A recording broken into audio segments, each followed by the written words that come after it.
There happened to be a tournament at about when I woke up. And it was gonna overlap with the one I wanted to host, so I was like, you know what? I'll just play it. Yo, are you kidding me? This guy's Tzeentch? Oh god. But yeah, it's just like, you know what? Might as well.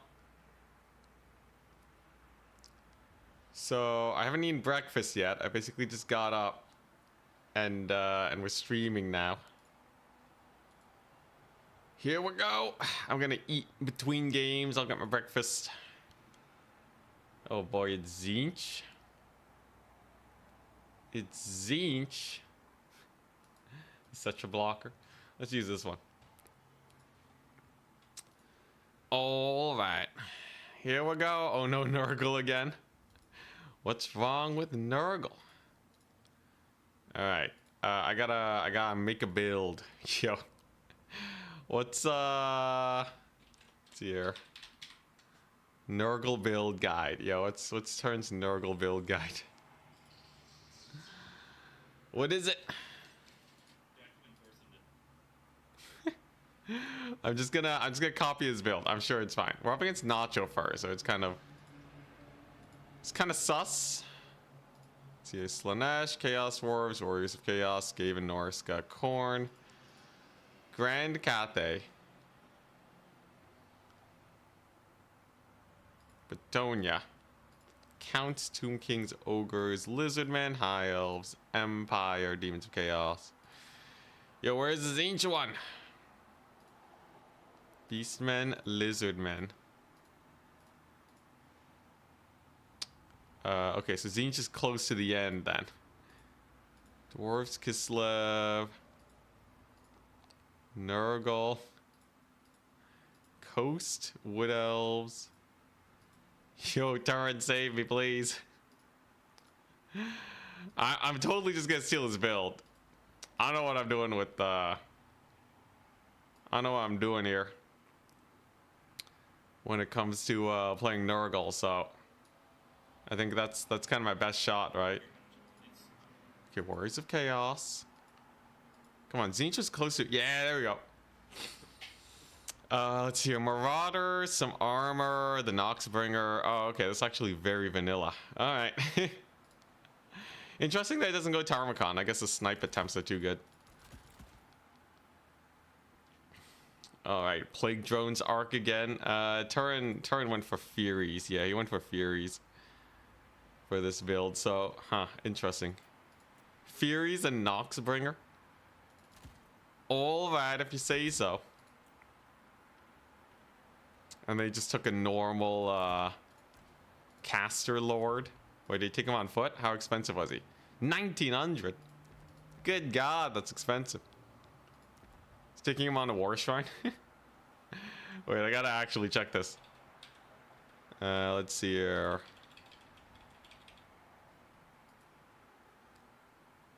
Did he put him on a war shrine? It's Nurgin time. It's Nurgin time. Yeah, I'm just gonna trust in Turn's builds here.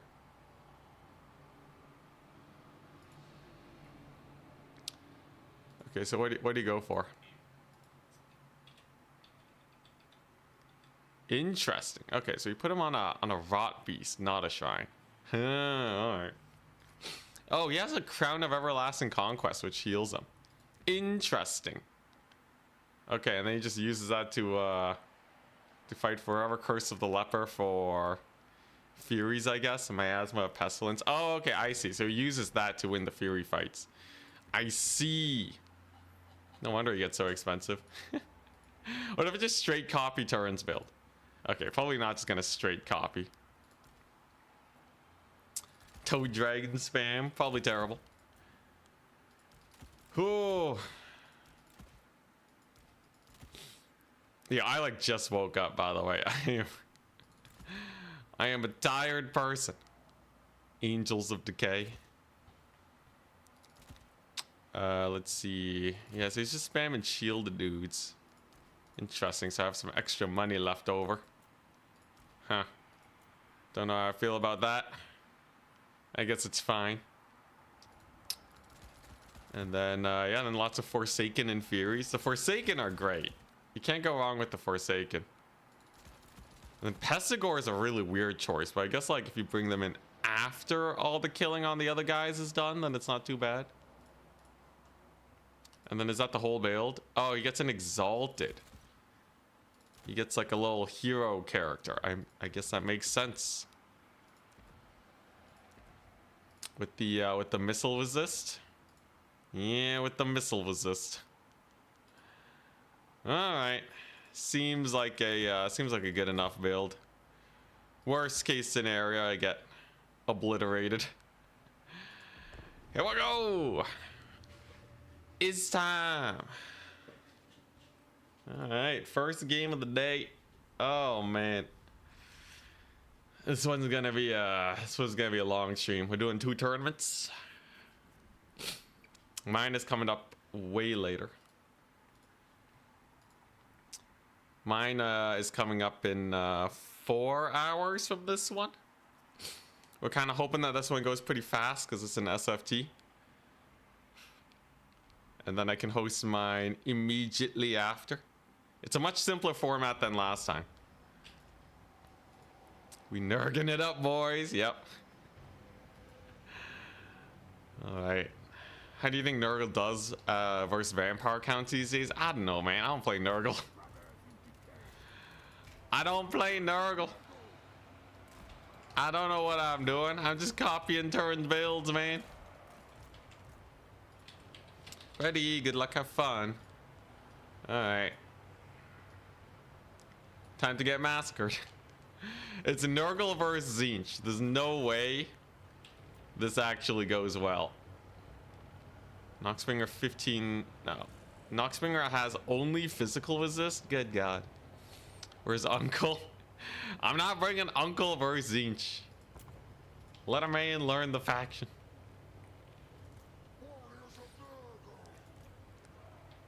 Alright, so... Yeah, we'll see if we rush him or not. Oh, I can capture this early high ground. I have full faith in you. Chihuahua boss. Alright. If you say so. If you say so.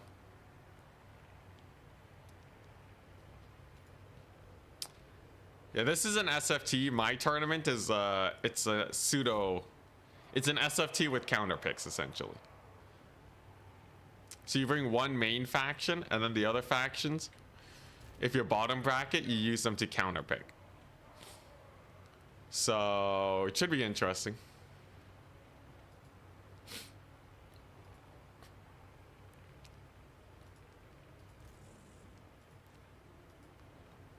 All right. Yo, man, the turn, anyone watched the Warcraft 3 stream yesterday? The turn joining just blasted my computer. I think it was because I was changing some audio devices, though, that was really screwing it up. I think that's what was getting us done. Looks like he's ready. Alrighty, here we go. Let's see what we can get done. I don't like the having no mobility part of this build, but maybe it actually works out because Tzeentch mobility kind of sucks.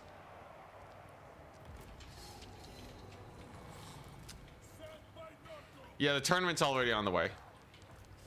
Tournament has begun.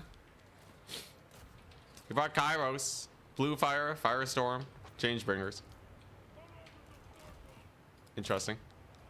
So I'm hiding in my forest. Noxbringer burns ammunition, so that's pretty good. That's pretty good. Interesting that he's taken to the high ground. I guess I will too. All right.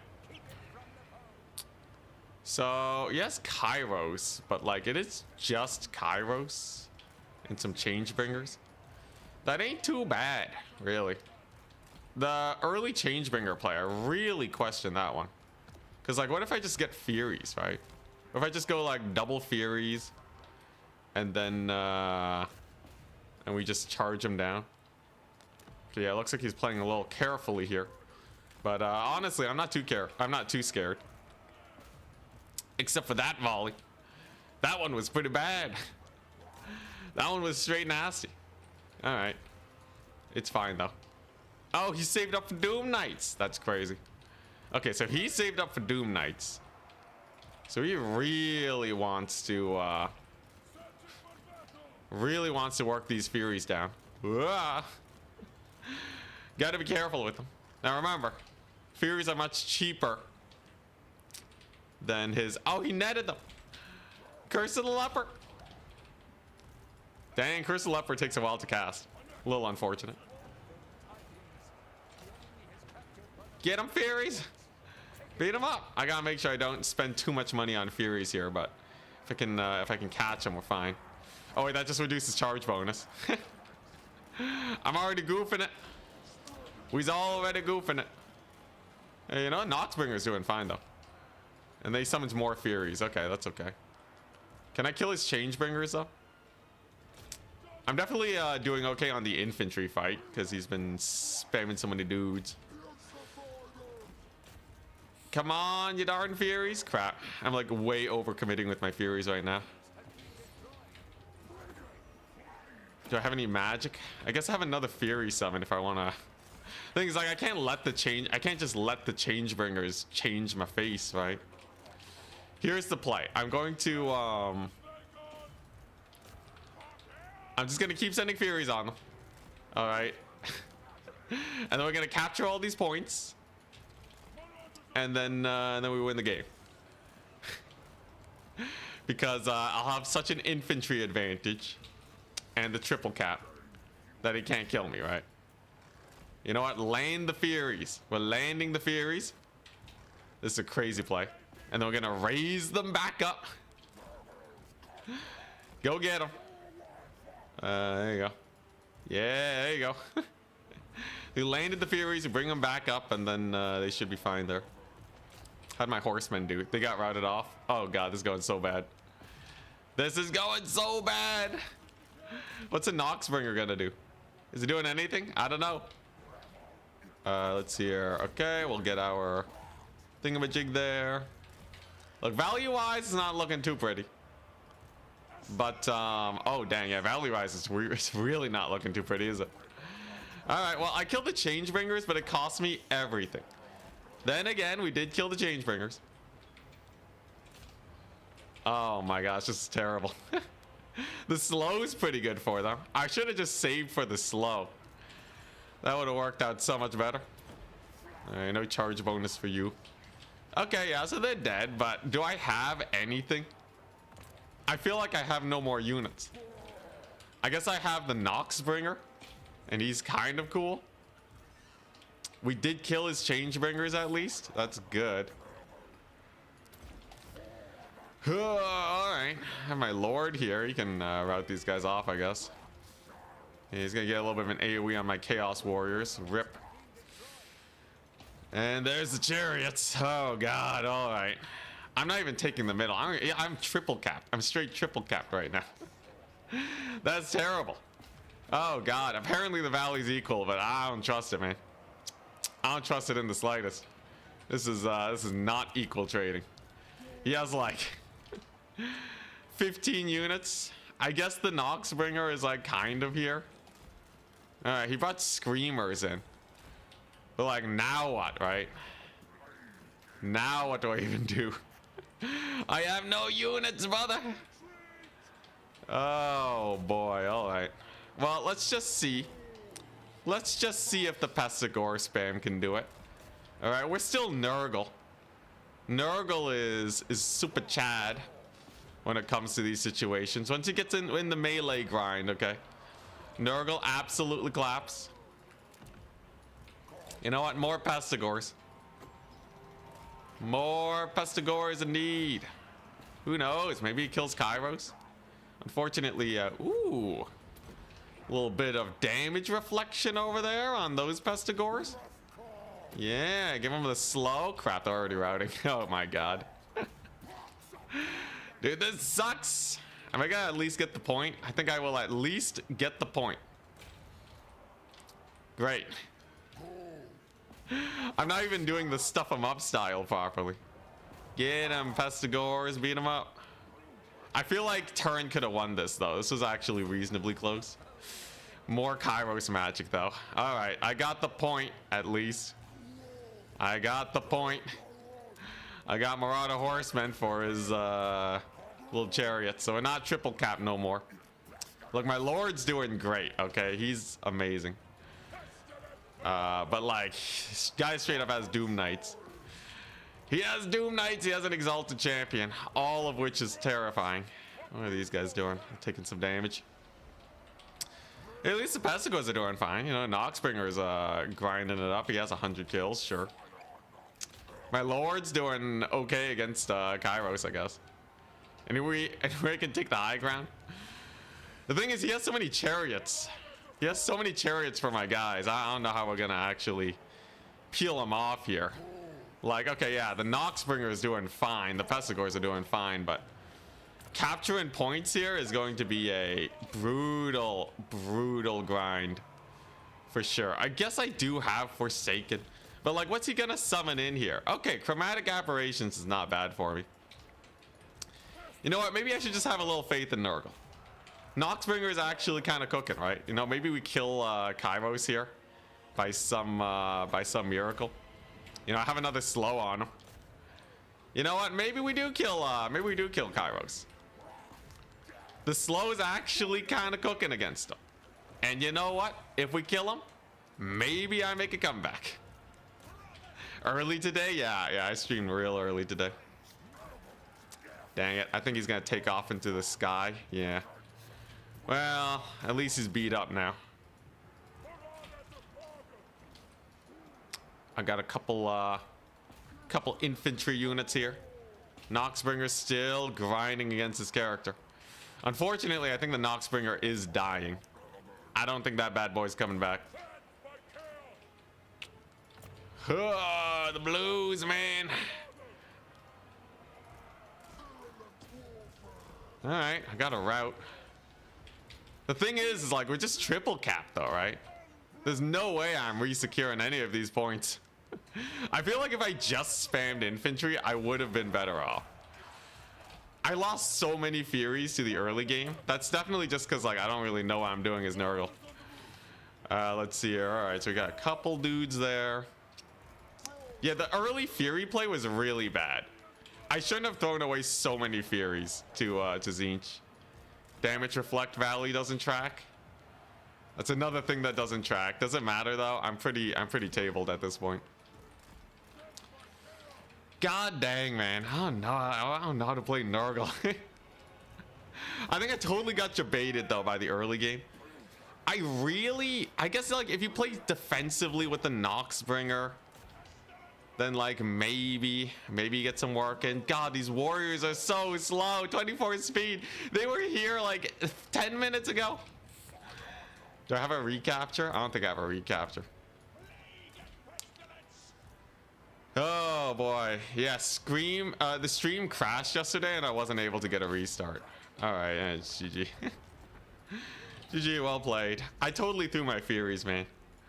I threw my Furies so hard. Oh God. All right.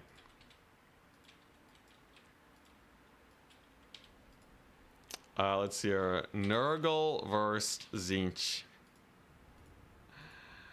Oh my gosh. Yeah, we got one out of the way, heading for the classic 3-1. I don't know if Nachofer is gonna get enough wins though. All right, it's an early tournament. I'm playing another tournament after this one, that's for sure. Win or lose, we're playing another one. Yeah, I fell for the Changebringer bait super hard. I should have just built up my Fury Swarm, played really safe, and then wait until I get the slow.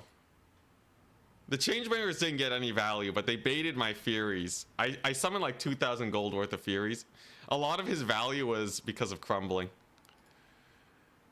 Let's see here. Yeah, and then like his reinforcement pool. Like he didn't really have much infantry in general. I think we would totally could have won that if I knew what I was doing. Nurgle's a very different playstyle from what I'm used to. It's fine though, we'll get that practice.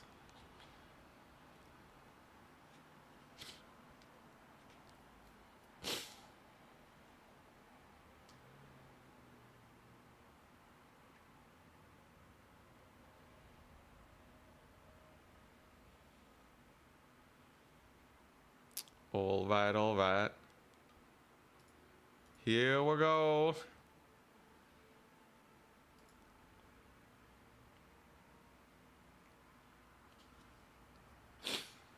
Ooh,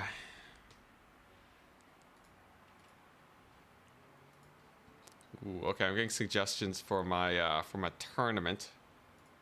Let me do that real quick.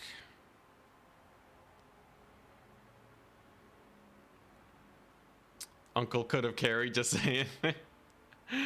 Man, I feel like we totally could have won that though, despite Tzeentch being a terrible matchup.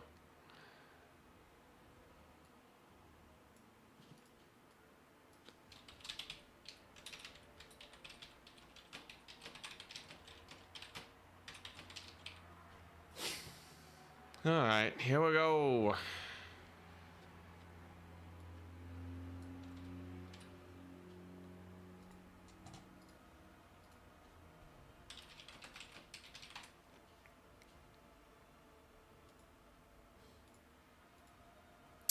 No angels felt wrong. Well, like they wouldn't have done anything. I needed something to kill. I need something to kill off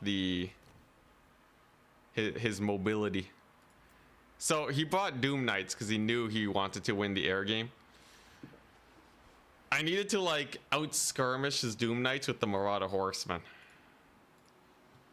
Big misplay on my end.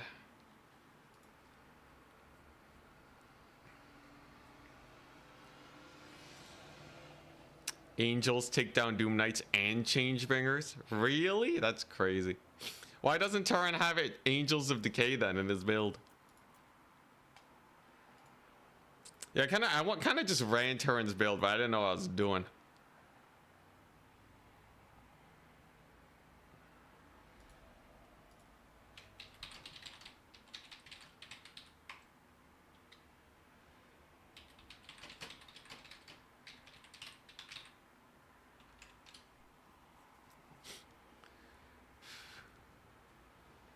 All right.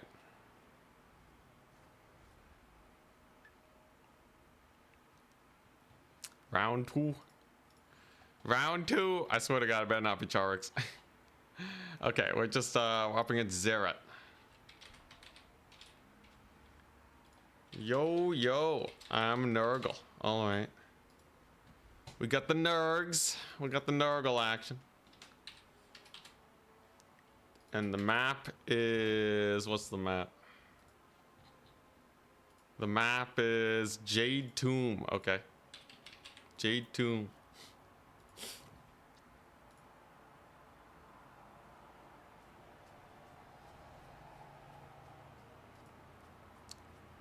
Sure.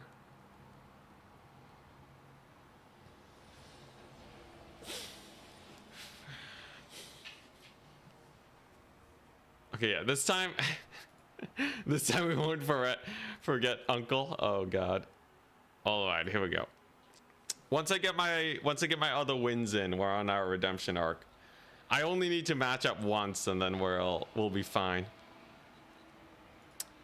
Overall, there's a lot of signups, so a 3-1 might not make it for me. Oishikun, Charix, Son of Heaven, Nachofer, Adam, TM. Jacker skins. Sterngard, Patrick, Zetern, Cartfish. Okay.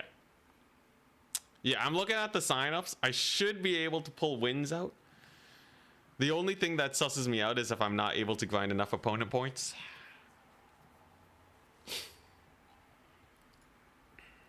Should be fine though, should be fine. Alrighty. I got my opponent messaged. He's playing, let's see here, what are we doing?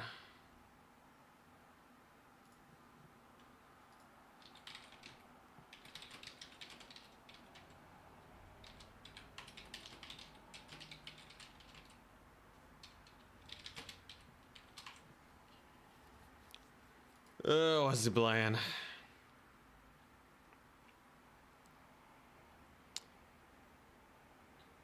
They reformatted Turin's Discord, so it's a little bit harder to manage.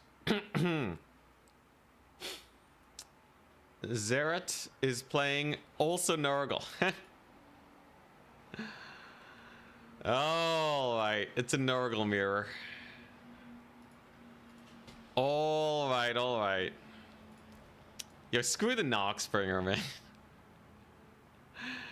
Noxbringer, I don't know. You have to play so passively to make him work. Okay, maybe you can make him work. But like, I feel like he's so expensive, man. Noxbringer feels so expensive. I don't know how I feel about him. How'd you buff all the Rotfly variants? Except for the ROR, because that one's actually good. I'd probably give him... let's give him slightly more stats. They're actually almost decent. Especially against Cav.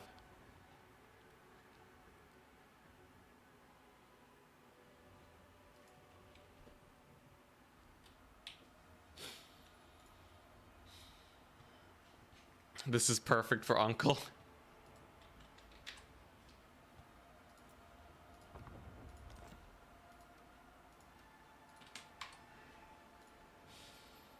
All right, let's see.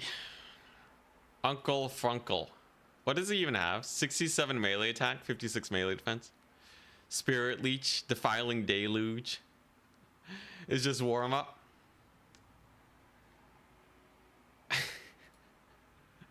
Yeah, I don't even know if I'm making it to semis. All right, it's warm up for later though. All right, so he's also Nurgle. An additional splash attack for Plague Drones. Splash attack changes have never... I've never felt like splash attack changes have actually been super impactful. I don't know about you guys, but... Splash attacks have always seemed a little lackluster for me. I cannot lie. So, I don't know.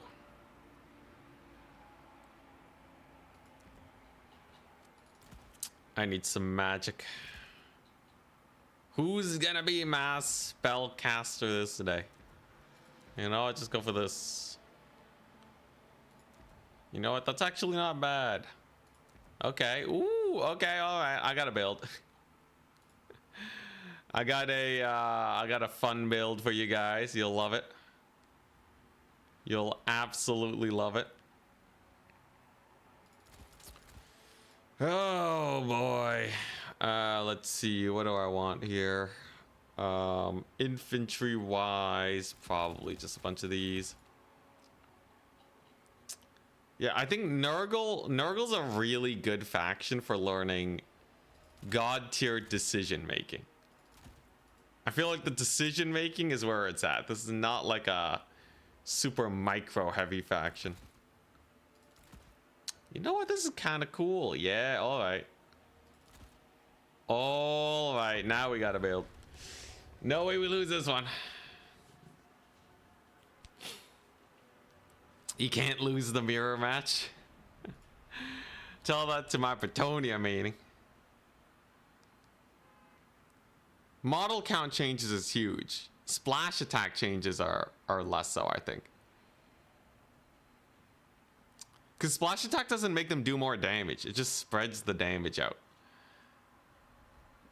And unless they're like extremely overkilling, it like every time I see a splash attack change, units don't really get changed much.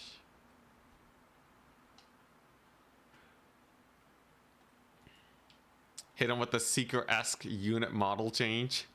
Just make the models a tiny bit smaller. That would be an interesting change. All right. All right. Zeret, have at thee. I think we're gonna get absolutely obliterated, but we'll see.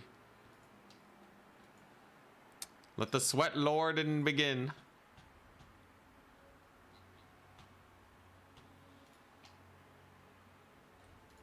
I have a lot of Discord messages. All right, so I went for the Marauder Horseman, but I also took Furuncle because screw it. If I can't win without Furuncle, what am I doing? I also got to get him out of the way so you guys stop requesting him. And I could say I already used him. I will be going through my morning routine, by the way. This is a very early stream, so I have a bunch of Discord messages to go through.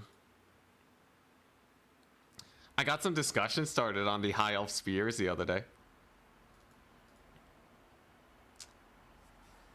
A lot of people seem to be in rough agreement.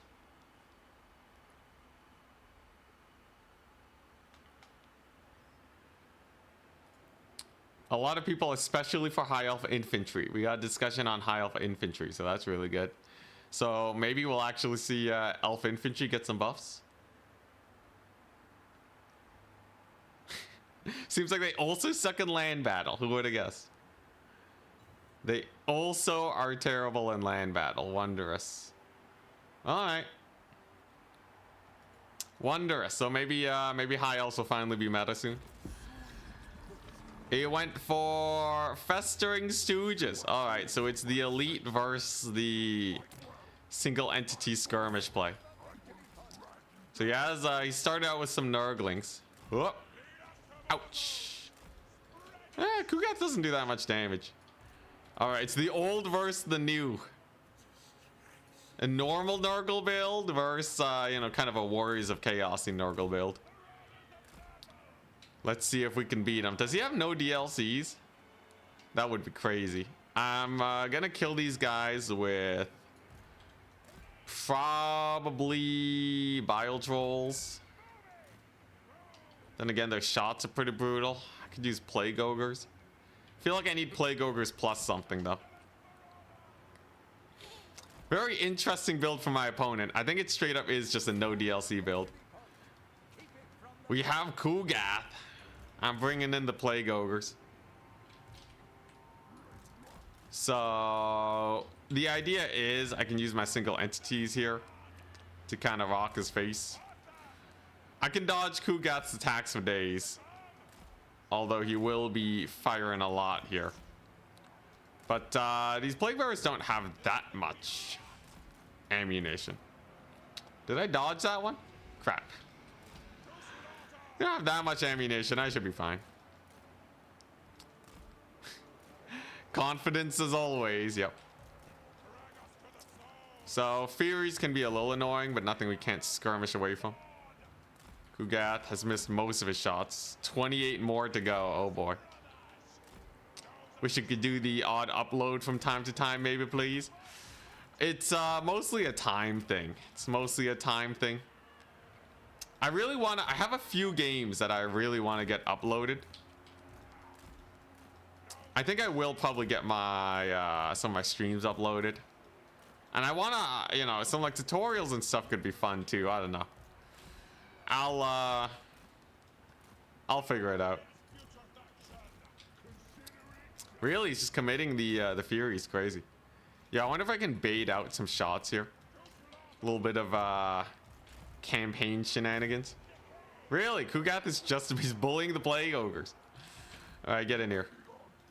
If I can bait out a couple of his hits here, a couple of his shots, then he loses out ammunition to kill Furuncle. I think micro-wise, we're doing fine here. Quad Marauder Horseman is just good.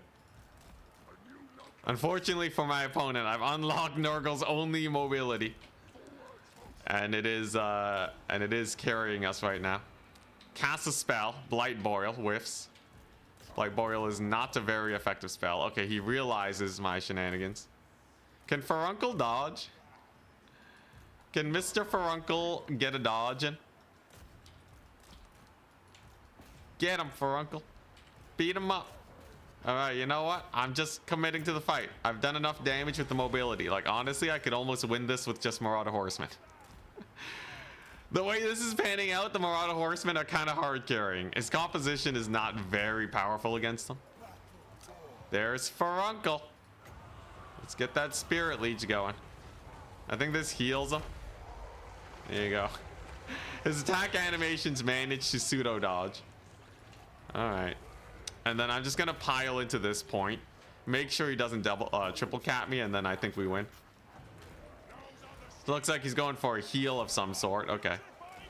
Kugath is not participating in the main fight though. So if I just kind of bully him, I think we're okay. More Forsaken. I gotta be real careful though, right? Like my Marauder Horseman can only get so much work in. I see. Plague drones. Okay. So here's one play that I want to make first and foremost. I gotta get the hella value. His magic's been mostly wasted, so this heal should be rather pungent. There you go. There's the heal. So Marauder Horseman will be getting patched up. They can bully Kugath. I can steal his home point. Unfortunately, he touches me, which means a whack load of Mortis engineering. But other than that, I still got my trolls in here. We have our Forsaken in here now. Unfortunately, Tarmacon's taking a bit of heat. There's not really much I can do against that. I think we just have to eat it. At least he has a pretty nasty heal and some decent attack animations, which should patch him up. You know what? Let's screw the plague drones, man. Just, you know, I'm just gonna eat the plague drones. I'm just gonna eat the plague drone volleys, and we'll be fine. We'll be fine. I got Furuncle and my boys on Kugath. Tarmacon, the Maggot Lord. All right, he's gonna worm Kugath.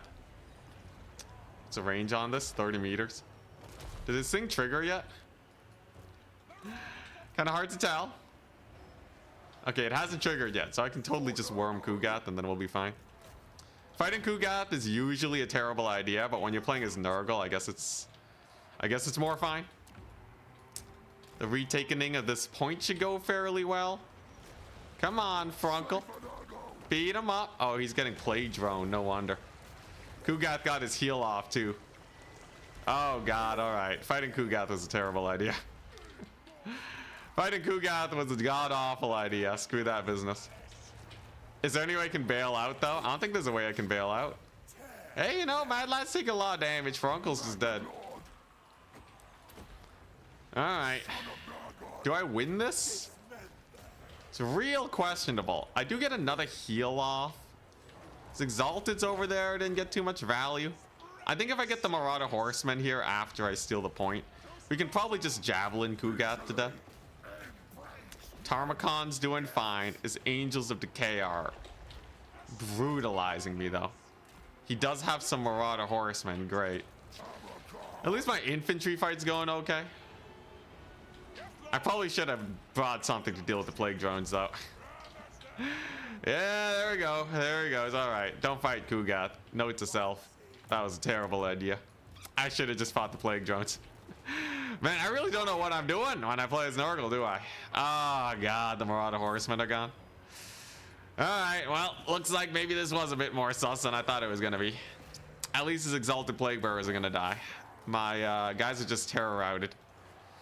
Jeez. Okay, Angels of Decay are pretty spooky. At least they're almost out of ammunition, and I will get a Tarmacon resummon. We do have our Plague Drones here. They should be able to win that fight as long as he doesn't heal up. My infantry will definitely dominate here. Unfortunately, my Forsaken. Can't say the same about them, but, you know, I have a double cap, at least. And, let's see here. Am I saving up for Tarmacon? Am I saving up for Tarmacon? I don't know. Maybe? This heal should be pretty good. So his Angels of Decay, they have a lot of fighting prowess. Jeez Louise, okay, that's Blight Boil. Is Nurgle fast enough to dodge Blight Boil? I feel like they probably should be. Angels of Decay are, yeah, they're just kind of grinding. At least Kugath is kind of far away. Tarmacon, we should be able to get him back in a second here. I just kind of need that leadership. Nothing else really is too important. Woo! All right, got that point resecured. Plague drones are doing okay. Tarmacon will be back in T-minus. It's gonna take a while. It's gonna take a hot second, but he should be back. Bile Trolls are actually surprisingly good in this situation. And he's back. Okay, so leadership is better for the Bile Trolls. Despite that, they still rout. That means they're probably gonna get escorted. God dang, I'm gonna lose the Nurgle mirror. Unless, I don't know, the Plague Drones are doing okay. I should be able to steal this point too. Make sure the Bile Trolls were able to, he was able to rout off the Bile Trolls, but can he rout off the rest? Is he actually going to chase them off? God dang, the Kugath. He did forget his Furies. Oh my gosh, this is terrible. If they come back though, I'm sure he'll be fine. He's not even chasing them off, man. He's just straight up just letting them rout. You're kidding me. All right, there's the Fury commit. Furies can't really do too much here. All right, I finally got my dudes back, and the Bile Trolls are back. Okay, and the Exalted is here. Look, if I can just secure a double cap, I'm fine. See, he's gonna beat me with the no DLC Nurgle build, man. So I'm saying when knowledge is important. He's spamming Nurglings, okay. At least in theory, they downtrade. Where's my caster? Bros, routing? My bros routing? Oh my gosh. Yo, where's Tarmakon at? Alright, we finally got Tarmakon on the point. I guess that's okay. Yo, fighting Kugath was the worst decision I ever made. Alright, let's just get another fat heal here. Oh my god, they're all routing. Dude, what the crap? The no DLC win. Yo, he annihilated. I think his Angels of Decay hard carried. I had a counter to them, I just didn't summon them in. And then they just killed Tarmakon. Oh my gosh. Dude, I really don't know how to play Nurgle. Oh man, this faction's like a total blind spot for me. Angels of Decay are DLC? Really? Oh, okay. They weren't like a free LC or something? Yo, what do I do now? He piled on in. There's no way we're gonna take this point. My Bile Trolls, if they rout again, they're gonzo. So I can't afford that. The Angel Decay just camping them is definitely a brutal situation indeed. I should have just used my Marauder Horsemen to kill Kugath. It's been so long since I fought Kugath. And this is total copium, but it's been so long since I fought him. This is just a misplay, not an excuse. That I forgot that he is a Chad in melee. And he kind of just massacred my face. He killed Tarmakon. He killed Tammy. Like it was no one's business. Now he has an Omega value lead. The only way I can come back here is if I can secure some points. So I just have to pile on in. The thing is, my army is slow, man. My army is so slow. All right, do I have time to at least wait for these guys to be a little bit cheaper here? He's not going to steal the home point, that's for sure. All right, there you go. Get him in there. All right. Dude, he's not even microing, man. This guy's like AFKing with Kugath and everything. Guy's not even microing and he's wrecking me. All right, there you go. Let's go. Let's go. The Bile Trolls are doing okay. I got a little bit of a capture weight on Kugath. All right, and if he literally AFKs with them, then I should be able to just volley him to death. Here you go. All right, that's going fine. All right, we routed off his boys on this side. All right, if we kill Kugath, maybe I can win it. Do I have any? Yeah, okay, I have some Forsaken here. Come on, just let me get the point, man. Just let me get the point. If he barely secures his point, I'm gonna throw up. I'm gonna throw up. Okay, there we go. We got Kugath dead. Jankiest fight ever.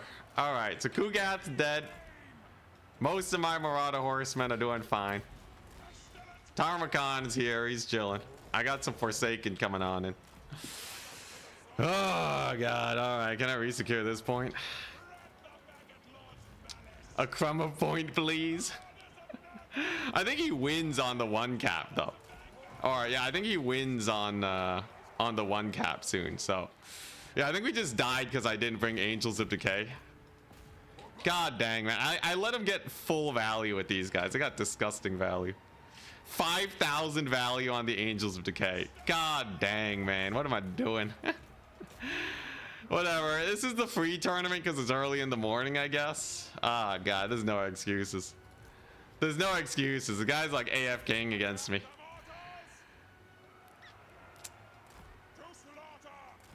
Throwing up would please the grandfather. I gotta like, oh man, I don't know. How do you play this faction, man? How to win an SFT with Nurgle?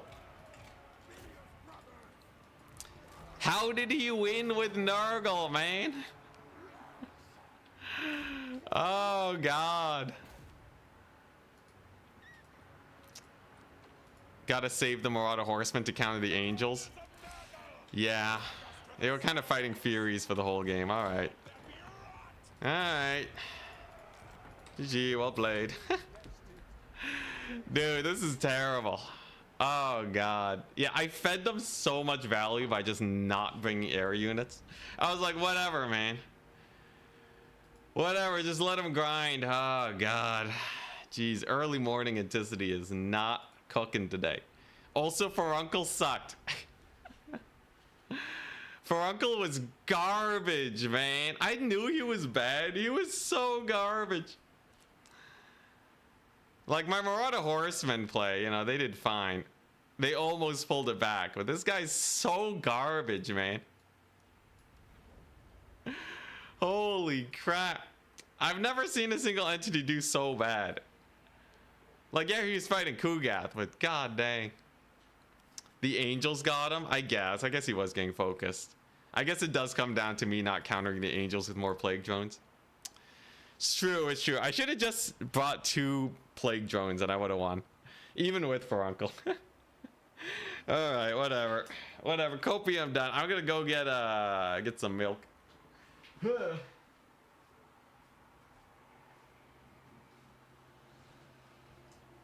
Oh god. I gotta make sure I'm not holding up the tournament though. Yo, Nurgle's such a blind spot for me, man. I don't know what I'm doing with them. Whew.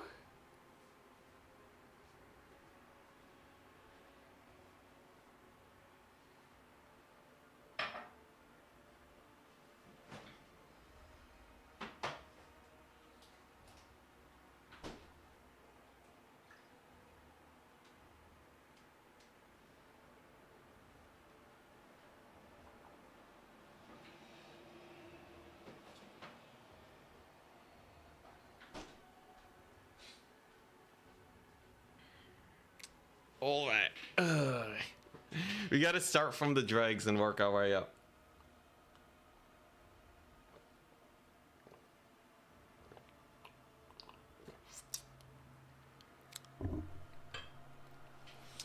I'll get 2 more wins. Yo, is anyone casting this tournament? I could cast it.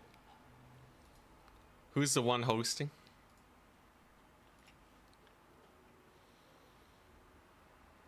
Let's see here.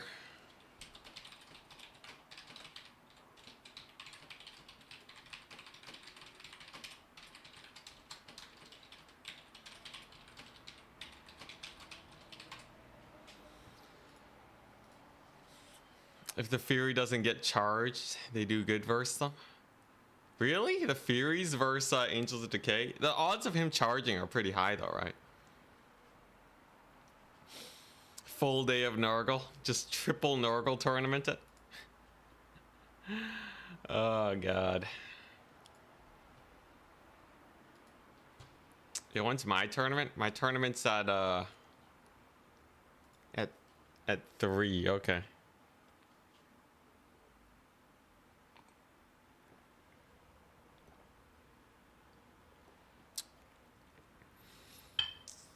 I'll win it with Nurgle in the next tournament. This one's just a warm-up. This one's just the warm-up, right? Oh god. Man. This is world champion material right here. Okay, I gotta figure out what's good here. Alright, so Furuncle sucks. Angels of Decay is like, if they're uncontested, they do really good versus large targets. Please no more Nurgle. I'm gonna lock it in. You guys see. Angels of Decay. Oh yeah, I also didn't get I didn't get my thumbnail. I just reused an old thumbnail. Let's see here. Let's go let's go someone that looks cool. Let's go Exalted Lord on a Rot Beast. We'll use him. More Death Heads. I have to like learn like a lot of matchups. I do think the Marauder Horsemen were hyped though. But like, am I really just gonna go Nurgle Kite every game? That feels too janky.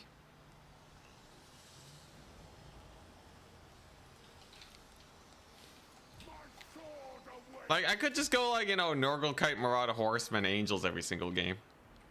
But like, that's just kind of trying to fit my playstyle into Nurgle. It's not actually, it's, you know, it's not, whoa, you can see his guts.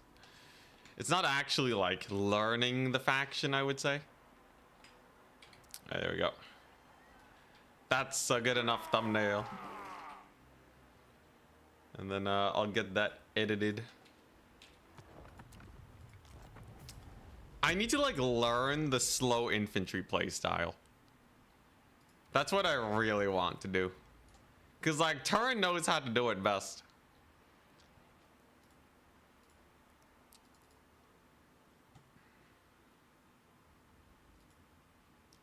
So like what if I go for like a full stuff 'em up style? Is there like enough stuff I can bring? So like how cheap of a lord can I get here? I wanna craft like a true Nurgle playstyle. You can take this guy for 800, put him on a horse, I guess. So you can essentially take a hyper budget lord with healing.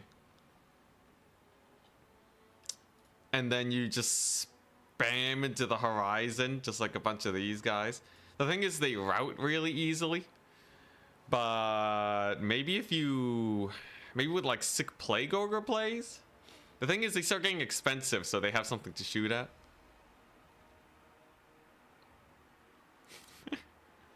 Like, what if I spam Chaos Warhounds with poison? The trick is figuring out how long Plague Bearers take to get to an objective. 27 speed to 35.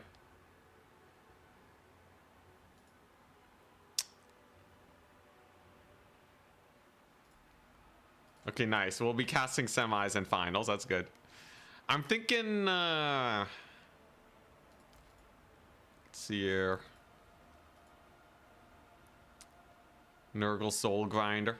So like Turin really likes the Noxbringer to reduce skirmishing power, but I feel like it's so expensive. Maybe I do run Exalteds or even Chosen.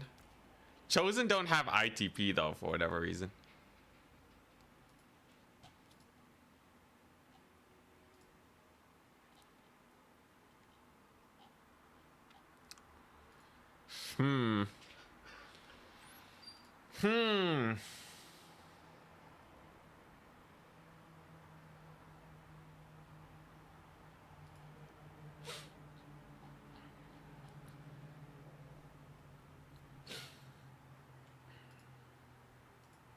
Plague Bearers and Festering Stooges.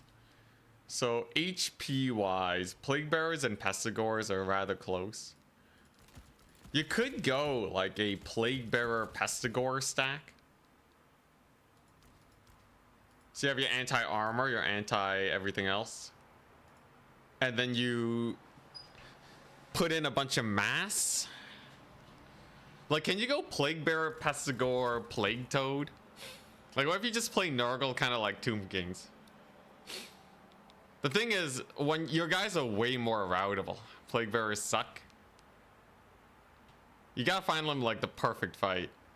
You know, 48 weapon strength, 30, 32. You know, compared to Sons of Sigmar, the only thing they have over them is the weapon strength. But yeah, what if you do this? You go like a whack load of infantry, couple toads, and then you just stall them forever. Because if they're spamming elites into plague bearers and pestigores, then maybe it goes fine. The Marauder Horsemen are relatively cheap too. Are you out of this tournament? Yeah, we're totally out. I'm gonna play a lot of tournaments today though.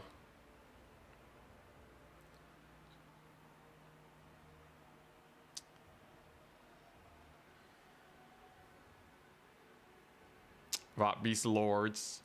Yeah, he's on a steed. Yeah, we'll put him on a Rot Beast. It's just a nice upgrade, gives him AP. Rot Beast is a huge upgrade for only 200. But yeah, like maybe this composition. The thing is, I just need enough to chase his elites. So like, what if I have like one Rotting Riders to counter his elite stuff, and then the rest is just chaff spam.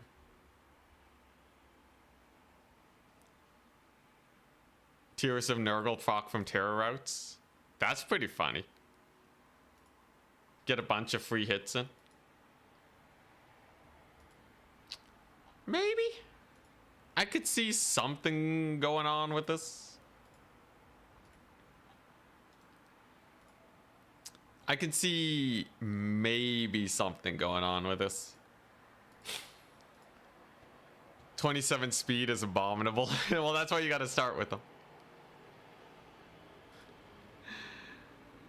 The thing is, this is kind of just like going for vampire counts, right? I don't know if this is the Nurgle meta, though. A lot of people, like, I don't know, Turin really likes Chosen, right? But is this like the meta?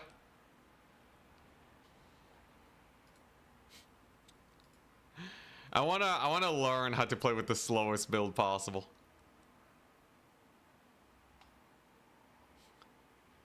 That's true. This is once again just falling into like my old classics. All right, you know what I should do? I should just run Chosen. I should just run Chosen and just do it like Turin does. Chosen of Nurgle, 85 leadership. Basically unbreakable, right? Chosen are Turin's weakness. He loves them too much.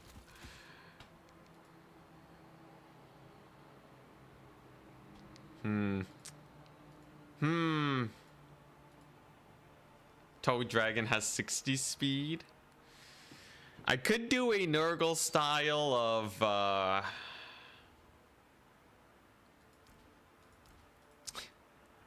Chaos Knights of Nurgle. Gotta crawl before you learn to walk. We'll see who we match up against. I'll figure it out.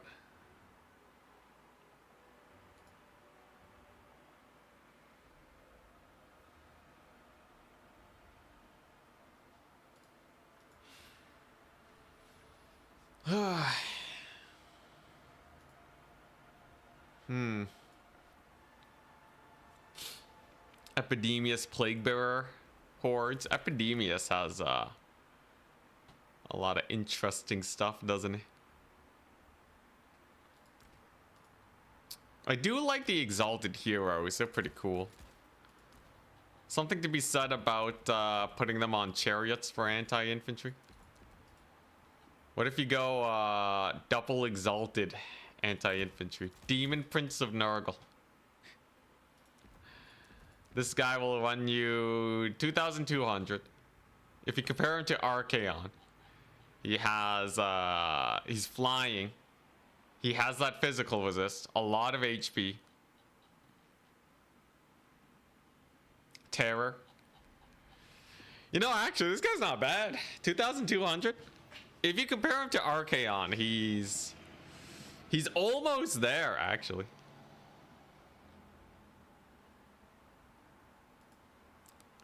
You know, he's kind of hype. Let's see if we can find like the secret pockets of Nurgle that'll save us. Bound spells.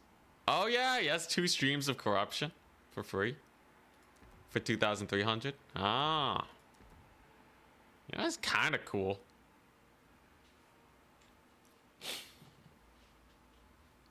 Demon Prince with Buna. He doesn't have any spell amps, but you know, it depends on how much you want to use a healing. I feel like the healing's really important. Yo, what if you go him and Plague Ogres? Plague Ogres have 48 speed. What if I go ham and only Plague Ogres? Can I Ogre Max as Nurgle? Is that a play? Here we go. Speed Demon Nurgle, okay. 48 speed is... it's faster than Slaanesh Marauders, right? So it's almost as fast as Forsaken of Slaanesh. It's only 3 speed off. So what if you just go Ogre Max?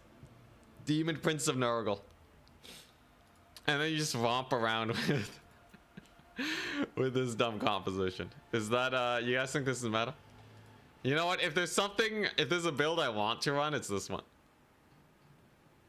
Nurgle needs some hag magic. Terrifying. 25% speed boost. Okay, so you run this. The only question is, how do you not get shot to death, right? Okay, and then you start summoning in Marauder Horsemen, right? Where's the Tarmogon, though? Demon Prince of Nurgle is actually not bad. It's true, though. Tarmogon's an ogre, so he may fit the build better. I do kind of need the terror, though. Does Foot Tarmogon cause terror? He doesn't. Yeah, then we get the Hounds. All right, here we go. You know what? This is like the fun build. This is like the Anticity has fun build.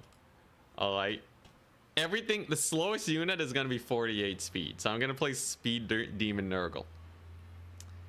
Because the ogres are actually not that bad. They do a lot of shock damage. They straight up have ogre charge. What's the update? 32 gigabytes? Is it? That's crazy.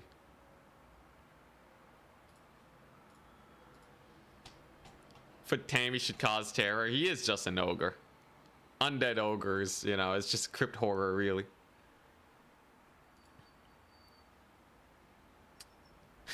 What's this build meant to fight? Everything. I have anti-large and anti-infantry.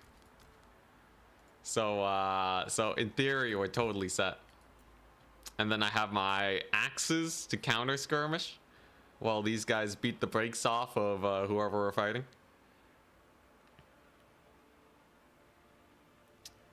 In theory, the ogres are quite strong.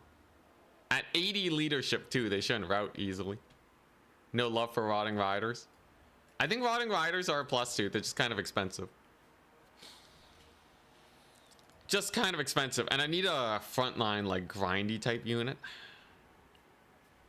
Update hard crash your computer. Dang, that's crazy. Let's see here. But yeah, so like I need more disruption if I'm going for a build like this.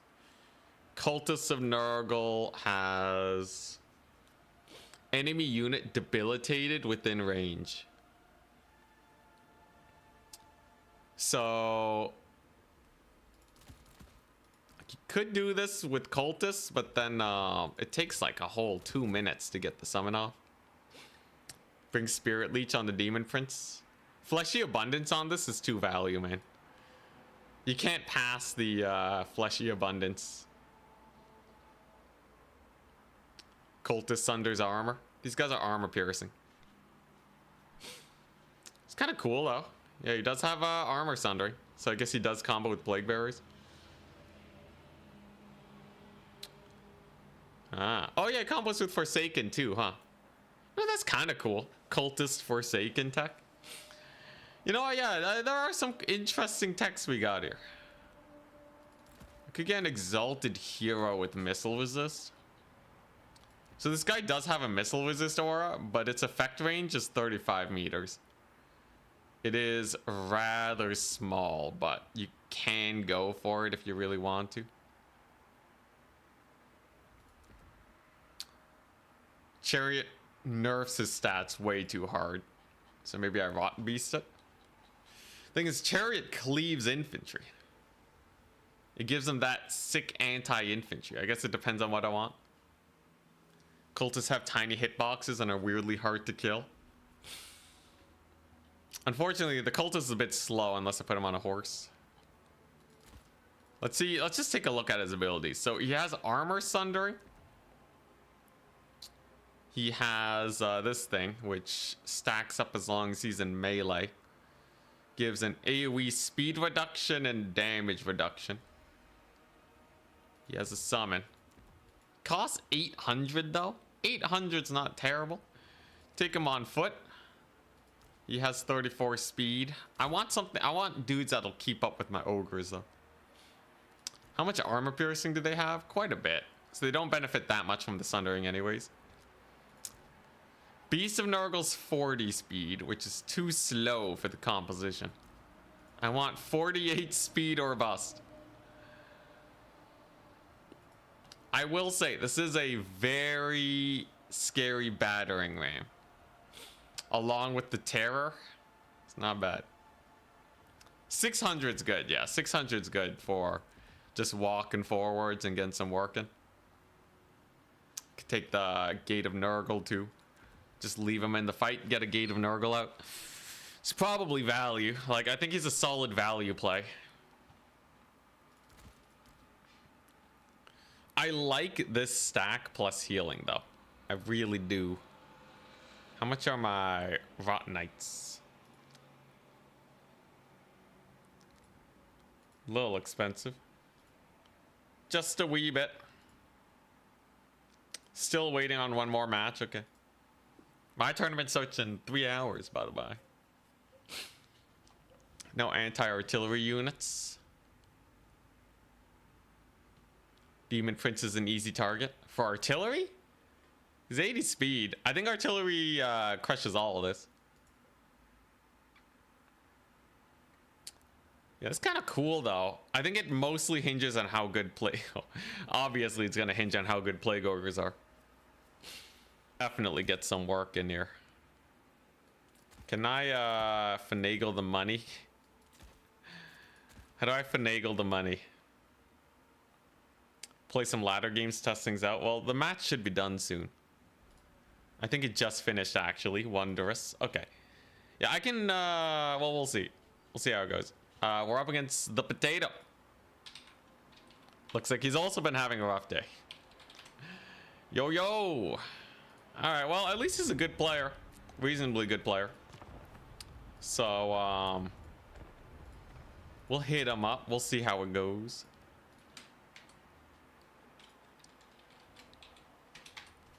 Whoop.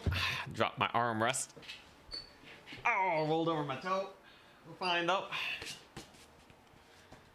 Alright. I'll give him the workings. Turn also loves Festus. I hate Festus. Yo, my sorry for the flashbang. My playstyle is so different from Turin's.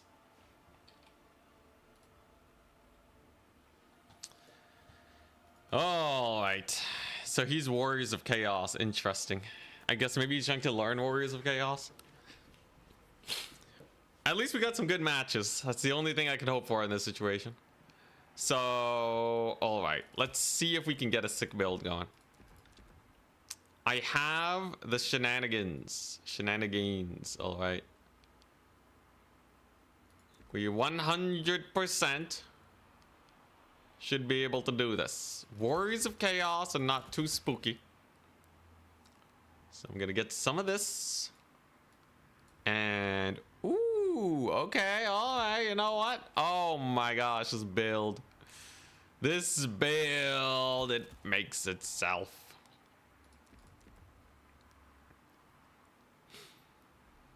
Okay, so we want one of those. Take that. Take this guy like so. And then what? Definitely want these. Definitely want these. And then that's all my money. Oh god, man, this build spends money fast, man. This one right here spends money quickly. Good god. Alright. Sure, you know what? Sure. I'm sure there's nothing that can beat this build. This one is definitely a fun play style. Will we die instantly? We'll see. No Dark Elf cheese strat. No Dark Elves today. Played a lot the other day. Nurgle Demon Prince is underrated. He's actually really cheap for a Spellcaster Lord. Flying Spellcaster Lord for 2,300 is like your standard go-to. You know, 2,000 is like a solid amount of like a fighting Spellcaster Lord for 2,000 is Archaon, essentially. So why not go for that?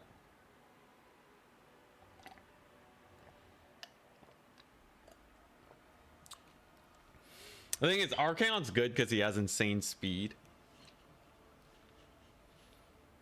His horse is so nice, man. Because when he gets tired, it doesn't drop below like the speed threshold to get caught by a lot of tools. It really is amazing. You felt inspired and finally tried a tournament yesterday and got wrecked 0-0. It happens, you know. We're on our way there too, so I'm happy that you tried it out though. If you want tips, hit me up, man. I got the infinite deets, just not for Nurgle. Don't ask me how to play Nurgle. I don't know what I'm doing here. Nurgle passive with a mixed lore. That is true, actually. If you go wide, you get a mixed lore of magic. Nurgle's thing heals. The thing is, you're only healing 1% per cast. So, like, you gotta spam Miasma of Pestilence, probably, right? So if you use Miasma of Pestilence 10 times, then you heal army-wide 8%. I guess you'd be healing 1% if it lasts an extra tick. I guess, you know, maybe I'm not making use of Nurgle's lore passive enough. Because if you're spamming cheap spells, it's kind of like you're playing Tomb Kings at that point. You actually get a lot of healing. You watched Turn's Nurgle build / faction strategy video? I did. I didn't know how to play it. I really like my fast play styles to take advantage of enemy misplays. These slower grindy styles with like the Noxbringer, I really don't know what I'm doing.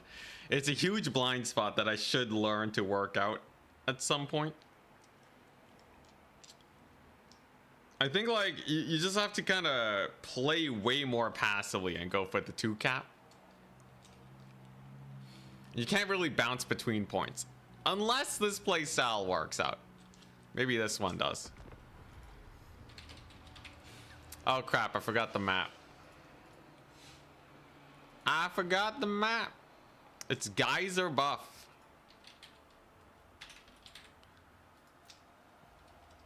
Geyser bluff, not buff.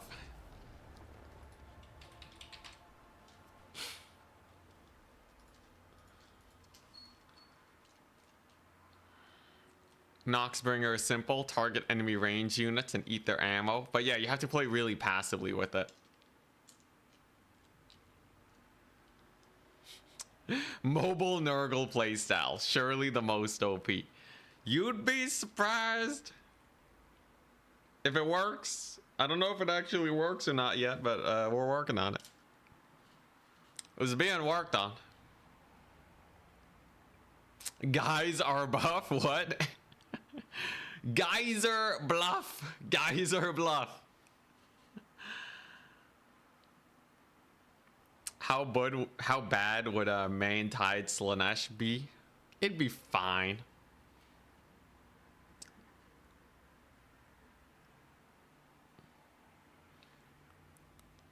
Yeah, Nurgle has, you know, they have their ogres, they have their rot knights. They got some drones, they got some plague drones to play around with.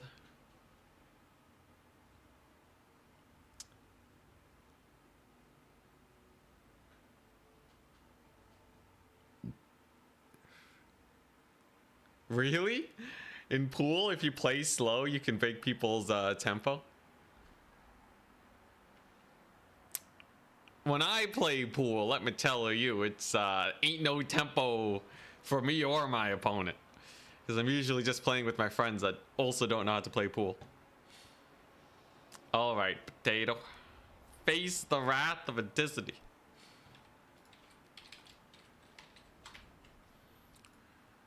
So, here's the play. I'm gonna lock in here. I'm gonna lock in. I ran the ogre build because the ogres are pretty strong, right? They're basically man eaters, is how I'm treating them. So as long as he can't kite them into oblivion, I think we're okay. For next April Fools, you should host a tournament played only on the Hidden Oasis map. Oh god. All right, here we go. Ready. Look at this. Look at these chads. So they are plague ogres. They got their sick great weapons. Look at that guy. Insane. Smear in his face. All right, we got more in the horizon with some cleavers. We got our demon prince, madman. We're up against warriors of chaos. So here's the thing. I just got to give them the correct targets, but they're fast. So target prioritization should be pretty easy peasy for them. Oh god, he went max horseman. Sartorial. Final transmute. He went horseman max.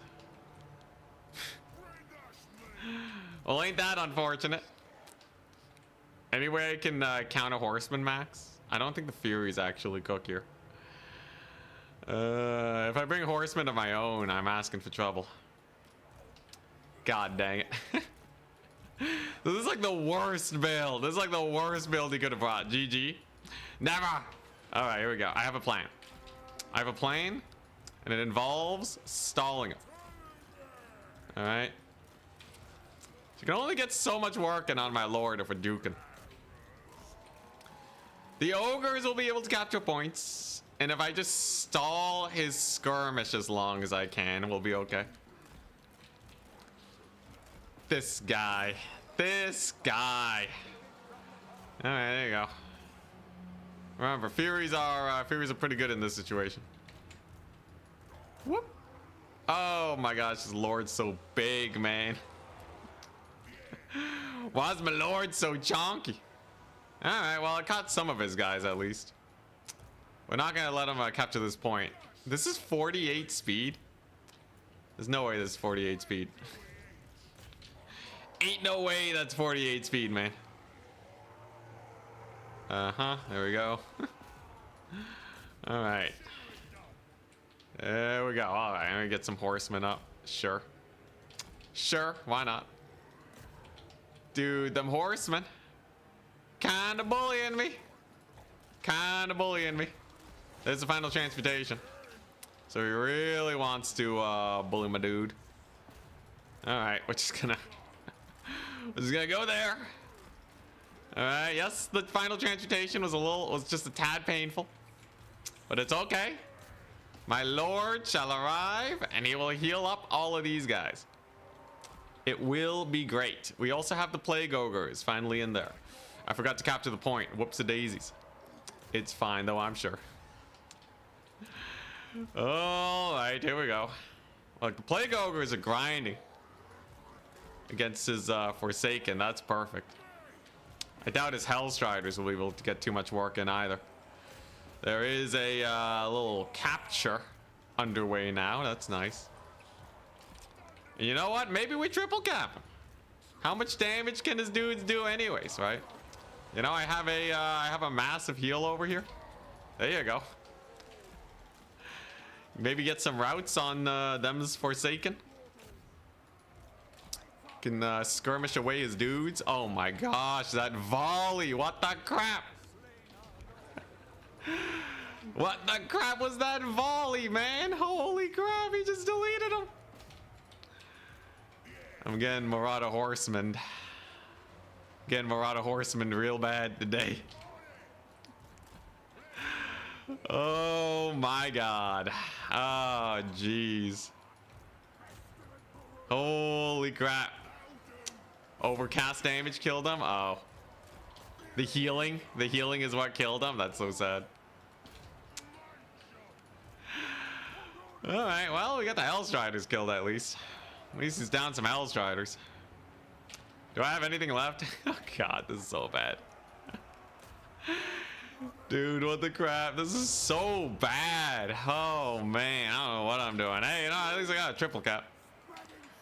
Least we have a triple cap. And you know what? That's decent. I can get my lord back here, you know. Maybe it'll take him ages to kill these ogres. Anyway, I can secure my flanks. These are axe throwers, they're pretty decent there. There we go. Here's the capture. Well, you know, I guess yeah, you know, we have a triple cap. His horsemen don't have that much value, I guess. Well, no, they have a lot of value. They don't have a lot of ammunition, I guess. All right, maybe my axe throwers crush it. He has a couple horsemen here. Look, I'll just I'll get the demon prince back. There's no point summoning furies without your lord. Furies will just insta die. I just have to stop him from resecuring points, right? We just gotta stop him from resecuring points, which he will be doing at a rather rapid pace. Oh, here we go. All right, yeah, let's just pull back. Axe throwers are doing their best. They're no javelin unit, that's for sure. Look, the ogres are at least decently fast. That's kind of cool. He's using sartorial here to get some working on my guys. He still hasn't recaptured though. My lord shall return. God dang, that's a lot of Forsaken though. There's a rear charge too, which means I'm probably just gonna full route. It's kind of sad. Kind of sad to see him go. Yeah, you know, the horsemen. They're doing all right. Doing all right. I should have seen this coming miles away. I should have seen this coming miles away, man.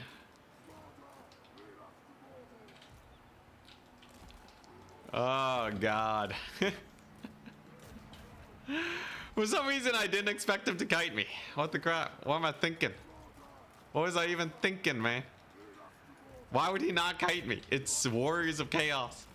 They have a million horsemen. Alright. Let's go over here. At least I still have my 1 point. God dang, horse masters. I should have just main tied them. I really wanted to see if the ogres would do would clutch it. But yeah, I guess every faction can go for kite and then we'd be dead. Hey, you know, maybe we kill his exalted. I don't even have another fleshy abundance. That's so sad. Okay, well, his exalted's dying. That's pretty cool. He chucks out the final transmutation. Kind of whiffs my dudes though. So that's pretty nice. Only hits my lord. And now what? Am I resummoning ogres? Am I getting in the plague drones? What am I doing? Dude, my guy's getting like no magic. Is he actually gonna die here too? Holy crap. Holy man, this guy sucks. Kind of sucks. He's kind of getting brutalized. That final transmutation was spicy. Or maybe I guess it's the exalted hero that's getting work on him. I don't know why he's dying so much. This is a land battle. Army losses would have ended you. Absolutely. It almost looks like there's army losses on my lord. Oh my god. All right. Yes, you can't go ogres if they're just gonna kite you. That just doesn't work. All right, so what, I just have to main tide it? God dang ambulance. All right. Ambulance coming for me. Oh my gosh. Dude, that was so bad.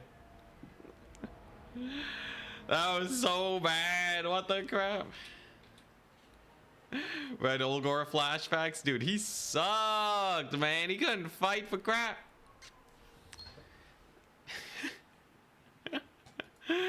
Oh, God.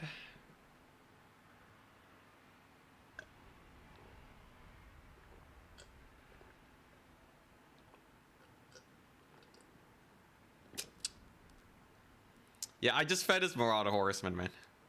He didn't even spam Horse Masters. He straight up started with 2 Forsaken. Okay, yeah, I guess not having anti-kite is a terrible idea. Alright, alright. Alright, we're scrapping that. So, you just have to have anti-kite all the time. God dang. Interesting.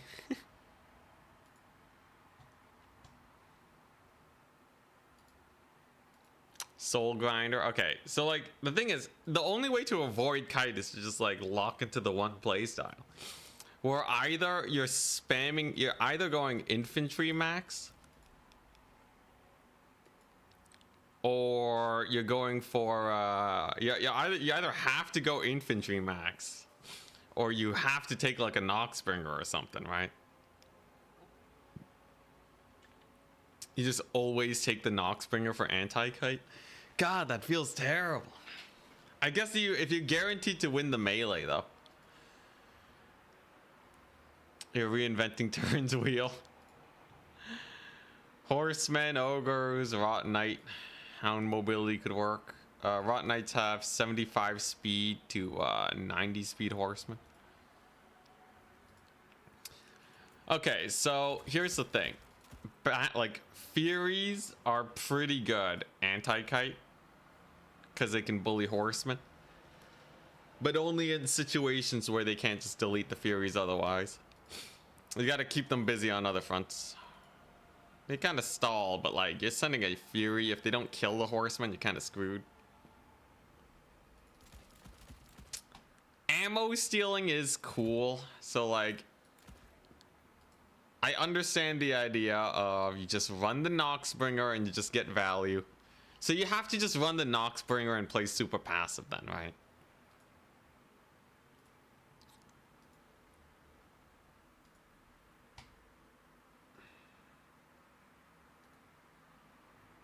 Even if they don't take kite, solid damage, and he's good in melee.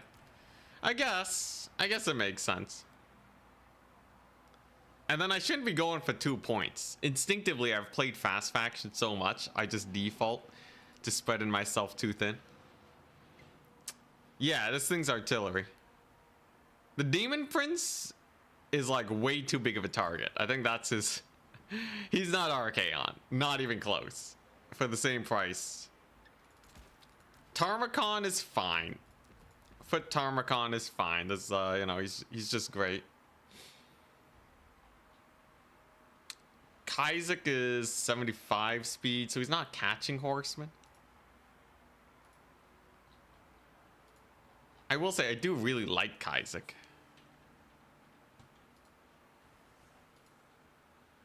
What's the icon on its melee attack? Ammo drain. So his attack, yeah, destroys ammunition. It's very unique as far as abilities go. Yeah, his normal... Oh, his normal melee attacks drain ammo too. That's kind of jokes. Not that it's very useful, but it's kind of jokes. Okay, so Noxbringer for sure. Angels of Decay for sure. And then what? Every build just always run 4 horsemen? I've never seen him do it in melee. Is it bugged? Does it actually work? Weird. Okay, so I think this is like your cookie cutter Nurgle must-haves, right? As far as builds go, this one is not particularly exciting. You know, I've been trying to make Fleshy Abundance work, but it always seems kind of sus. If you compare it to Regrowth, it's an 18-second 1.6 heal. This is 1.8 for 26 seconds. So that means that Fleshy is just worse than Regrowth, right? Unless you're hitting a million targets. It's very costly, yeah. It's just kind of an expensive Regrowth. So why not just run Children of Nurgle instead and just spam the cheapest spells? I can see why Turin is running these dudes then. So essentially what you want to do is farm this for your healing. If you cast, 20 spells in a game, it's army-wide 20% heal. So if I just spam normal miasma and stream of corruption, he probably hard carries there. Put him on a rot beast so you have a little bit more of a single entity. And then, ooh, the Forsakens are 850. Guess the extra HP is fine. Spending wise though makes things a little weird. I could take 2 Chaos Warriors. You know what? Double Chaos Warrior. Just decent fighters, why not?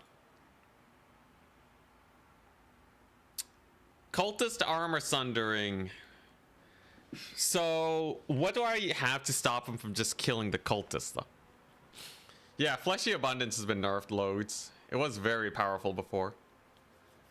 So maybe I've just been defaulting to the old meta, to the old ways too much.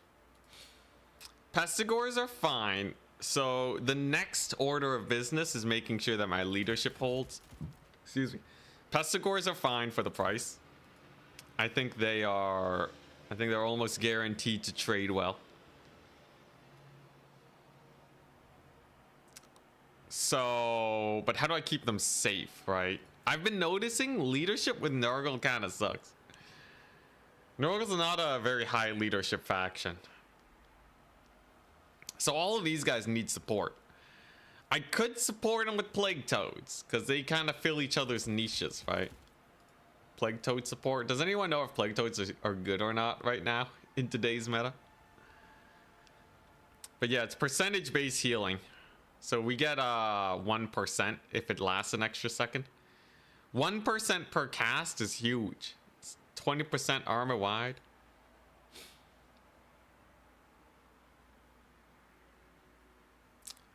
Yeah, Fleshy Abundance Overcast is max 4 units now. Toads aren't amazing. So what's my mass? Even if I stack them versus Pestigores, will they still die? Toads have their place. I'm getting mixed messages. I don't want someone to just spam chariots into me, you know? In reserve in certain matchups. So what is the mass? Bile Toads? I mean, Bile Trolls? Spawn of Nurgle? Not too exciting. I need something. Plague Ogres? Very expensive. So I wouldn't be able to cover all the Pestigores. But I guess the Plague Ogres are fast enough to kind of shadow targets, ogres and trolls. So you're saying I basically just do this and the build's done? Uncle is all the mass you need? Alright, alright. I think we're locking in this build. We'll save over the old Nurgle build.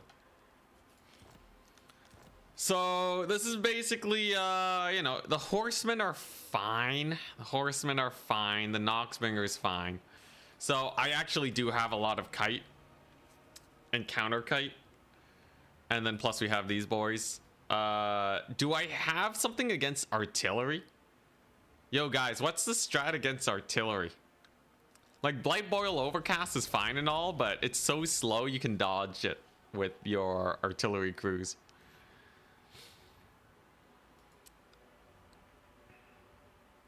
Because in this case, because I brought so many skirmishers in the Noxbringer, I don't have as much to really beat down artillery. Does the Noxbringer beat artillery with its ammo drain? Can you just shoot it up and then you're fine? Do I go for Furies? Angels of Decay versus artillery?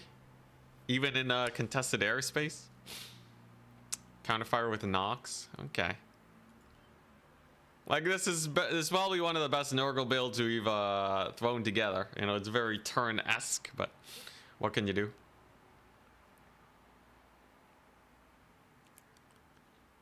I do like having Marauder Horsemen as a starter though. Angels versus single target artillery, Furies or Grinder for crews. No Kugath, yeah. It outranges artillery?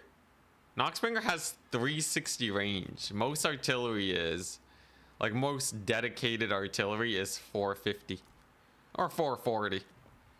You can dodge artillery with it though.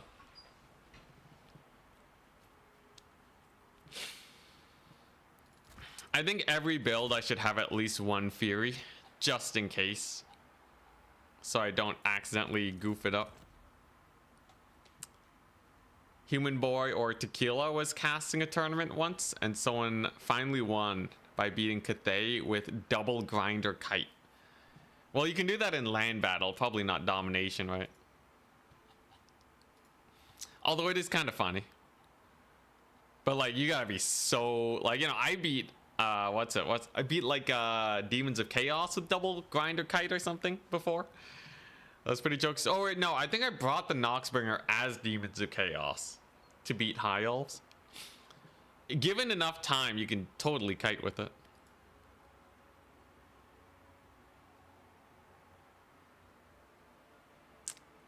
All right, so we have 2 hours 15 minutes until my tournament.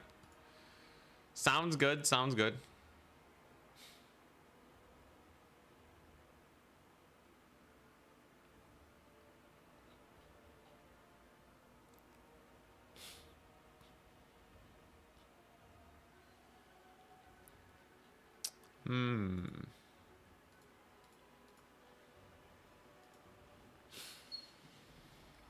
It was Conquest? Really? Shot down the Grand Cannon first, huh? Alright. Angels of Decay for 1700 is, it's expensive, but they're fairly sturdy, and if they get their shots off, they can get you hella value. It's nice.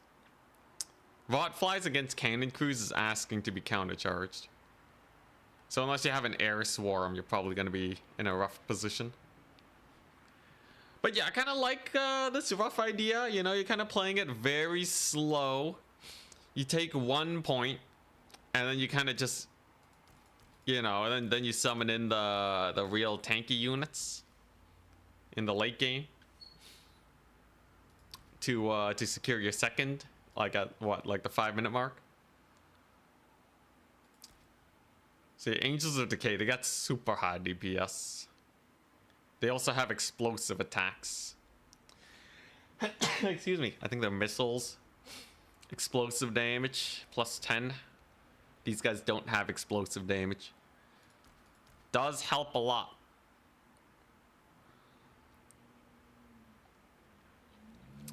But yeah, I'm thinking maybe I just summon in as many units as I can.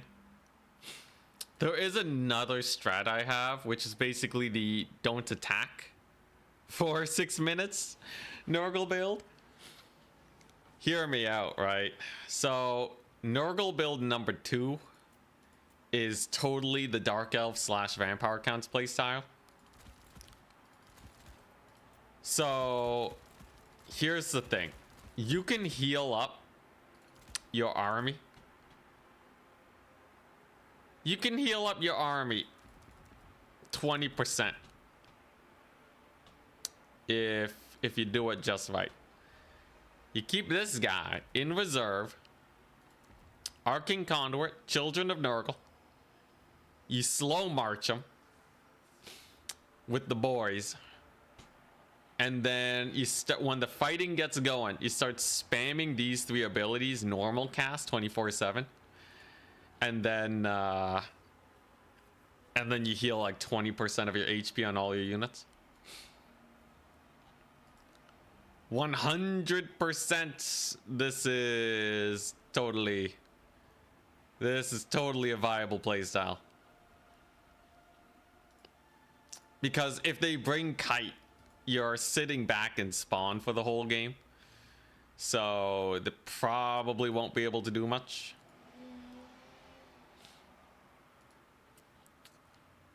Let's see here. But this is the more boring Nurgle playstyle for sure. This is just the... It's kind of just the one and done. Oh wait, no, I should definitely start with the Plague Bearers.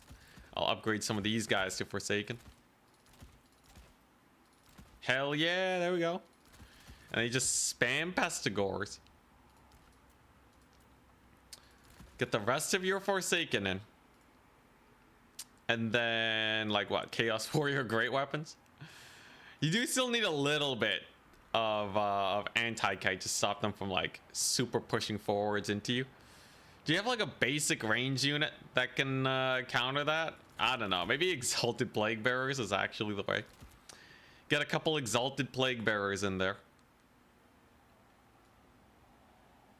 And then you just have a couple Toads for mass. Yeah, so this is the I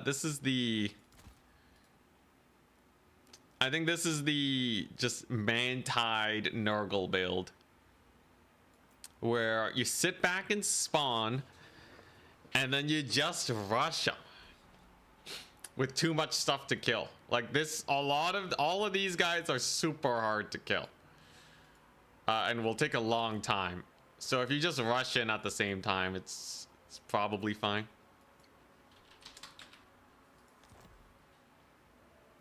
Plague Bearers are always a disappointment. Maybe with the heals they'll do better. Nurgle Forsaken are fine, yeah. You know, they're your classic Forsaken, fast anti-infantry. A lot of turns builds have them, so. Really? Nope. Doesn't not. If turns running Forsaken, the Forsaken have to be good. Oh yeah, the ROR Forsaken has Swarm of Flies. Kind of cool. Lots of stats. How does this defend against a rush? Can only 2 infantry defend an artillery? The for the other Nurgle build, as was asked on the Twitch chat, this Nurgle build against a rush, you play super defensively and you summon these guys. If you're in the backfield, no one wants to rush a Nurgle, you know, Pestigore summons. You know, if it's a giant single entity rush, you also have the Marauder Horsemen. I think it'd be fine.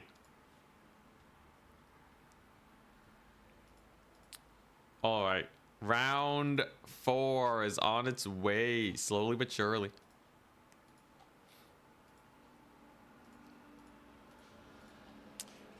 Slowly but surely.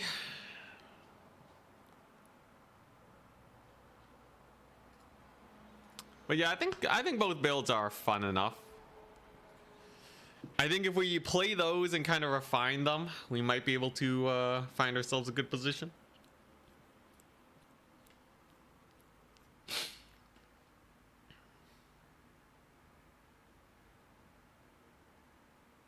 He only started running them after he saw I did. That's still fine. I like the speed. 46 speed for Nurgle is a blessing. So they're as fast as the Plague Ogres. It's pretty nice. You could do a Forsaken Plague Ogre. The thing is, like, you're going to... It's not the melee fight that you have to worry about. It's always the kite. I think almost no one wins against Nurgle in a melee. No one uptrades against them.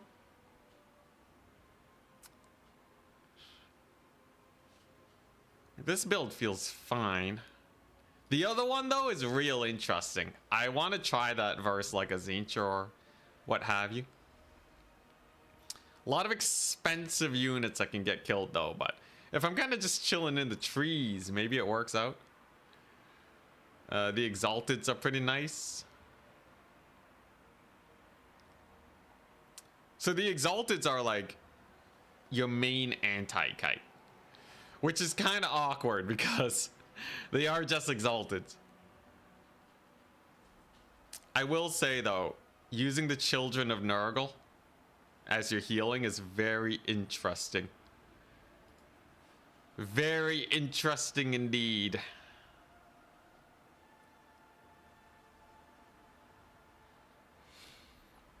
So what's the range on these guys? 70? Man, I wish I had a better infantry unit that could counter kite. Because I don't want to just have to take the Noxbringer every game. That's kind of boring. The slow rush, though. The slow rush. Slow rush triple cap and make it impossible for them to retake points. But I think everyone plays differently against Nurgle. So most people that play against the other factions I play go for cavalry, right? Just normal cavalry. against Nurgle, a lot of people go for way more range units. So my mass infantry could have a harder time countering them. Or like fast range units for Kite. Exalteds are better for sniping single entities. Yeah. Excuse me, but I don't want to like have to just have 4 horsemen every game. If we do though, whatever. Horsemen are still good. So like if, you know what, maybe that is what I do with this build. You know, maybe I'm not gonna go for maybe instead of plague bearers, I just go for 4 horsemen as my counter Kite. It's kind of a good enough situation, and you might as well take horsemen most of the time anyways.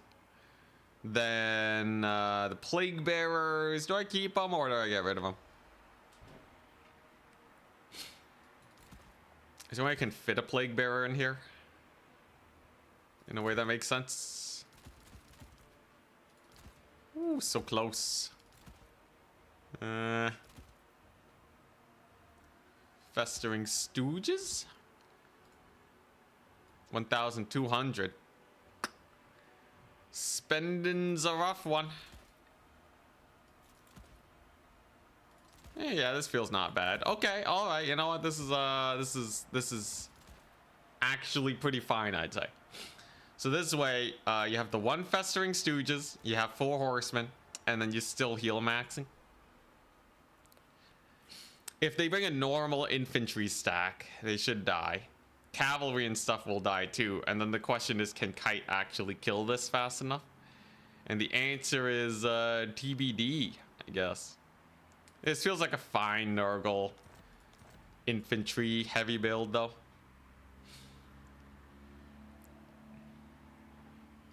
Yeah, Stooges are quite good, and they have terror. It's nice.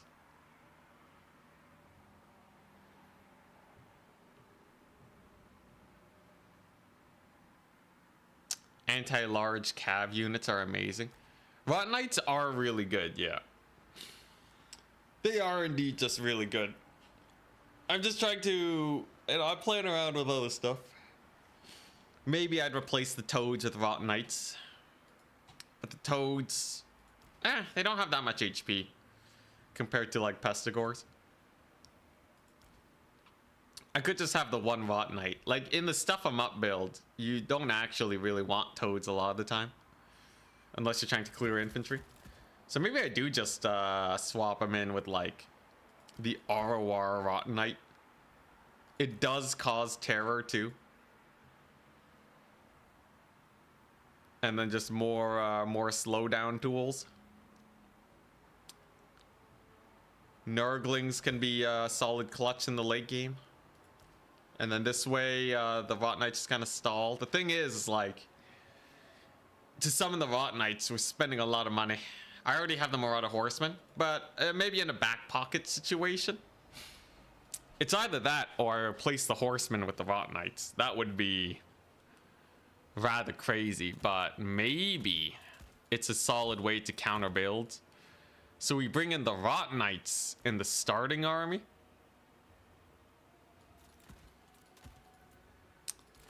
The Rot Knights in the starting army.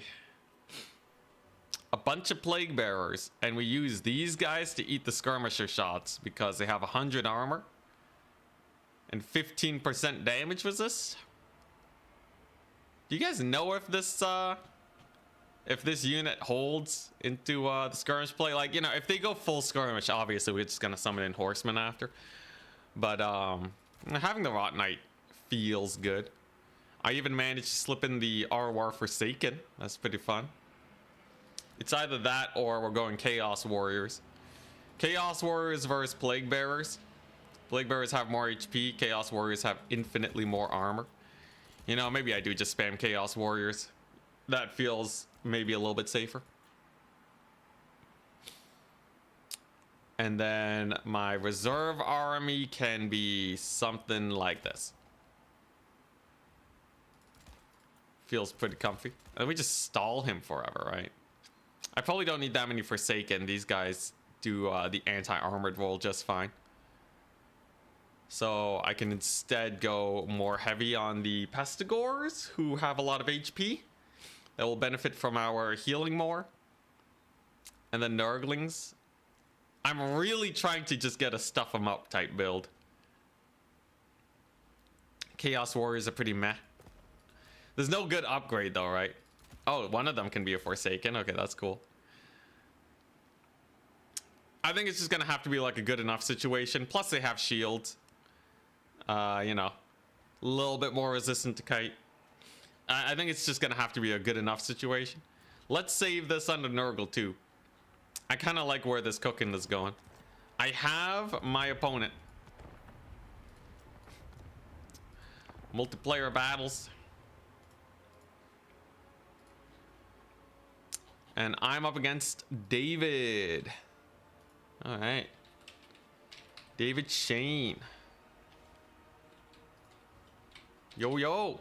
Looks like we played, looks like we messaged them before. Oh no, they messaged me. All right.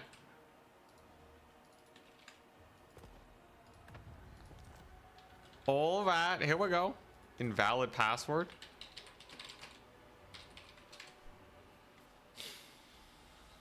All right, and then we'll be ready for the next tournament. Oh, I see.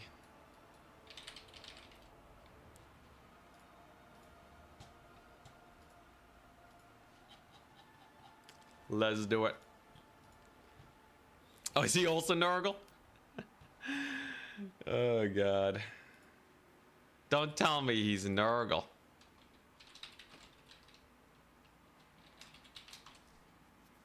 He's Nurgle. Oh, God, it's the mirror.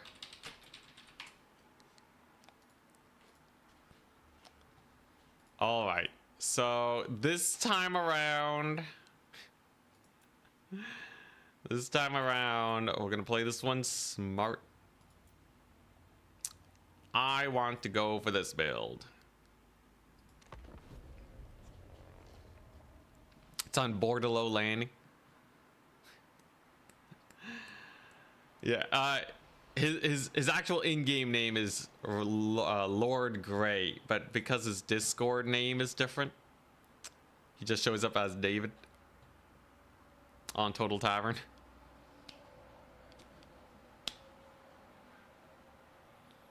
2 more hours till my tournament, so it looks like we did time it correctly. Hell yeah.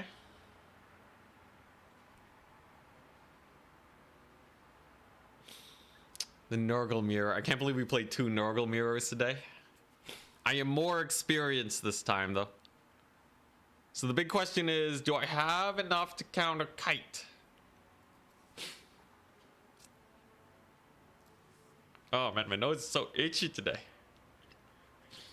It is spring. The plants are growing, so all the allergens are back. All right, let's see this. Nurgle meeting itself in the pits of the tourney. I really hope we can actually pull out some dubs with Nurgle in the future games. Nurgle is definitely, aside from Skaven, Nurgle is my biggest blind spot in terms of playstyle. I think you have to play way more slow with them. The thing is, I just haven't watched enough tournaments to really know how to do the Nurgs properly. I haven't watched a lot of people, like, you know, with Dark Elves. I just watched Tim the Wilder do the 6-minute push, and I'm like, oh, okay, that's simple. With Turin, I'm watching, I'm like, I don't know what's going on, man. What's he doing? How is this? How is what he's doing working?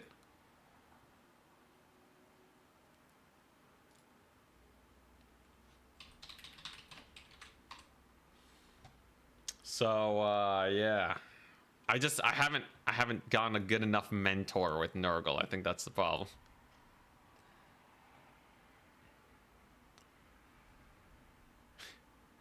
Does Nurgle have the worst win rate right now? I thought it was High Elves. Oh, hell yeah.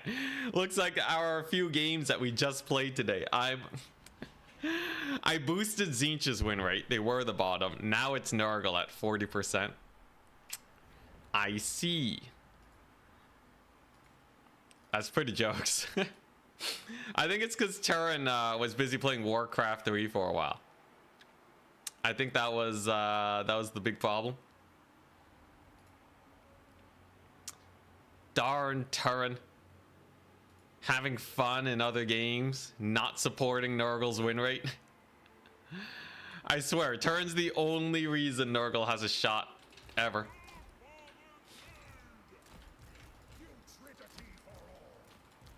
Alright, I'm trying out the build. Ready? Good luck, have fun. I'm trying out the build, alright? So this is the infantry stuff 'em up. This is the infantry stuff 'em up build. He has 9 units.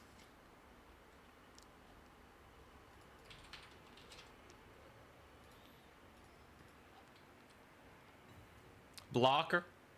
Whoops. We got it. Don't panic. All right. He brought the Demon Prince. I see.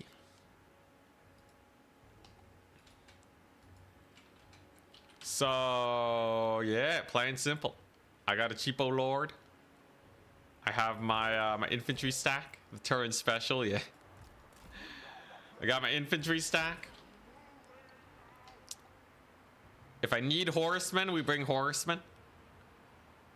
If I don't need horsemen, infantry in theory are better. Yeah, he actually brought a lot of single entities, so that's pretty good. So I guess we just start walking.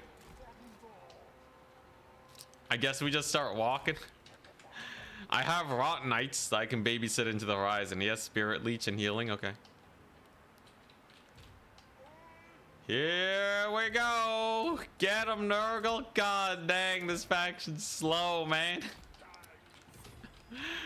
Capture point number 1, dude. Oh, God. Not my playstyle, man. Not my playstyle in the slightest. You see that sick dodge, though? Aw, yeah. Alright, so I gotta get the fighting going early so that I can actually heal up with my dudes.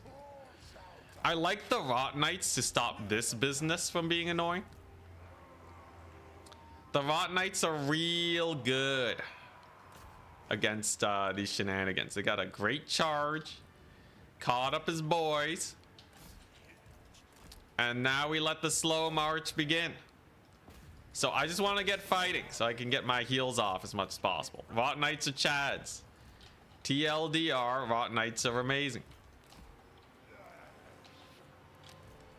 Holy crap. Yeah, okay, so the Rot Knights really are kind of like an anti-skirmish shenanigan.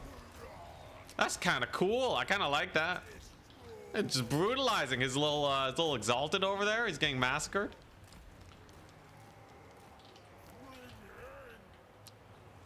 O3, the world champion. Yeah, I have not played enough Nurgle, man. All right, there you go. So we terror-routed one of them. That's nice. Reduce their charge bonus. I don't know. I think I cast out way too late, unfortunately. All right. Here we go. Pestigore spam. So there's heal number 1. Then I cast again. And then we get another Children of Nurgle proc, right? It's heal number 2. Then we wait for that to wear off. And we do this, which is heal number 3. So each time I cast a spell, we heal about 1% of our HP. Unfortunately, my Lord's dying to Spirit Leech spam. And he's routed. What a guy. He's kind of getting knocked around by toadies. But, you know, we're killing off his Nurglings. That's a plus, I guess. I want to summon the Horseman, but I want to see if the Infantry Max can just stop him in his tracks. You know, I'm just gonna get another one. Another Pestigore, alright? So in this build, our Lord is a lot more susceptible to getting sniped. You definitely need him for for keeping things alive and such, but you know, it's fine. He's relatively cheap. I'll just resummon him. I don't think he's sealing this point anytime soon. All right. Yeah, now we just sit back, relax, and just chill. Oh, I forgot the leadership hit's a little painful, but we're gonna see if we can play Nurgle properly here. The idea is that I should just have so much infantry. It doesn't matter if we slightly downtrade or our lord dies or what have you. If he just can't kill my stuff fast enough, we win. And the you know, just the sheer weight of our dudes here should hard carry, as long as we don't get too many routes on my poor marauders. Time to get the Forsaken in. Forsaken catching up. Rotten Knights, they've killed his toads. Hell yeah. Marauders have rallied. All right, he's triple capped. This should be relatively painful. I know it looks bad when your lord is dead, but like I think he just doesn't have the deeps.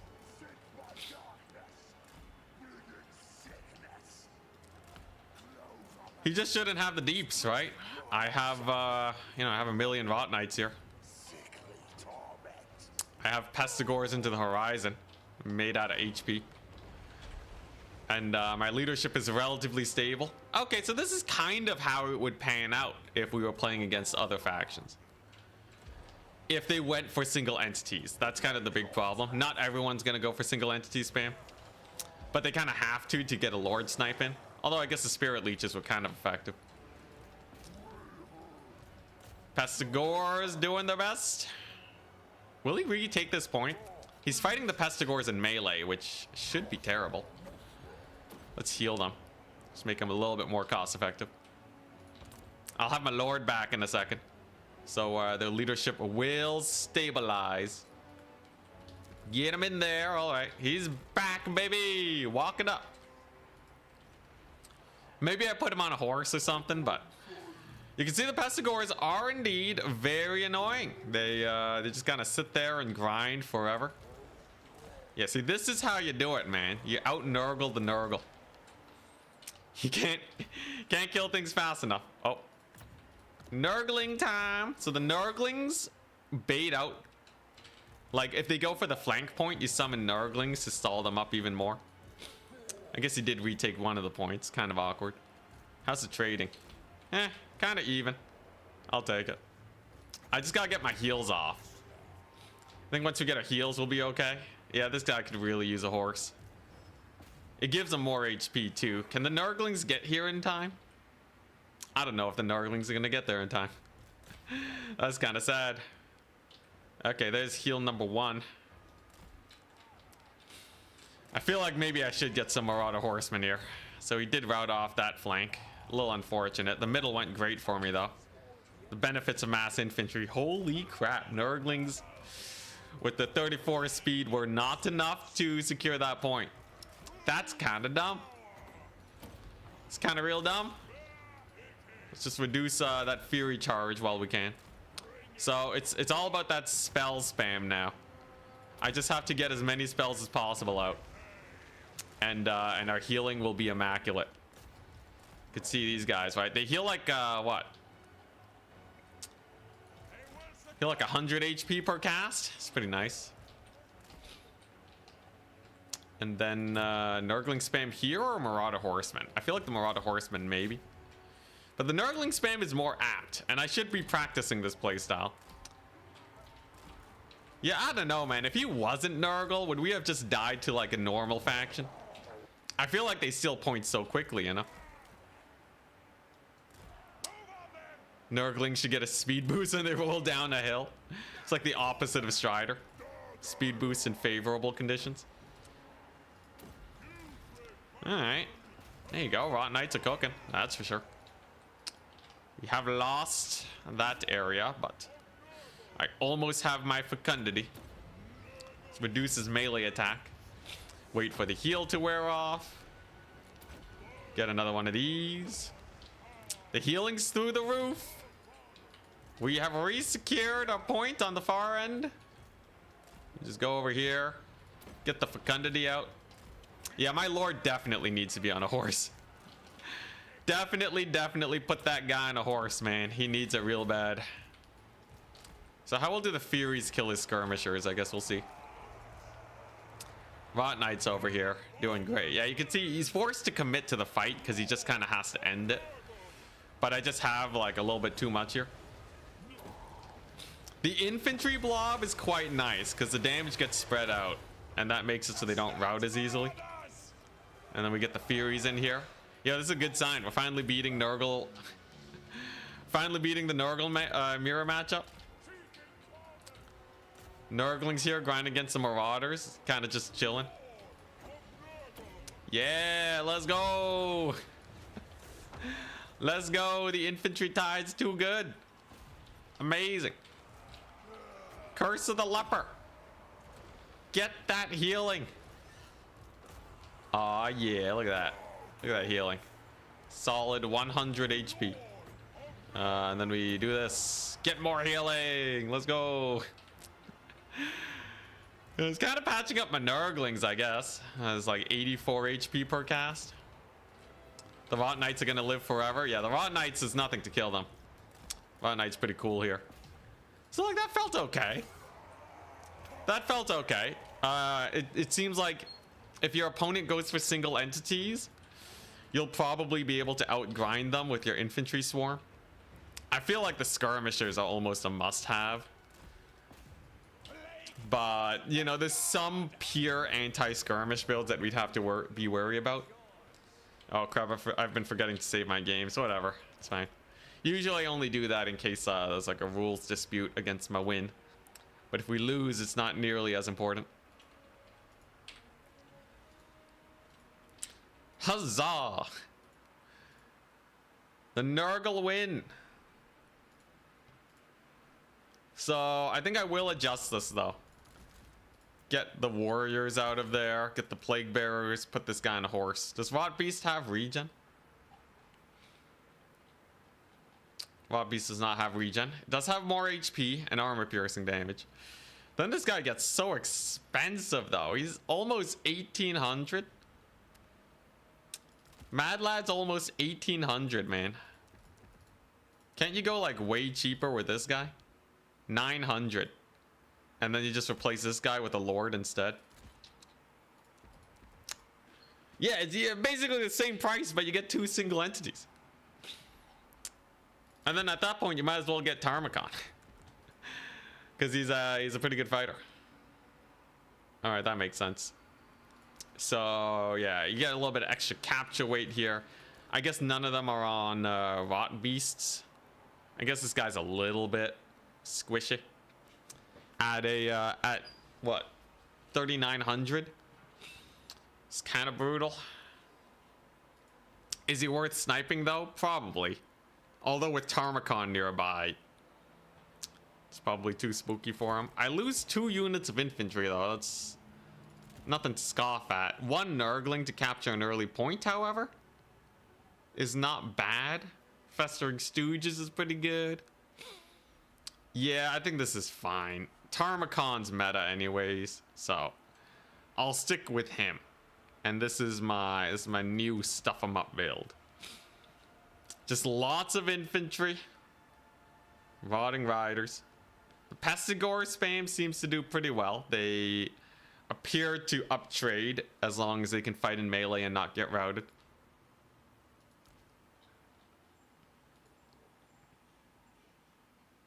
Yeah, Tarmakon's really good. 55 speed, bonus versus large 20 is great.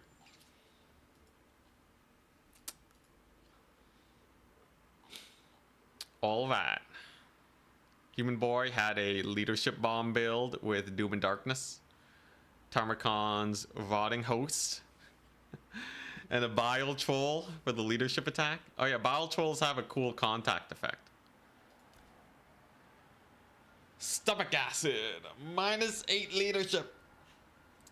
It's actually pretty cool. Maybe I do get a Bile Troll in here. Can I go double Bile Troll instead of the Rotting Riders? That might actually be pretty jokes. Rotting Riders is my only source of terror though, aside from Oh, Stooges don't cause terror. They only cause fear, huh? Did they get nerfed, or was I thinking about another unit? Yo, Bile Trolls mixed in could be really hype. Yo, Nurgle time? Yeah. It hasn't been going great. We'll be casting the semis and the finals, and then I'll be hosting my own tournament in an hour and 40 minutes. The Nurglings were fun as like a stall tool, but they're not actually great fighters.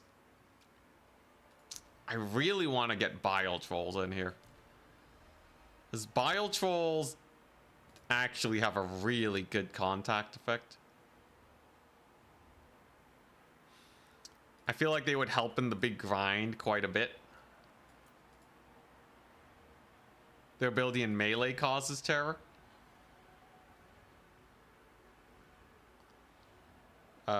Gloom of Flies. Oh, okay, there you go. So if they're in melee for a bit, then they start causing terror. Okay. So I don't even need the Rotting Riders. I can totally go double Bile Troll. Double Bile Troll shenanigans. Start off with the one Nurgling to get early capture points. Swap this guy out for a warrior, I guess. Hey, nice. And now we have two guys with mass. This feels like, you know, this feels like a plus. I'll take it.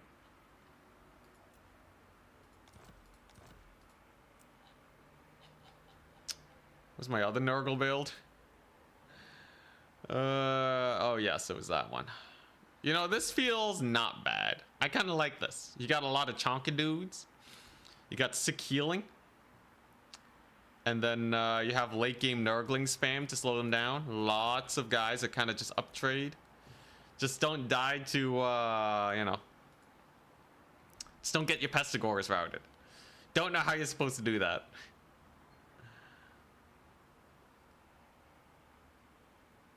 Maybe I was thinking of the Swamp Things ROR, maybe. Maybe. There's a couple RORs that just have that little bit of extra oomph.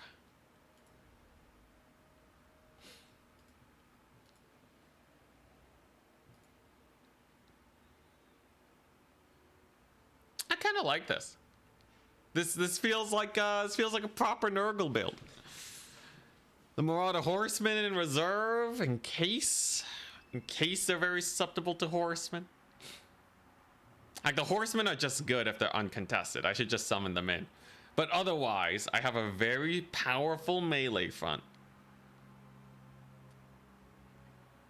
I have Tarmacon, who is very resistant to getting snippety sniped. I could take the Rotting Host, 150 for -4 leadership. So you take this. Okay, yeah, so this is what you're talking about. It's a Bile Troll, Tarmacon, Rotting Host. -4 leadership's pretty good. Interesting. Very interesting, huh? I see what you guys are putting down. And then we have our abilities spam and the thing. I don't have a Greater Arcane Conduit, so I'm not going to spam Curse of the Leper. It's just going to be our 2 cheapest spells for the healing. It also makes this guy cheaper. Taking a lot of spells will make them very expensive. But, you know, Miasma of Pestilence is pretty cool for when they do decide to go for that big charge. You can overcast it to affect multiple units. Okay. Yeah, okay, you know what? This is kind of cool. This is kind of cool. A lot of mass in the early build. I like it. I like it. This is getting more and more meta by the second, but you know what? Maybe if we play it just right. Yeah, so we have this, and then we have the Soul Grinder build. So if I'm like really worried about kite, like I'm like, okay, these guys are 100% gonna kite me. You go for this build. Soul Grinder, 4 horsemen, 2 warriors. Means that you're basically never gonna get kited. Yeah, you're not gonna get kited with this build. You just have too much stuff. You got a lot of range to pokey poke to. But you will have to wait longer before you can summon these guys. It's basically the other build, but some things are shuffled around, and the Noxbringer instead of more infantry.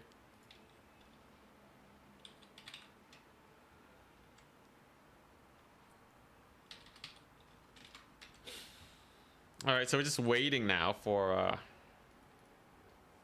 We're just waiting for the semifinals to lock in. Those games should go pretty fast. No, Rot Knights is crazy. They have infinite value. Yeah, both don't have Rot Knights, but I feel like 2 Bile Trolls is better than 1 Rot Knight. So they have double the HP. They also heal and regenerate and stuff. And like, yeah, the Rot Knights also regen. They have armor. They have blessings of the Fly Lord. So like, you know, that's like really cool. But like 2 Bile Trolls, man. Come on, they got the minus leadership. I don't know. I think the Rot Knights are faster. Like, they can get around a lot faster.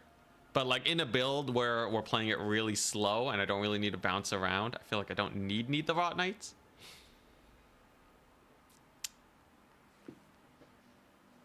I'm worried that they might run out of targets.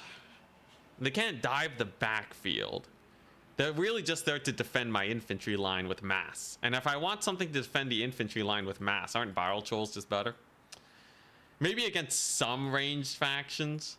You know, if I have to rush a ranged line, I think the Bile Trolls would be better. The Rot Knights. This build definitely isn't rushing a ranged line though.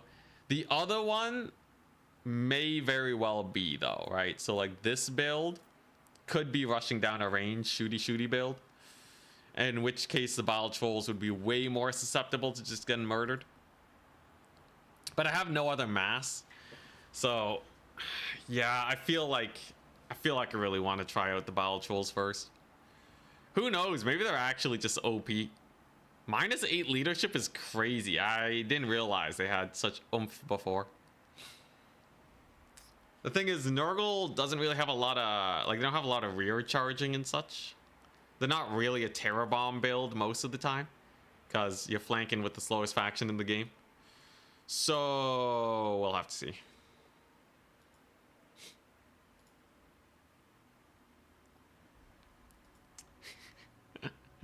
Hell yeah, we have another meme.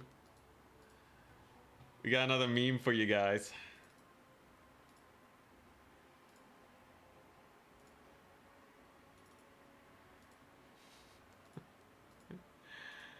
All right, here we go. New army blocker just dropped. Amazing. All right, I'm using this one for the rest of the day. Thank you very much, Beryl. Oh god, that's how it feels. I just hate how easily Bile Trolls shatter. Yeah, that's a big problem for them.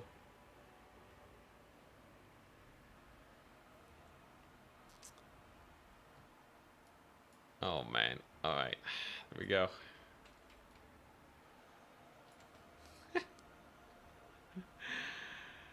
Now that's the strongest screen blocker. Hell yeah.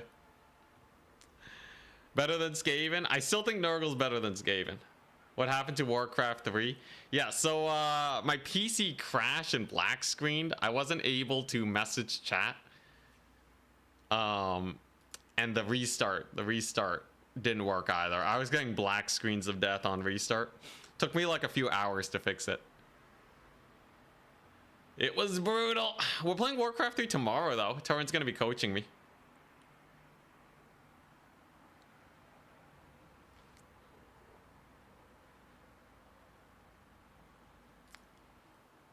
Yeah, this is fun though. Tarmacon leadership busting build. -14 plus the terror of the Stooges. So you just stack the Stooges, the Trolls, and Tarmacon. Probably kills Furies like no one's business.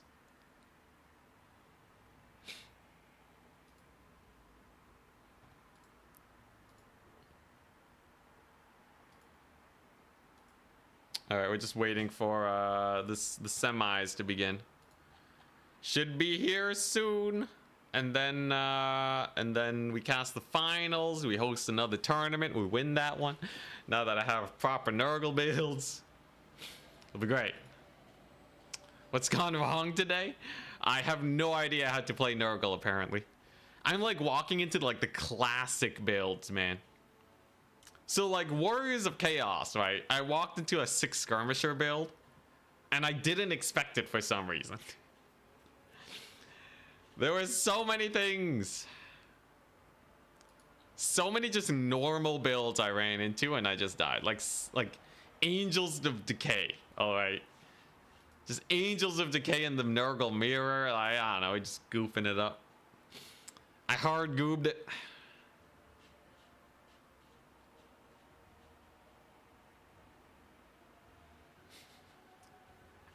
That meme is great. Courtesy of Barrel. Oh man, we'll win it though. Trust me, I will. Angels of Me. Oh yeah, Angels of Decay. There you go. But yeah, I think you know, I'll play another tournament, and then we'll totally crush it. Totes gonna annihilate with the wins. And here's the thing, if I get good at Nurgle, okay, imagine we get an update where Nurgle's actually strong. We'll be so ready for it. That's the benefit of learning a bunch of different factions. You can kind of swing with the meta, which is exactly my play style. We sweat lord it here. Are you gonna pull out Tamaboy? Yeah, both of them have Tamaboy. Oh yeah, I guess we don't need the, well, I'll leave the army blocker up for when the semis begin. And then we got my tournament. Signups are coming on in. We got a decent number of signups. Check-ins haven't begun yet though.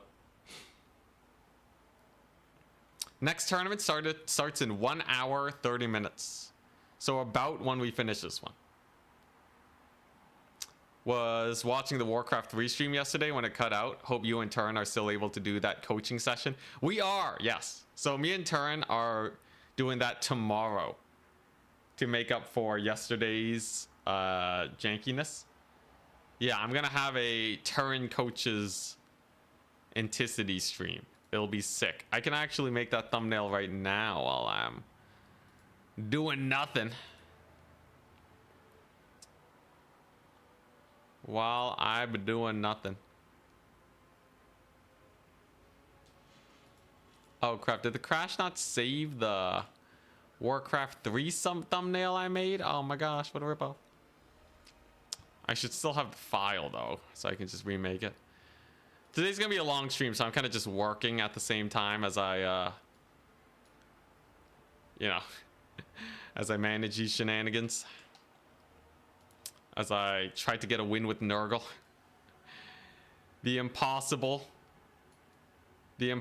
task. Between Nurgle and Skaven, I feel like I'm still worse with Skaven though. I'm still absolutely worse with Skaven.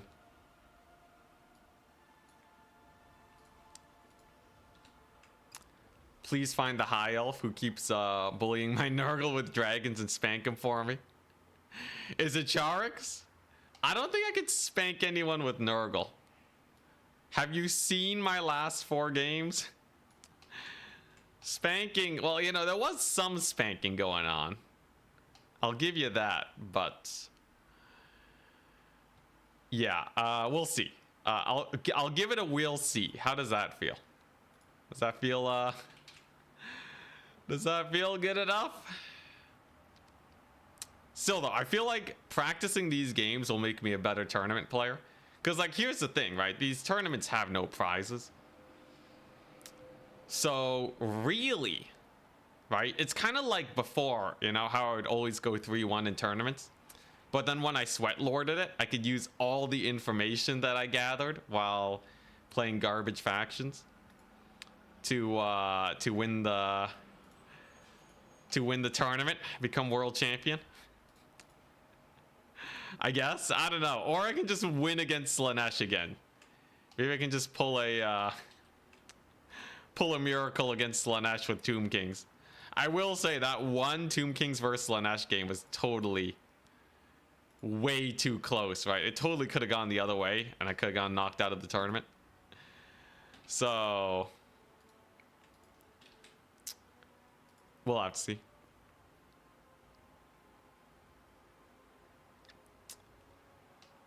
All right. Toxicity. That's a Pokemon, really?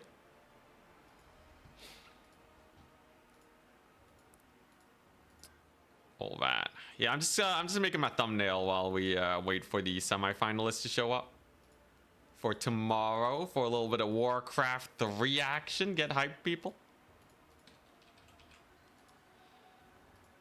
And then I gotta add a blur to this. I haven't posted a video in a long time too. I really gotta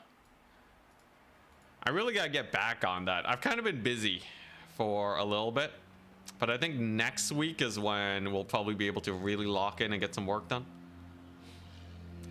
Should be very fun. So look forward to more intensity. Streaming wise, it'll be the same though. I don't think we'll have more streams.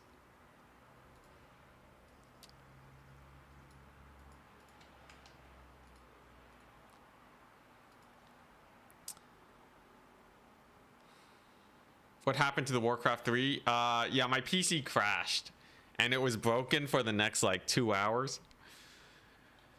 It was a little unfortunate. I got it fixed for today though, at least. But yeah, I got a really bad crash. There's been an air getting a lot recently. That's been giving me yeah, I've been getting a lot of black screens of death. So, you know, I think it has something to do with Windows updates or something of the like. Yeah. It's fixed though, and as long as I don't goof around too much, it shall remain fixed for the foreseeable future.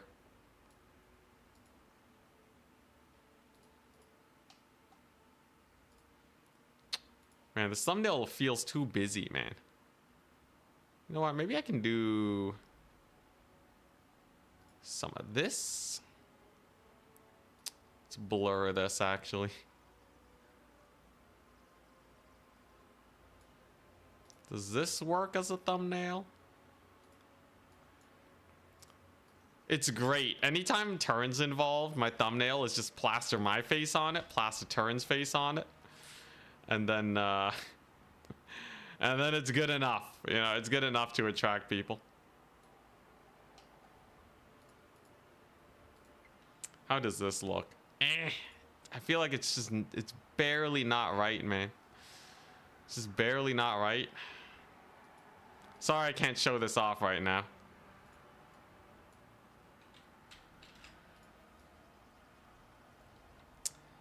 Windows is forcing you onto a new feature update. Oh god.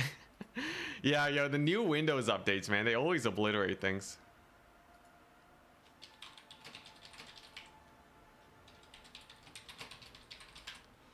All right, so it looks like they are done. They're in the semis now, so we should be set. We should be set.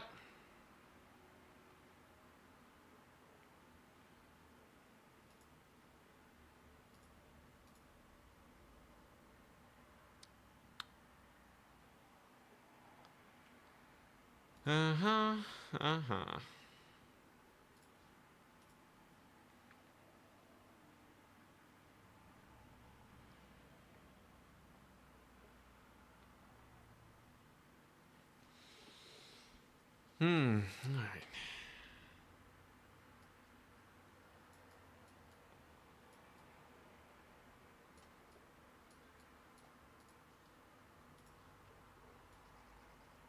Still waiting for their lobby code. Should be there in a second.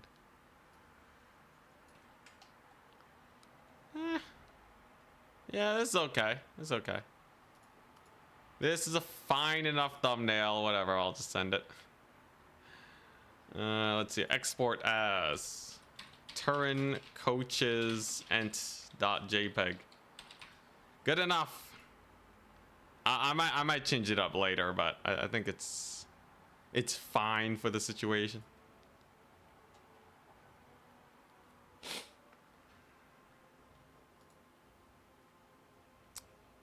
Yeah, Turin's hosting a Warcraft 3 tournament, similar to what Grubby did. I've already signed up. It's pretty hype.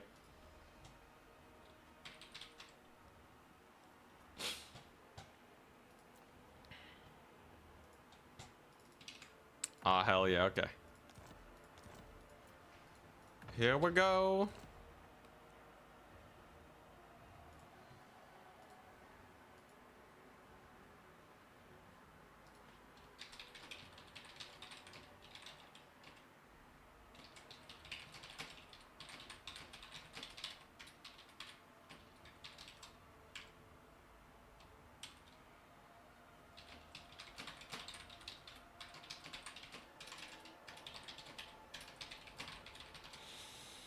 All right. So what we got? Dark Elves. Ah, hell yeah. Oh hell yeah, Dark Elves. Oh my goodness. Show us the goods. It's not a great thumbnail. I'm not the biggest fan. Also, most people don't really know how to do thumbnails, so I don't want to go through the comments of like, you know, people backseating the thumbnail creation. But yeah, Turin's hosting a Warcraft 3 tournament. I think it's what?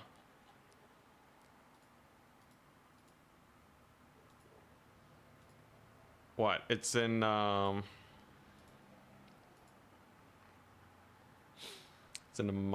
a month. On May 17th, we'll be hosting a Total War Community Warcraft 3 tournament. This is a Warcraft tournament event for players from our community. Whether it be Total War, Age of Empires, or any other game we play here. We'll be tracking your progress on Warcraft3Champions.com. On May 16th, we will take the top 4 or top 8 ELO players, then shortly after host a 4-player show match tournament. Pretty crazy. Pretty crazy. I feel like I need to just lock in whatever playstyle is easiest. Just lock in the one playstyle, play it super well, and then we're fine. But yeah, so I actually have to get my MMR high enough though for the tournament. Don't know how that'll go, but getting some coaching from Turin will be good. So I have 17 days. How do you decide what faction to play? Just you know, play a bunch of them. Pick whichever one you like the most. Do human then, human Pala rifle. Let's see here. Human paladin rifle build. Warcraft 3 gym. Pala rifle build. This is made in 2021. Yeah, so we just pally rifle it to the win, for the win.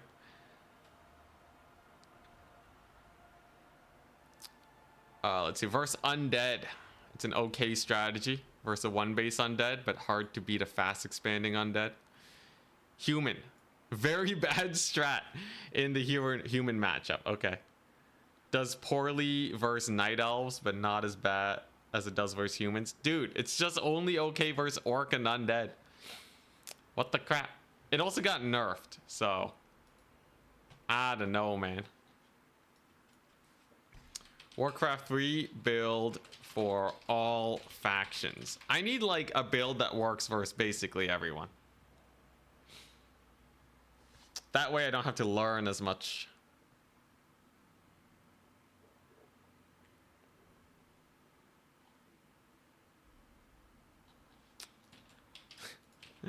ChatGPT.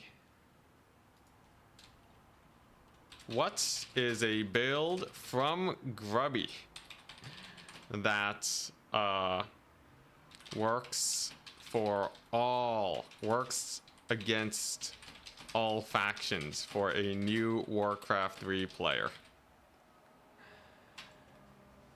Let's see if you can send me a link to one of Grubby's things, and then I can actually look at the build exactly.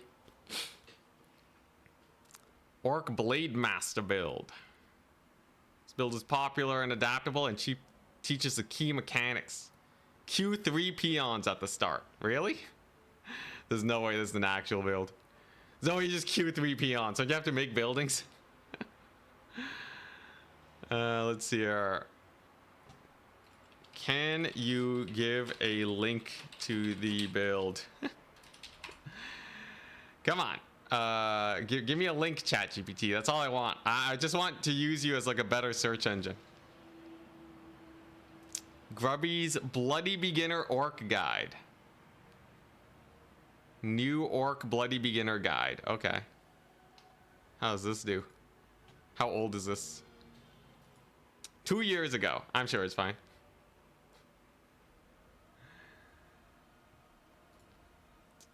Let's see. So what's this? What's this?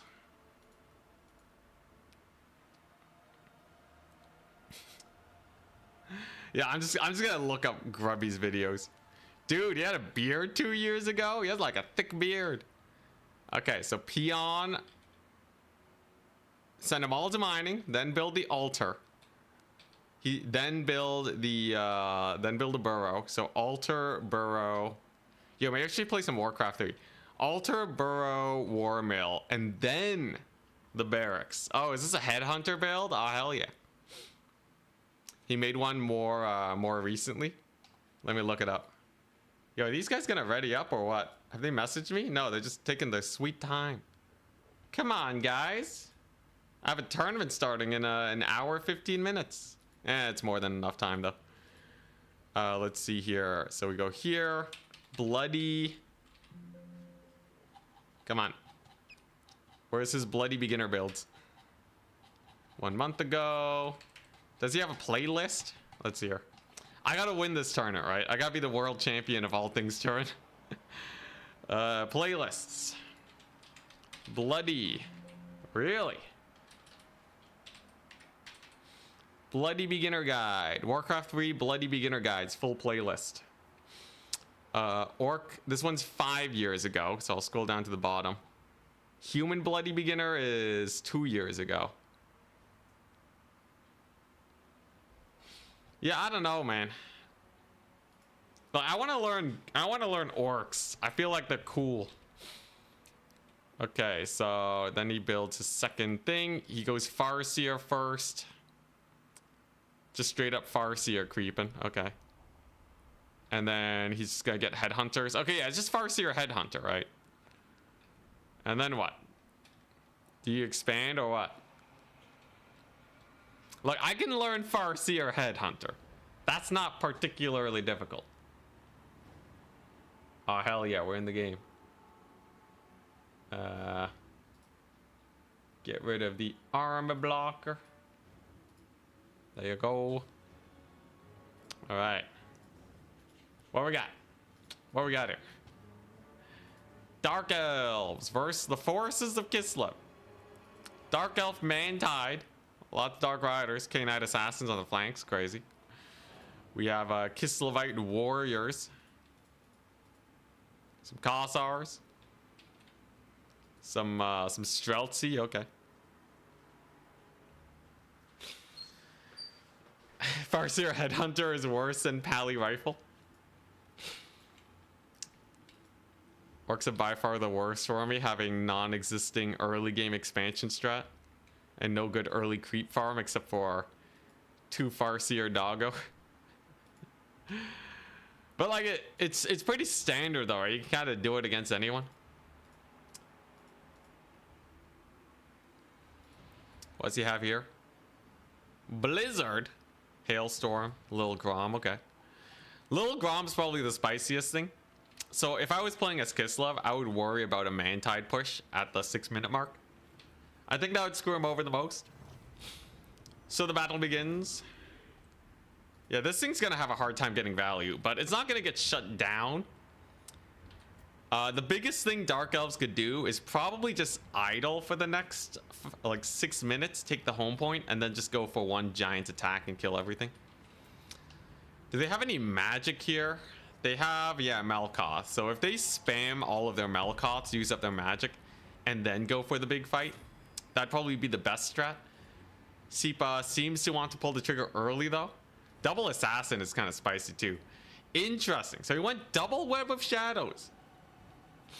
Web of Shadows is kind of like a final transmutation.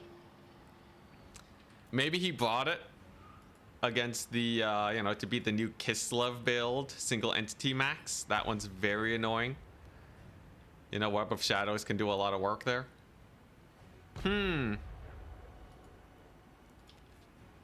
Interesting. There's the upgraded Melkoth to make it have longer range. Kind of a waste of magic. It only increases the cast range. But that kind of tells me that he's trying to... He wants to pull the trigger before Winds of Magic runs out, right? He's going for a fat rush, you know? It's not about efficiency. It's about just pile driving in. I guess he sees a little bit of weakness from the little Grom pick. Though, if it gets a shot off on the Cold One Knights, that would be very bad. The cannonball launches. Oh, Cold One Knights. We lose 4 entities. 7 entities, my bad. We lose 7 entities there. So Little Grom's already putting in a lot of work. Second Melkoth comes on in, so a little bit of damage to the Winged Lancers, but like what we really need here is a big bust of the front line. And so far, with the Streltsy getting shut down by the Bleak Swords, it's feeling pretty good. Most of the range are still alive. That was just a normal cast Blizzard. It does last bloody ages though, so they may get routed off. Very expensive spell to cast though, so I don't expect more spells to come on in. And the Assassins are starting to go in now. Unfortunately for the Dark Elves, a couple of the range units are still alive, though I guess the Dark Elves do have more range power. So overall, probably an advantage for them, unless the front line starts to collapse. I don't expect Dark Elf front lines to collapse, especially if they're passive triggers sometime soon. It gives them a bunch of leadership and almost perfect vigor.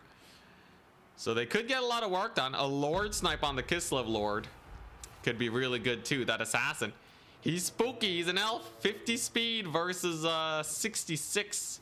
Despite being on a horse, she's actually getting run down. The second Web of Shadow gets dropped too. And she goes down to half HP, but she should be able to escape. They do have a range attack though, so she might get poked down. Holy crap. Her passive triggers. Should have sent the Kossovite Dervishes to save her. These guys are ranged assassins. Holy crap, the double assassins. Assassins actually doing their job. Not a lot of Kislev Cav either. The Dervishes kind of get melted by the Bolt Fiends. Oh, and they pull away? They didn't even go for the charge. They were terrified of the Cold One Knights. Lord getting really low now. I think Seepa just absolutely annihilated here. Lord Snipe OP, she gets routed off. And yeah, I don't know, man. The Kislev infantry, no front line into a Dark Elf rush. If you look at the actual units he brought a bunch of Kossars, and they're basically the Lothern Sea Guard of Kislev. Which is to say they suck at melee. They really don't hold a line very well. And the little Grom too means that he couldn't have more infantry to support. It was kind of just a YOLO maneuver in. Not the closest game, yeah. Not the closest game in the slightest. This is a rough one. So she's gone. Ice Witch is she's just full gone, man. What we got over here? Yeah, well, a couple dervishes. We have wavering Kislev Warrior. Is there anything that can stop this? Yeah, I think he just didn't have enough. Like the Dark Elves even took a bunch of range units. You know, if Kislev went for a lot of cav, they probably could have just run over these guys. I'm pretty sure Griffin Legion delete the Dark Elf, you know, cavalry. Not a single Griffin Legion to be seen though. Just a bunch of Kislevite warriors. Like, yeah, I don't know. It's not my playstyle. I like my cav and my single entities. But maybe it was a build for a different playstyle. You know, maybe he was more ready for kite Dark Elves. Maybe he was ready for more cavalry action. But yeah, it really was just an A move. Lil Grom. Obliterated. Blows up in a puff of smoke. There was not gunpowder in there. It was powered by ice, I guess. And that's going to be game 1 of the semifinals. I think Charks is playing... I think he's playing Skaven. Is Charks playing Skaven or Beastman? That's the matchup that we have going on. Skaven versus Beastman. Dang, double assassin actually kind of cooked there. That slow was really fun tech, but I think the biggest dub was the Dark Shards living and able to get the volleys off. Compared to the... Yeah, look at these Kossar spears, man. 47 value. Did he even shoot? I don't think so. Streltsy, 229. 1 volley off at best. Before they got into melee. Oh, I guess he did have 2 armored Kossars, but that's not enough, man. 2 armored Kossar and 1 Kisleviate warrior is not enough. And they didn't do that well for their price. They cost like almost 700, right? 650. Brutal. Dark Elf composition was fine. I think maybe susceptible to a cav charge in the back. Not a lot of spears. A lot of range units. But he called the Kislev bluff. He also had a lot of good cav in reserve if a cav tussle did happen. And not to mention, the range units can protect each other. So I could just be wrong about it. His range units could just shoot the Griffin Legion to death. That would be a pretty brutal victory. But there you have it. GG.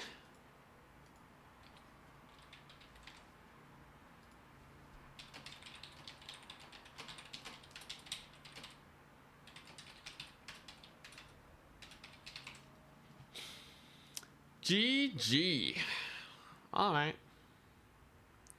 You like the Dark Elf having a cav unit for each in each forest to countercharge any flanking Kislev cavalry?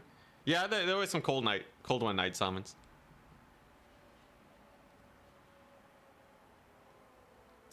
And the one dervish that did get into the backfield just got shot up. Like, Dark Shards do a lot of damage.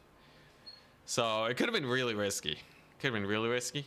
So maybe he just wanted to try and shoot the Dark Elves to death. And he just got out meleeed.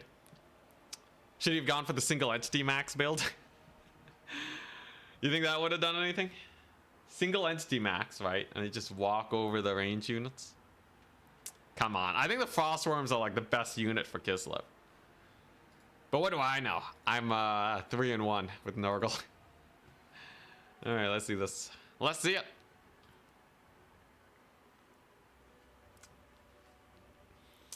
Oh yeah, back to learning how to play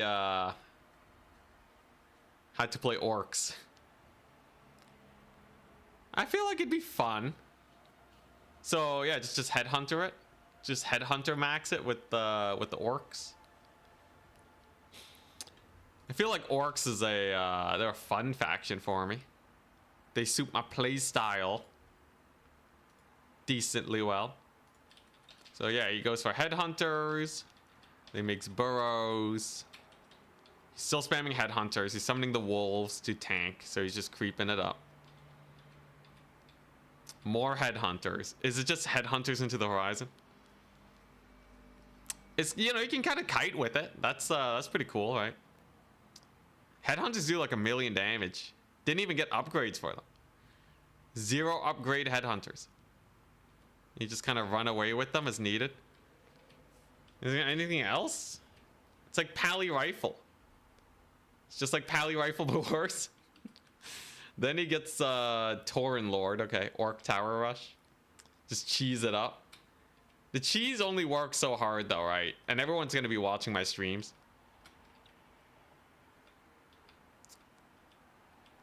And then, oh, and then he gets Raiders. Oh, I see. Okay. So he goes for Raiders tier 2. And then you just use that composition to kill everything. Raiders are pretty cool, right?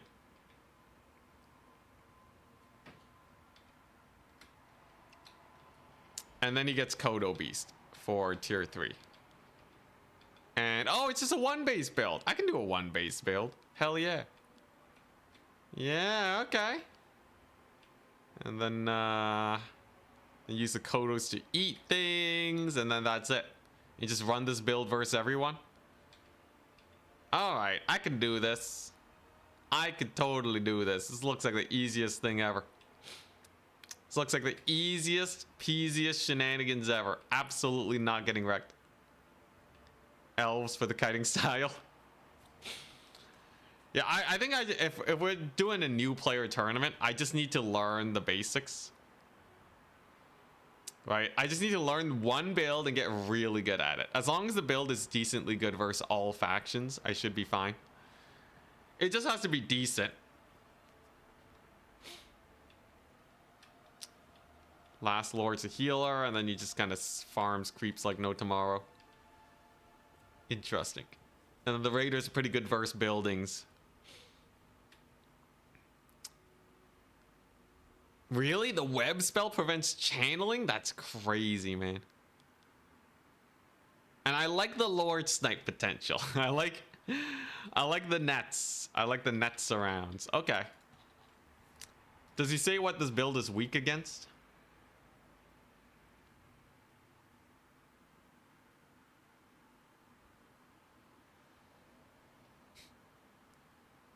There's a lot of places to get better too.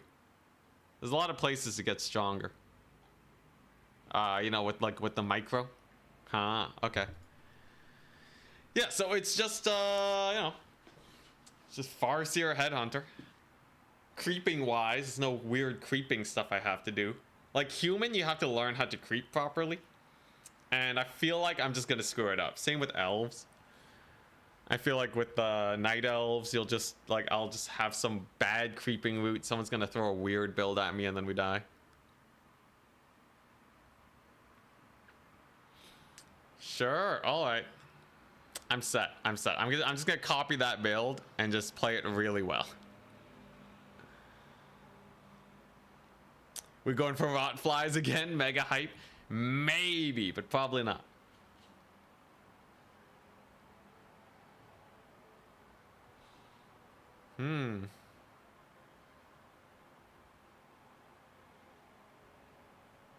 A tournament should be starting soon, by the way. I should get some real food.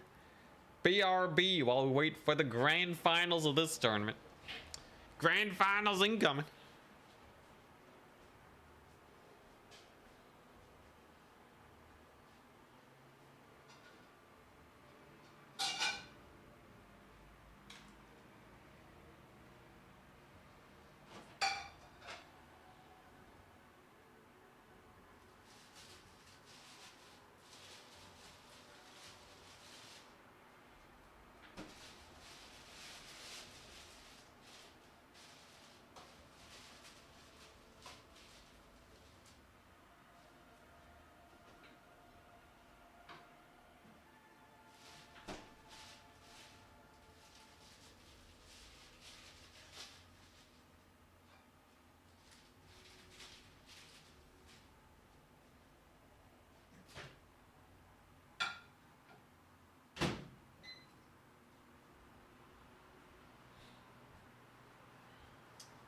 My fam gave me some Vietnamese subs.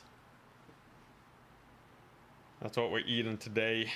Should be great. Dang, Charks is still fighting. I guess that match was a really fast one, wasn't it? Oh boy. Oh, there it is.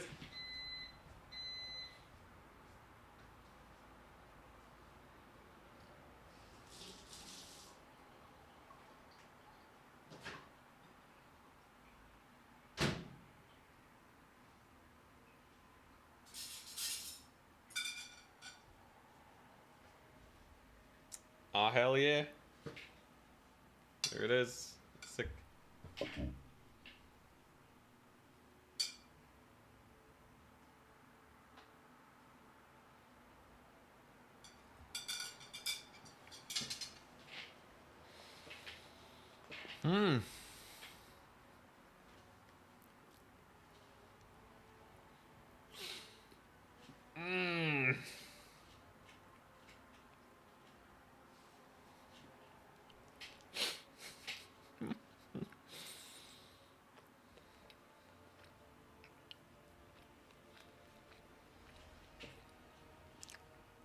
He has a great army blocker. It's a good one.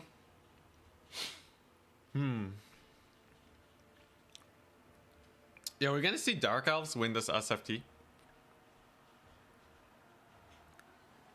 A Dark Elf SFT win would be pretty spicy indeed, I think.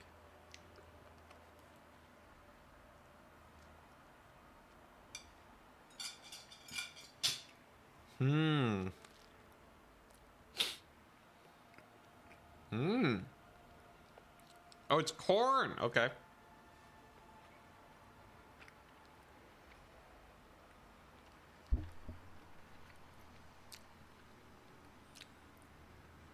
A lot of the blockers are community made. At least the meme ones. This one's amazing. Also, yeah, we got banh mi.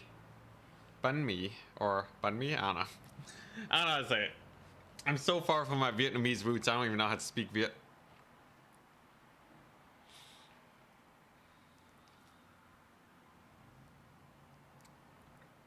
Is Nurgle actually a decent faction at the moment for multiplayer, or do they suck? Well, if you go to totaltavern.com/stats, you can see Nurgle has a 42% win rate. Somehow they managed 2% lower win rate than High Elves. They are at the bottom of the barrel. Literally. They are... Think about it this way. Nurgle is as bad as Beastmen is good. Beastmen have a 62% win rate. Nurgle has a 40%. If they were any worse, they could be as bad as Slaanesh is good, but no one gets to that point. But yeah, Nurgle loses as many games as Beastmen wins. It's pretty rough. Please don't ban me. Oh, yeah. But yeah, it's you know, it's a little rough. It's just a teensy tooch rough for your boy Nurgle. We'll make it work though. Maybe I can raise their win rate above rock bottom, or lower it further. Who knows?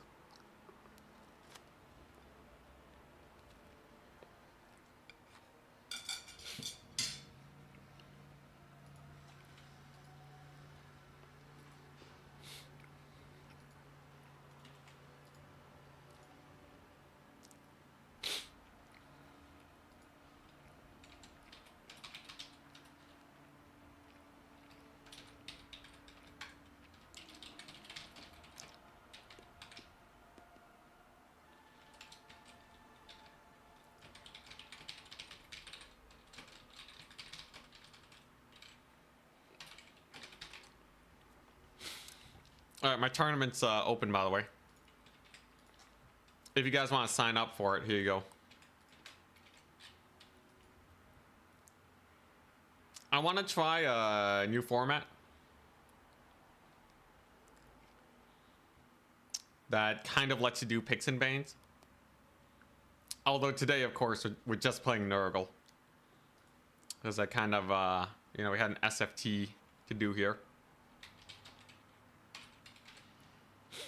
But we'll see how it goes. You can pick 5 factions. So the way it works is both players have 5 factions. You can you pick your faction if you're top bracket. They pick 3 of their factions, and then you pick one of those 3 to go up against. This does mean top bracket can play Slaanesh though.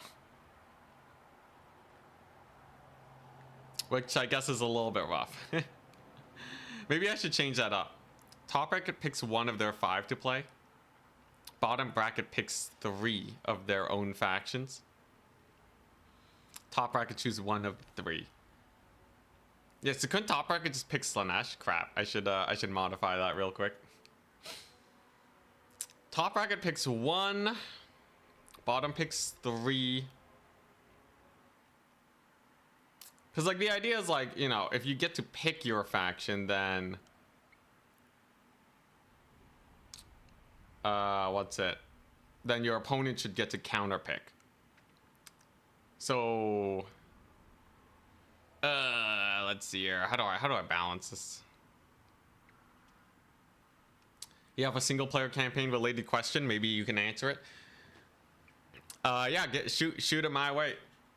Other creators like Battlesea would know more, but feel free to send it up. I could do top bracket. Oh hey, nice, we loaded it.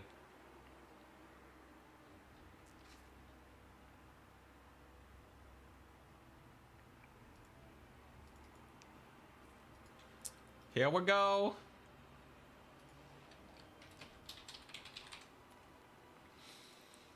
I guess like you still get your counter pick. You get to pick 3 counter picks against Slanesh. I guess that's not too bad. Tomb King's Empire Kislev for me. That's not too bad. You know what? We'll stick with it. Maybe it'll be maybe it'll work. Also, yeah, Viet sub is kind of like a Subway sandwich, but like with like, you know, Vietnamese kind of ham roll type things and like carrot and cucumber. And mayo. There's like mayo in it.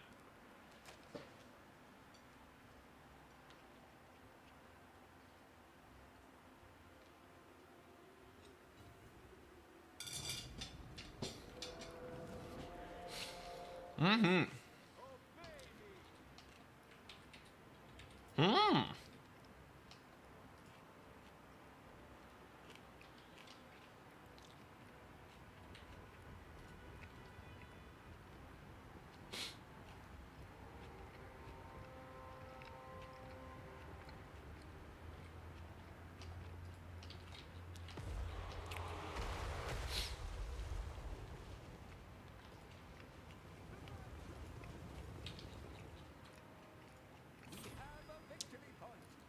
Okay. So he's trying to beat full kite Dark Elves. I see.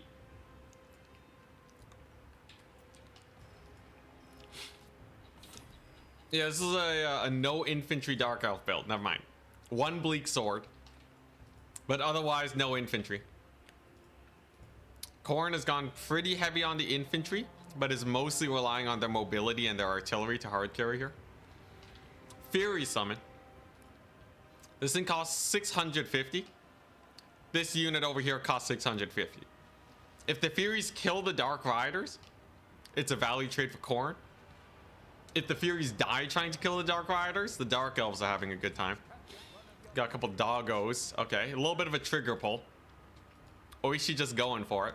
Spirit Leech tech for the Hellforge Bellows. I didn't catch that. So that's a Sorceress of Death. Although she is dying. Hellforge can heal though. If she dies before she kills this thing, it's pretty bad. Looks like the Furies are just kind of contesting the Dark Riders for now. Khorne dogs are pretty good. They do have 20% physical resist. And they do win against Dark Riders. Not if they get countercharged though. Interesting. Very interesting game. Oh, can bows too. Okay. That's a very dedicated kite build. I will say I'm a little bit worried for the Dark Elves not being able to kill things fast enough. Then again, with all the Khorne dog summons, I feel like it ain't too bad. Oishi's a menace though. And obviously Skull Taker ain't dying. He's not getting focused by the chariots. So potentially Skull Taker could just clean up shop here. He already routes 1 Bleak Sword unit. Blood Beasts are in here too, beating up the Cold One Knights. They actually got bloody onslaughted, but they disengaged. The woes of debuff spells. Spirit Leech are coming in for the Hellforge Bellows too. As expected, it does drop, but I think it will need 1 more Spirit Leech to finish off. It is fairly resistant to magic too, as all Khorne units are. There is a triple cap also. Though, as you know, when it comes to Khorne, they do run out of units pretty quick if you can get the damage in. So far, the Dark Elves have a 1,500 gold lead. I'd say that's like, you know, pretty even. I think it's still basically anyone's game. I don't think Khorne's gonna uptrade anytime soon, but they should be able to hold the triple cap for at least a few minutes. Artillery's still alive too. A misplay. Dark Riders get caught by Khorne Gores. Oh my gosh. The melee caster. She just goes for it. gets meleeed by the Hellforge Bellows. Remember, it does heal in combat. But it looks like it might have been just enough damage to get this thing to crumble away. Gets a shot off on the Sorceress, though. She goes down to half HP. The battle of the Hellforge Bellows and the Sorceress. It lives at 502. Leadership's actually still rather high. And oh my gosh, it's gonna rout her off. Is this gonna cause terror? It doesn't, okay. Holy crap, the melee shot. The point blank melee shot, it does it. The Hellforge Bellows wins. Crazy. Well, if it escorts her off, that's a huge win for Oishi. If the Hellforge Bellows lives, like, I don't know what he's gonna do. He's gonna have to resummon the caster, overcast Spirit Leech. God dang, man. Would like to see more melee chariot play. You just saw it. They turned the Hellforge Bellows into a chariot. Oh my gosh, the reverse. The turntables. Okay, well now Dark Elves are really stressing out, right? They gotta get some value while this Hellforge Bellows is distracted. Medusa's a solid way to get that going. She's blasting the Flesh Hounds and all that. The skirmishers, you know, they get a little bit of work done. Skull Taker is on his motorbike, so he can heal. A little bit of poke damage does not matter for him. And without infantry, they can't really fight the Corn Gorers. Like, they have to shoot him up. But his Dark Rider crossbows are just constantly getting harassed, you know? They can't run away and shoot. They can't even move and shoot. So, yeah, you know, ammunition usage still fairly low. A whiff on the Skull Taker, too. Completely whiffing him. Okay, we do see a Dark Rider charge on the Marauder Horseman. I guess that's okay, but, like, there's no more ammunition on the Scourgejoiner Chariots. And there's just too much corn for them to really cycle charge the infantry right now. Not with this many Corn Gores. That Dark Rider unit just got deleted by the Blood Beast. And he does finally kill the Hellforge Bellows, so we'll call it even. It does die, trips over a log, and explodes. But he also loses a Dark Rider just to take off that little bit of ammunition. Or that little bit of HP. Definitely a feel bad situation. So what did the Dark Elves really have left? They have a unit of spears. They have no ammunition chariots. But they do have 2 Dark Rider repeated crossbows. Not a single Witch Elf in sight, as it should be. Interesting. So, double crossbows, you know, the peppering away, right? If Corn gives enough openings, cycle charging chariots and Dark Rider crossbows can kill the rest of this army. I'm not gonna call it quits for the Dark Elves just yet. The passive did trigger, however, and it's already half gone. So they won't be making too much use out of that. Great Medusa shot, though. Skull Taker, too. He's getting charged. Potentially a big moment. Although Skull Taker has great mass, so I don't think he's going to get caught up, right? 1600. He's kind of just rolling away. Chariots are doing okay, at least, but this really just secures the 1 point for Dark Elves. They're still going to have to trade up if they want to win this. Though I will say, this is a good start. Skull Taker's taking a lot of heat from a card. Furies kind of miscommitted as the infantry route. They're going to take a lot of damage from the chariots too. You know, maybe Dark Elves pull this back? Because Skull Taker can't play as aggressively, you know, maybe the Dark Elves can take back some points. The Medusa, of course, is still one of their best tools here. You know, great shot on the Corn Gores. Maybe.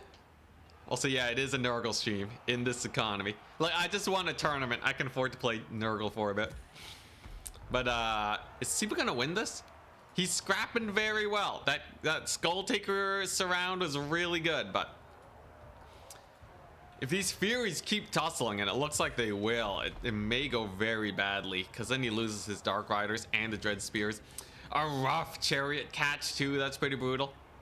Although I will say the Black Ark Corsairs have done a really good job clearing off the infantry on this far side.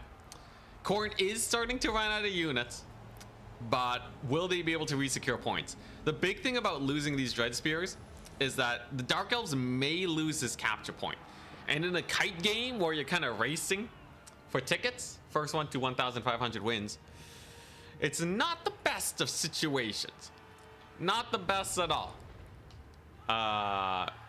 Yeah, because like you really gotta secure the points quickly. Medusa's still alive, by the way. Almost full HP, though a late game Skull Taker fight against her would definitely go the way of Skull Taker. But losing this point means that he still only has a single capture point. And it's also a little bit of an awkward capture point too. When you only have the middle, you kind of have to split your forces left and right. And then Khorne can kind of just pile in on one of those points that they choose to take you out. So I would expect some more points to flip unless Dark Elves manage to get a little bit more of a lead. Although I will say Oishi pulled the trigger a little bit quick on this side. So it appears he has all his forces here. Dark Elves, reacting to that, go for the right point, point number 1. But if it was undefended, it'd be nice. Since it is still defended by the Khorngors, it looks like they're probably not going to capture it very quickly. Skull Taker still in very good health too, is rather nasty. And oh my gosh, the brutality, the Khorne. The Khorne plays. Dark Elves have been really focusing on this point, so Khorne's like, you know what? I don't want to lose more units. I just want tickets. Screw you. And he dips out of the point. See a rapid disengage over here. Sure, he's taking Medusa damage, but it can only shoot so fast. And the Dark Elves, kind of with the slow capture here, do not manage to take it. In the meantime, Khorngors are doing good here, but Dark Elves, maybe they manage to secure this point. He has a Dark Rider and 2 repeater crossbows and a chariot. That's more than enough to kill a single unit of Furies. Smart play to charge the Dark Rider so they don't get counter charged, but repeater crossbows will be able to get some volleys nonetheless. So these Furies are probably gonna go down. Dark Elves going for the middle. Looks like they may even be able to take it. Kind of depends on Skull Taker. This far side, will they be able to secure it? If they secure it, Dark Elves have a good chance. If they fall back and lose the point though, holy crap, the Dark Riders. Oh my god, Khorne holds, no. Holy crap, the Dark Elves took it. And the middle is being taken. A swift play from the Dark Elves. A swift play. Barely being able to secure this point is huge. And now Khorne's kind of looking sus. Oishi. Oh my gosh, no, the Khorne barely faltering. He had a good play. I think if he held this one, it would have been over for the Dark Elves, man. But now he has to hold a point for 2 minutes. This one's definitely starting to fall. He did kill off the chariots. Khorne dogs are good. Skull Taker's recapping, but easily Rikarth can stop Skull Taker from taking this. What a reversal. What a rather fast reversal out of nowhere. We saw a couple quick fights. The Dark Elves killed the Khorngors super fast with the Medusa. I guess they were not fast enough. And now it's looking pretty toasty. Now it's looking real toasty. Khorne does not manage to hold this with just the dogs against Dark Riders. There are more Dark Riders in reserve. They have a base capture weight of 4. Still high entity count. Although, oh my god, it looks like he does re-secure it. Khorne just has to not get army wiped. He basically is just trying to play for Valley right now. He has 2 minutes on this point. 2 minutes is a rather long time when it comes to this much infantry. There's a lot of infantry. He summons Furies, which have no capture weight. Oh my god, I think he's dead. I think he's totally boned. Unless he like really massacres everything with the Skull Taker, he's probably gonna get out traded here. Potentially he can make a play and capture this, but nah, the Medusa's still there. He has no money in the bank. Dark Elves have 900 reactionary supplies. He's at 1 minute. Oh my gosh, Oishi. Oishi, no. The Furies are doing okay though. You know, routed off 2 cav. Capture's going very slowly, but another Dark Rider getting on that point will speed it up exponentially. And it looks like the point does fall. With 80 seconds to spare. And now he has to try and steal a point. But he has no money. He just summoned another Fury. Points down. Dark Elves could go AFK now, man. None of these guys actually capture points. You know, they have their infantry. Unless the Furies start clapping super hard, okay? If the Furies start popping off like crazy, maybe the Skull Taker retakes it. But it's not going to be fast enough before the Medusa shows up. God dang. What a flip. What a flip. Corn had so many units and then suddenly they were gone. Especially when it comes to the Furies. I will say, Furies do kind of expedite the trading. But he kind of needed them to hold the point. And I think it was like, what? This one Dark Rider Repeater Crossbow Living, I think might have done it. Yeah, only 700 value. What did it? Who got the value, man? What in here did well? I guess the Corsair Handbows are really good. There's basically nothing Corn could do against late game handbow summons. I think that's gonna be it. The Dark Elves with the win? Does Corn actually suck? Yo, I'm telling you guys, Corn sucks. Corn sucks against Kite, man. I've said it many times. I've said it hundreds of thousands of times. Corn sucks against Kite, man. Even in the game where they got a really good lead and some early picks, just a few Kite units. Kind of did great. Medusa blasted the Furies from the skies. I missed that one. She did a lot of damage against the Corn Gores, though. 200 kills, 2,300 value. Yeah, that's what did it. It was the Medusa. I think Skulltaker probably had to just rush her down, right? There wasn't anything really fighting Skulltaker this game, outside of like maybe her carts around. If he had managed to kill the Medusa and stop her from punishing the Corn Gores, I think it probably would have gone way better for Corn. Yeah, one Medusa getting the same amount of value as like a Spellcaster Lord. Like Archaon rarely gets this much value. Crazy sauce, man. Oh.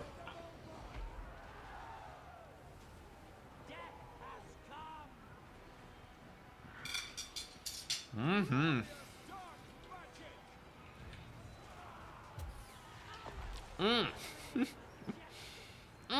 Oh my god.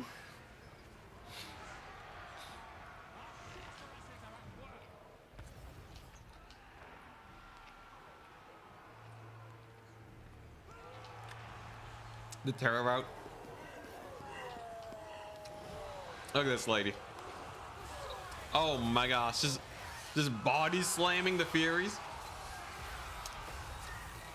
Dang, look at that. Yo, she's crushing it. Like, I knew the Medusa was good. I didn't realize it'd be this good.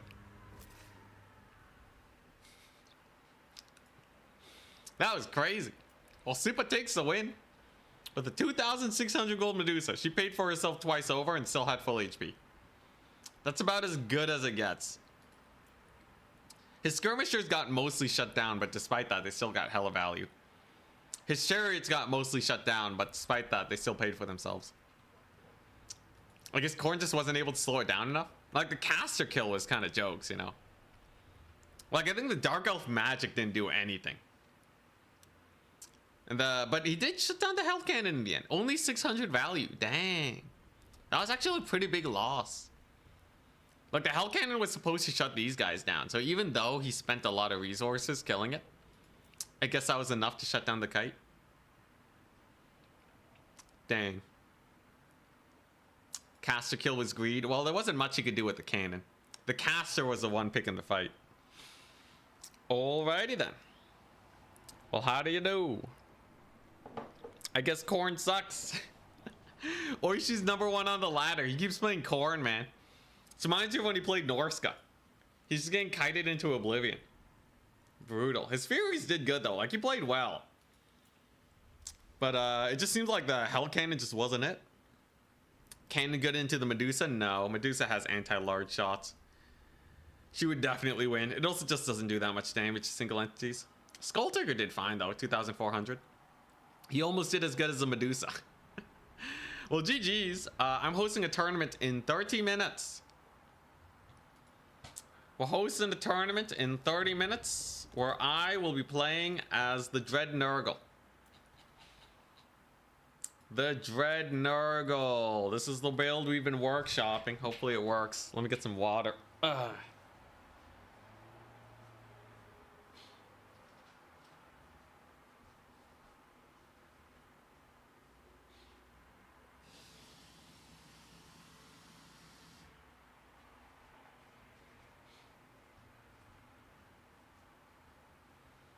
Hey, yo, my tournament's in 30 minutes. Do you think I can fit a Warcraft 3 game in before it starts? You guys think I can do that? I can just get like a quick Warcraft 3 game in. Like, what else are we doing? All right, I'm not gonna be doing any ladder games. Tourney in 30 minutes.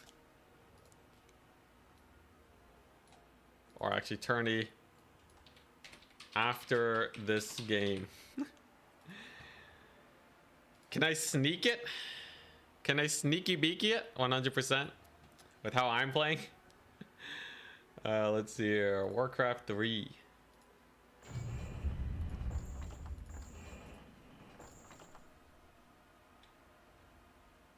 Let's see here. It's Warhammer. There's an update for Warcraft 3 champions. Oh boy. Yeah, I'll just squeeze one in. See if we can learn our build real quick. I gotta get ready for Turin's grand tournament, right?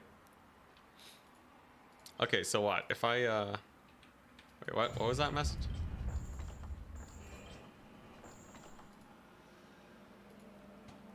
So there's an update. Blizzard has just released a new update. Please make sure you update Warcraft 3 via Battle.net. Oh, okay. Wait, Blizzard? Man, Blizzard puts out more updates for Warcraft 3. I can't believe Blizzard puts out more updates for Warcraft 3 than CA puts out for Warhammer multiplayer. What is this? Can't see. I'm working on it. Give me a second. I just have to make sure this bad boy's updated. So game capture.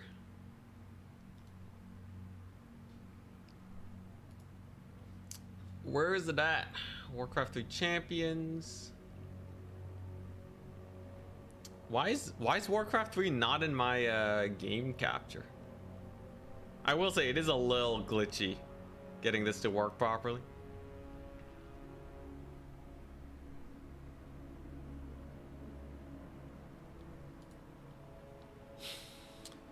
Give it a second. Give it a second.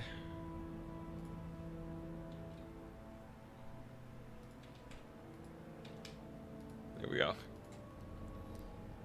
Let's see here. So game capture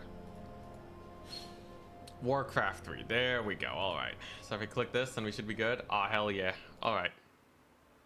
Sick.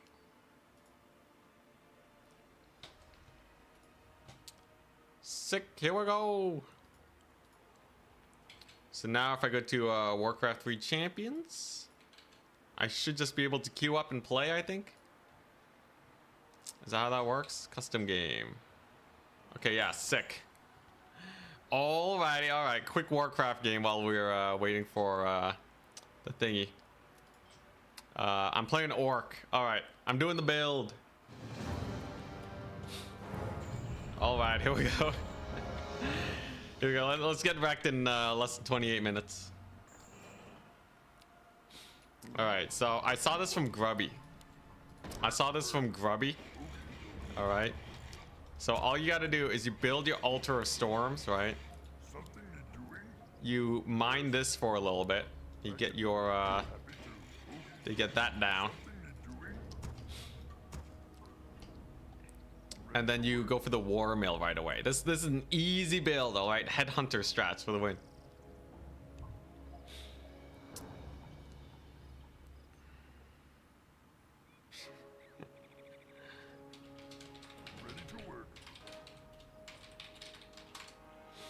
All right, go, and then we get our war mill, right? Aw, yeah, here we go. We're gonna crush it. How much does this cost? Ready to work.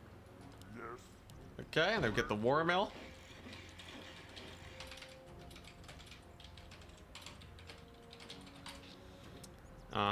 And then I get then we get the barracks. And then I just spam headhunters, right? We just spam headhunters.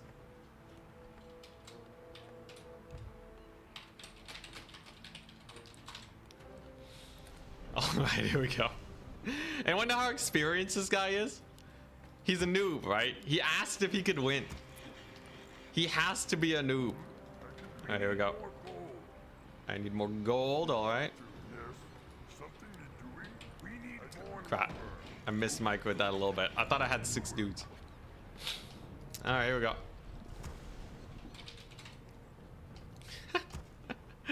Oh boy. This guy, he's like, oh man, I'm gonna have to pub stomp this poor noob.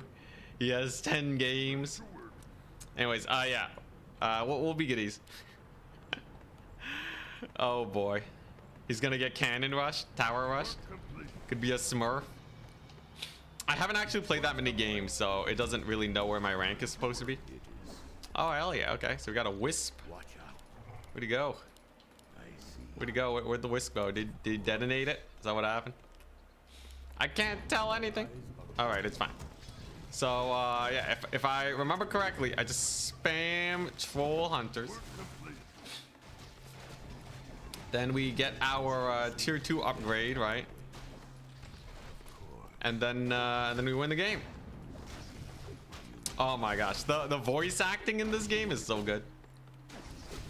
Ah, yeah, there we go. We got one of them down. And then yeah, then tier 2, and we get raiders and stuff. Impossible to lose. Come on, give me that tier 2. I got ogre strength, hell yeah. All right, sick. We got a wisp. Let's see here. We get one of these. Am I doing it? Oh, what the? He has a shadow warden. He's going for my dude. Hey, now he's taking damage. Oh, she disappeared. I don't have dust. It's fine though. Oh yeah, get wrecked.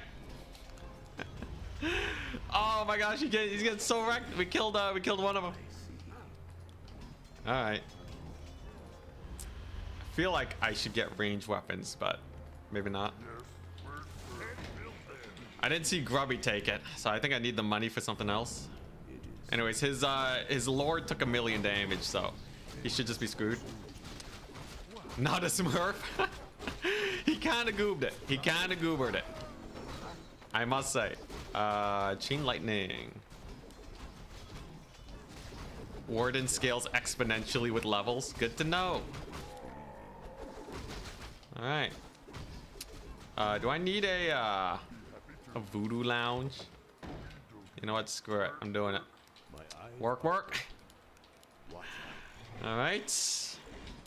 No, I think I just spammed these guys for a while, right? Oh, he got one of my wolves with the wisp, but I think it's okay. Here we go. Can I kill this thing?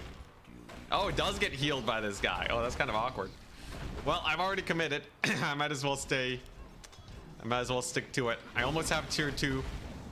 That's quite nice. I can't use magic on this thing. Just kill the goal.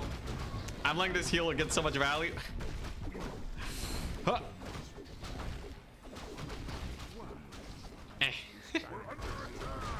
Okay, we're doing fine. We're doing fine.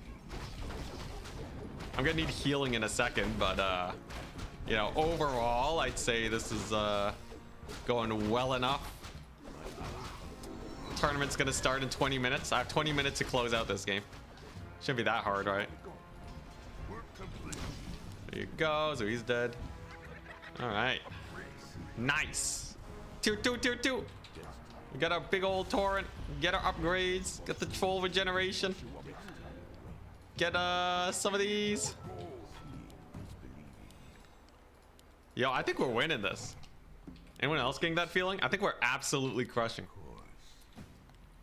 Amazing build order though. Hell yeah. The grubby build. It's too good. Okay, we're focusing this guy first. There we go. We learned our lesson. And then I'm going to get Dust of Appearance. Because greenskins or orcs here, they don't have thing. All right, sick. Oh my gosh, sentry wards, give me that. Ah, hell yeah. Yo, this guy's sweating. I can tell. He's like, what? This guy only has 10 games? How does he only have 10 games? How can he be so good with only 10 games? It's the grubby difference. I used to be way worse until I watched the grubby video. Never put the burrower in front. It's priority target. Good to know. We'll put it in the back then. Oh hell yeah! It's a building. All right, I guess I'll just kill it. Let's see here. Yeah, more headhunters, and then at some point I want to get a fortress. I want to stay at 50 upkeep though, right? Less than 50. I think that's pretty important. He's not defending it, which is strange.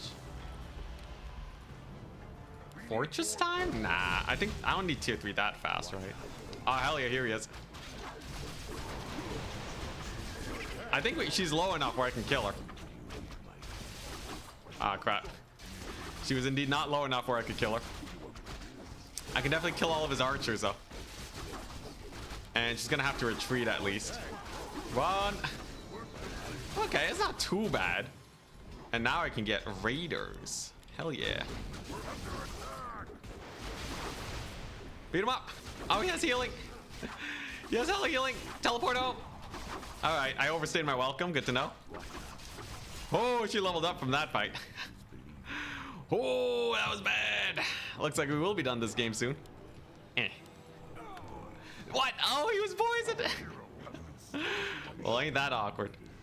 It happens. It happens. All right, it's fine. I have raiders now. Oh no. Yeah, if I had just gone the archer kills and teleported out, I would have been fine. Instead, I kind of goofed it. It's fine though. I just gotta restock my army. Ah no, things were going so well, man.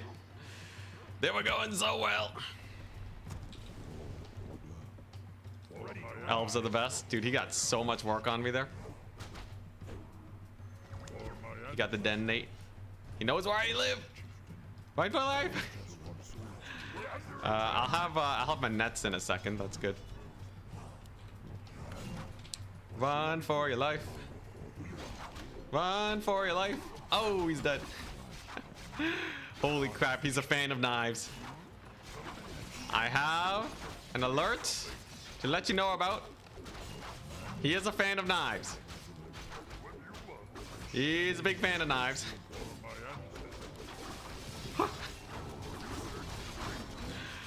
Okay, there you go. Get in there, you workers. Get in there, you darn workers. Okay, there we go. Nice. It's just an illusion. Okay. Do I have him trapped? Did I accidentally trap him? Nah, I think I'm stuck in here with him. Dang it. Dang it. Oh my gosh. I'm getting obliterated, man. Dude, this lady's the worst. She's the absolute worst, man. And she held his teleportation scroll. Yo, is there any way we win this? Or am I super dead? Her shenanigans are powerful indeed. Oh, let's go. I have a net. I have a net. I'm poor. I'm super poor. Oh yeah, I didn't get my heal salve value either. Brutal. Come on, beat him up. Okay, is there any way I can take like a good fight against her? How do I take a good fight? Kind of cooked when she gets to level 6. Absolutely. You know what? Wind Riders. I heard Wind Riders are good. What if I make Wind Riders and just harass them? That's gotta be the way. I have way too much gold now too, by the way. I don't think I needed this many peons on gold, but what can you do? Just keep spamming headhunters. I'll get one Wind Rider to like poke his wisps or something. You stop her early or you die. Oh god. I get the feeling we are going to die then. Alright, there you go. There's my boy. Let's go here. It's, Oh yeah, he also killed my Matoran chieftain. Oh my gosh, I have nothing. Man, that one fight. I feel like if I knew how to take fights, if I knew like what killed me and what didn't. Right now I'm kind of just winging it, learning lessons the hard way. I do have the Wind Rider though. So there you go. You can start being very annoying to my opponent. Oh, there he is. Run for your life. She's level 5 already. Holy crap. She's level 5. All right, one last fight and then we wait for the tournament. I'm pretty sure I'm ultra dead though. Barring an absolute miracle. You're super boned. Yeah, but look at this guy. Look at him go. Oh god. Do my headhunters kill these guys at all? Yeah, the headhunters actually do pretty good damage. It's just yeah, okay. GG. All right, back to Warhammer. Back to Warhammer. Oh god. At least we have a better build now. At least I have a better build. Get that out of my face. Oops, that's a cam border. Get that out of my face. Borderless intensity. Okay. All right, back to Warhammer. Oh god. Jeez, that game's hard. I'm gonna have to grind out a lot more games. Eventually though, I'll learn how to like focus fire and all that later. Back to the real game. Yo, what do you think is worse, my Nurgle or my orcs? Alright, here we go. I've watched enough Grubby to recognize when the game is done. Ugh, alright. Back to a good build. This one, right here, people. This is the way.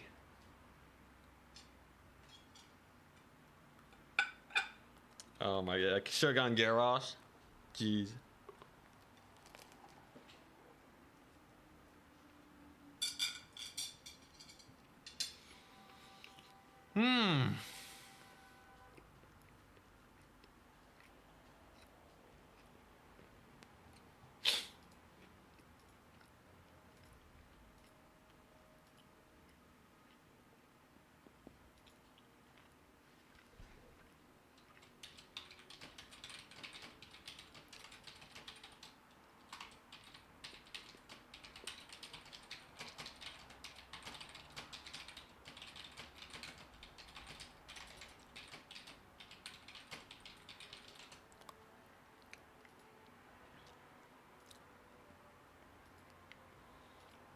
All right, just gotta do some messages.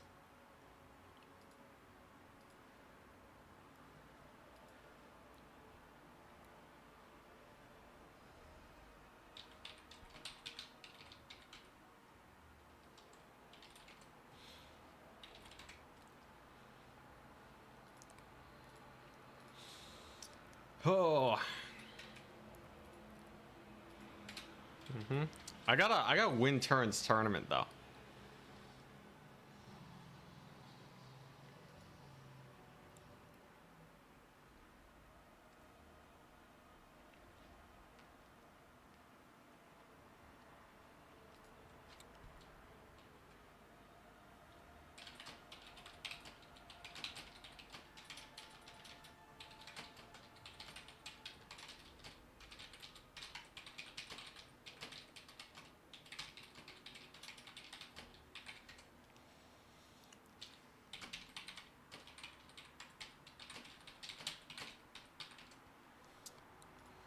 All right.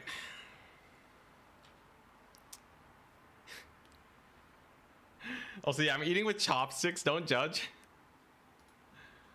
All right. Just answering some questions. Tournament starts in 12 minutes, by the way. Link in the description if you want to join.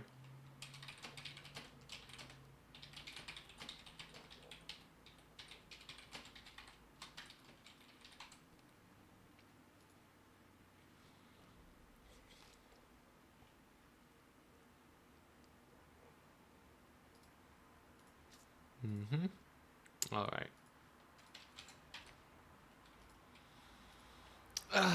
Is Tarmakon on a toad? No. But Tarmakon I think is more meta because he gets way harder to kill.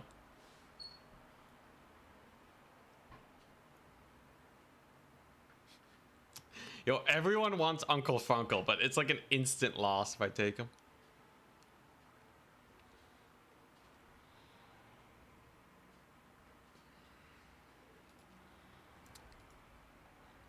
Yeah, I think after the stream, I gotta edit some videos and then I'll post the thingamajig. I gotta edit some videos. And then I need to, oh yeah, and I need to grind Warcraft 3 for Turin's new player event.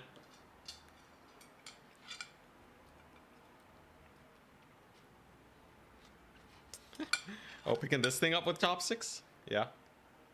We got it. Oh, it's a little slippery though. It's better when it's still warm and the bread is soft and not crispy.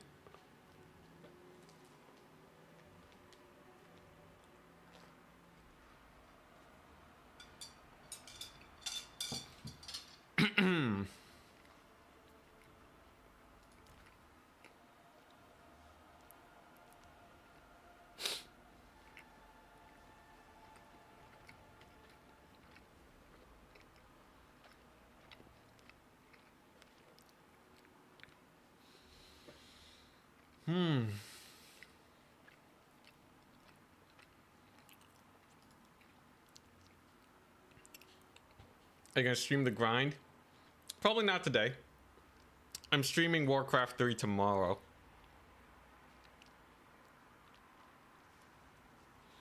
Warcraft 3 is tomorrow. Turin's gonna coach me.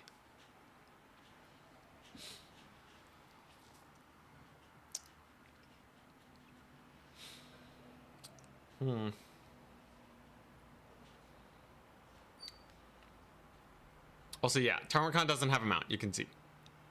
I only brought Nurgle's favorite son and Rotting Host with Bile Troll, minus 12 leadership.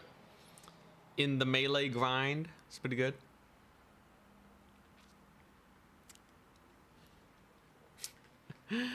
Should be a terrible Lord tourney.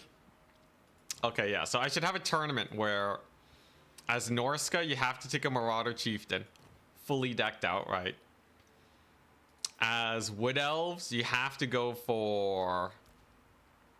I guess Orion is the least meta. As Demons of Chaos, you have to take Grand Vomitus. I don't know. No, you have to take Red Olgor, obviously. As Beastmen, you have to take Kazrak One Eye. It'd be a fun tournament. You know, there's definitely there's a lot of garbage out there. You know, CA has given us so many options when it comes to bad lords.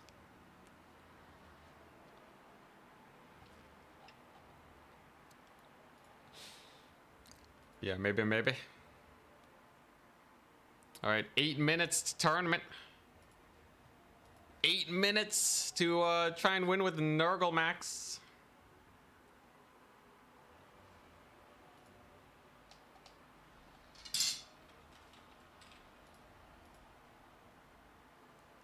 I must say, I do not look forward. I do not look forward to the Nurgin.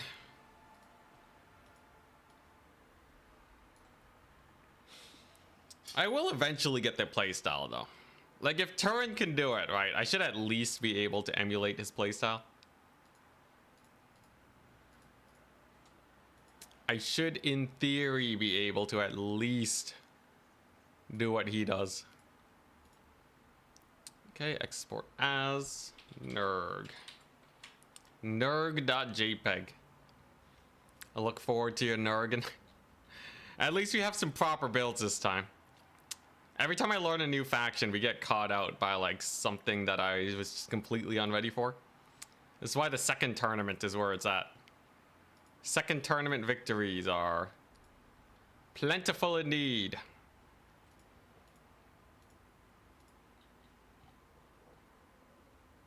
Okay, let's get that thumbnail going.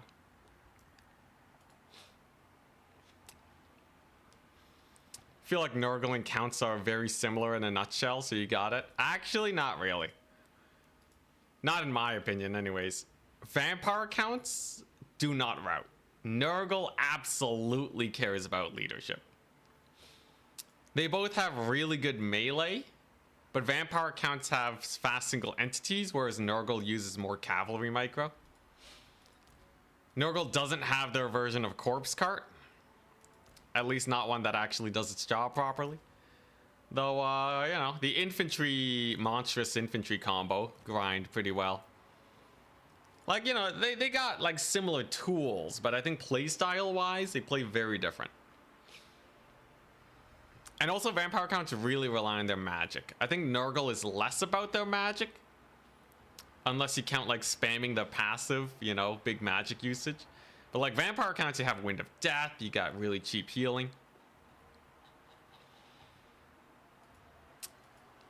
Yeah, I don't know. I guess like the Nurgle cavalry's fine at least. Have you tried any of Turn's build? I did try one, it didn't go that great. Whoopsie daisies. Almost dropped my chopstick, sorry.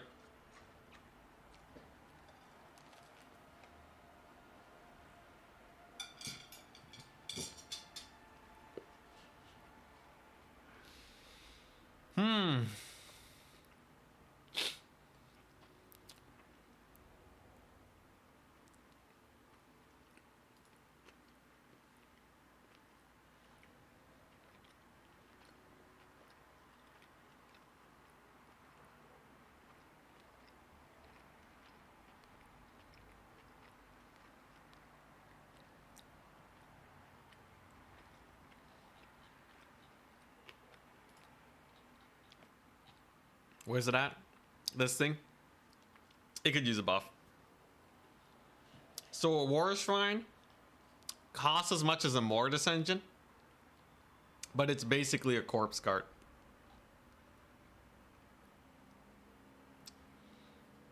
It's basically a slightly tankier corpse cart. And it has to get stacks to actually start healing. It's pretty bad.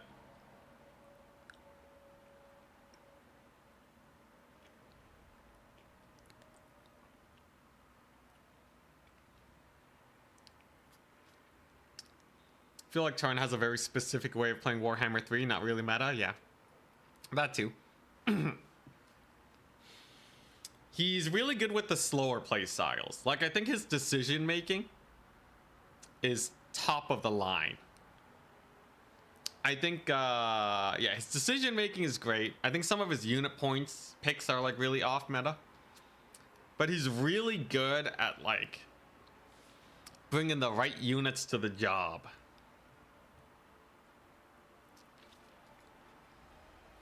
Tyler versatility after Grubby teaches me. What MMR did they get? The old man hands curse.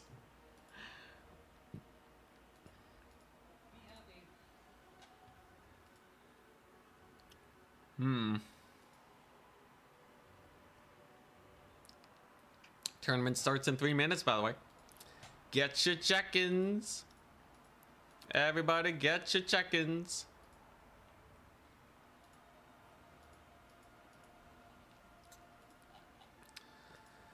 See, who do we got signed up for today? Good amount of signups. So, let's see here. An SFT declaration. At Son of Heaven. At, Kecklord. I don't even see them. Interesting. At Johnny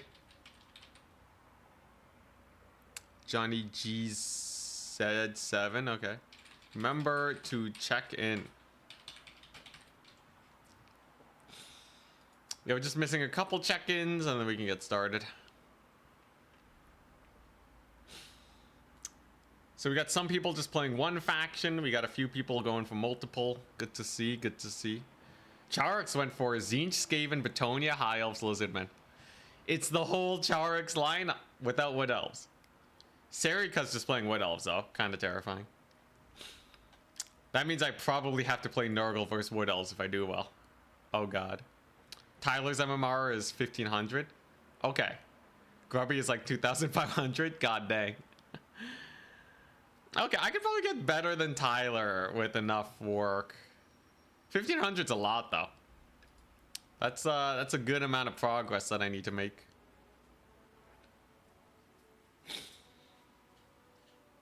Work is stopping you from embracing a Nurgle Warhammer career.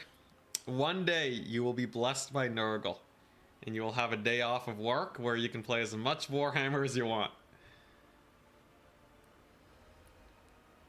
Oh boy, here we go. What kind of tourney is this? No worry about repeating questions. This tourney is a 5-faction tournament. It's a 5-faction tournament. So that means you submit 5 factions. You, if you're top bracket, you pick one.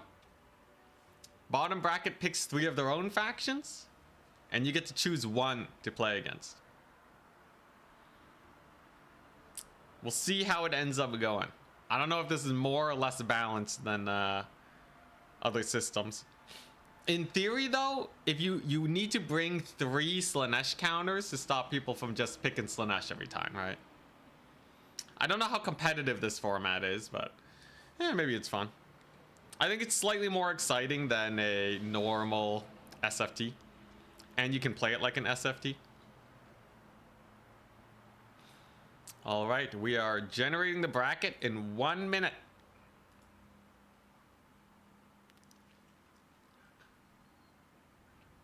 But yeah, generally the ability to ban matchups tends to make things a little bit more exciting than just normal SFTs. Tyler refused to use control groups. I feel like, well, at 1500 MMR, no control groups is pretty crazy. But like at my level, I just need to get my build orders down, you know? Like I would totally have build orders over control groups. I'll say 500 plus games and you got it.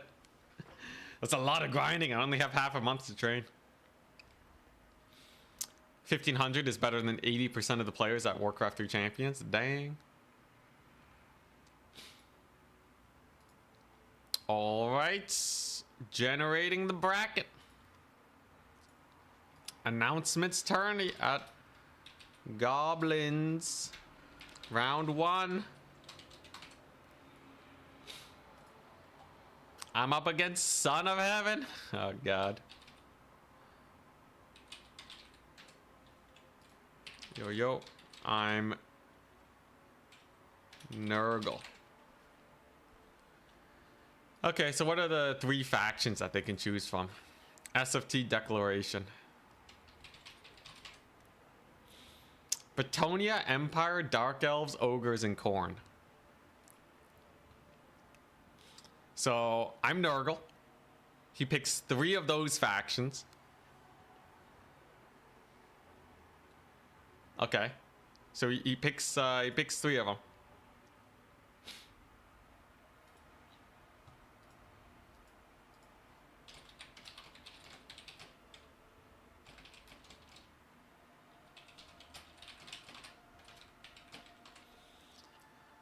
Alright. Betonia, Empire, Dark Elves, Ogres, and Khorne. What's the 3rd worst matchup there?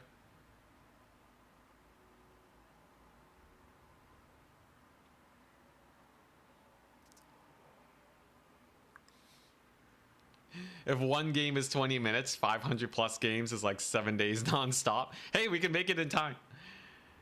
So if I play 7 days straight half stop, then we'll get to 500 in no time. Easy peasy. Khorne, Ogres, Betonia. I'll play Nurgle versus not Khorne. Maybe Ogres? Nah, Nurgle versus Betonia. Easy peasy matchup, man. Easy peasy.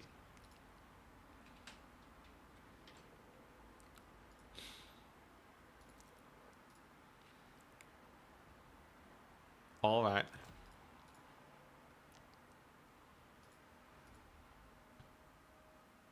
You gotta go to college now. Peace out. Get that education. Get educated. Or be a YouTuber. Now, you need an education to have a safety net for when you do YouTube. That's what I did. I got that comp sci degree and I'm like, all right, I'm set. Time to stream. Time to stream. Seriously though, if you do YouTube, it's such a big risk unless you really know what you're doing. Such a high chance that you Get wrecked. By lack of success, you run out of money. Life sucks.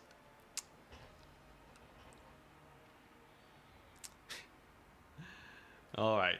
Bretonia versus Bretonia versus Nurgle. So I'm Nurgle. Bretonia doesn't have as many kite play styles. Rot Knight's gonna be feasting on those juicy Bretonian horses. Rot Knights are good. There's some things that can kill the Rot Knights though, so I gotta be careful. I think I should be totally fine though. I have a lot of good tools.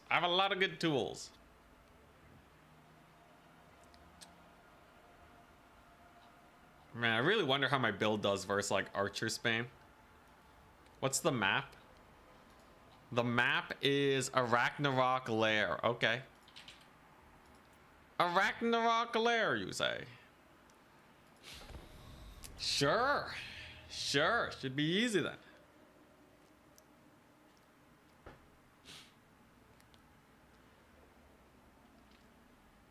So this format's kind of cool.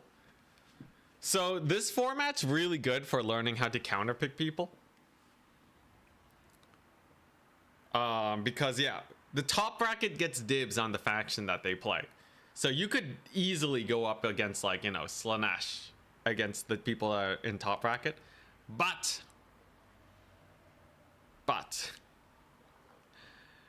aside from that, it's pretty fine. Because you can just counterpick. Hell, I beat Slaanesh. Whatever, Slaanesh is chump change, right? We already agreed. Slaanesh sucks. But yeah, I feel like this format's pretty cool. It's pretty cool.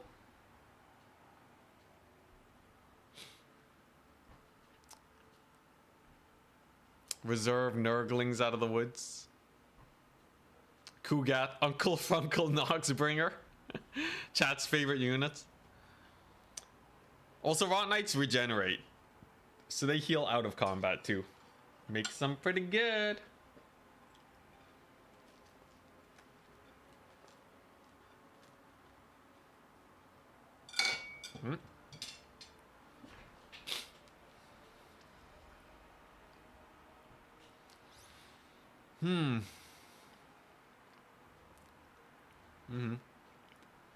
Yeah, no Pavane. Hell yeah.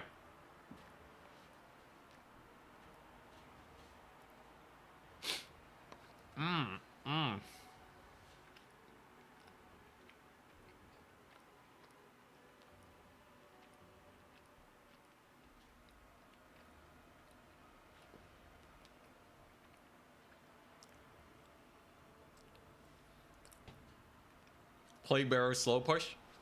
This is a slow push build.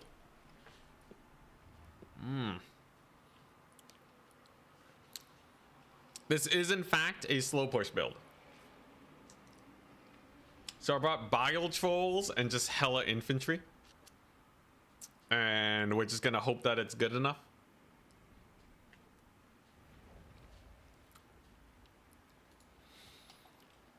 Is there a counter to Pavane or spell or a spell or ability? Technically, the Lizardmen have a counter to Pavane. Ugh, my jaw.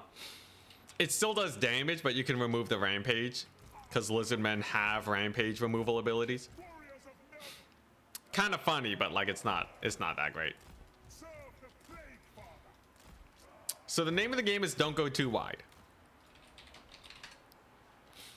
Do not go too wide. I gotta stick close together, bide my time, don't get picked apart, and then go for a big rush where we capture everything. Spam the spells to get my healing passive triggered as much as possible. And then we win.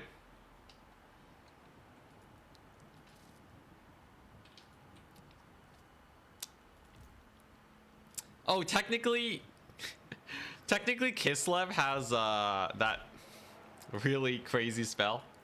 Where is it at? Wait, yo, Kislev have the ultimate answer to Pavane. Crystal Sanctuary. It's cheaper, 80% damage resist, and you don't move. Crystal Sanctuary OP. Okay. Handful of archers, some Grail Knights. Makes sense. So like I said, we don't want to get picked off here. So I'm hiding in the trees. We're just gonna let these guys cook. Is this a matchup where skirmishers do well? 84 speed to 90. It's kind of a close one.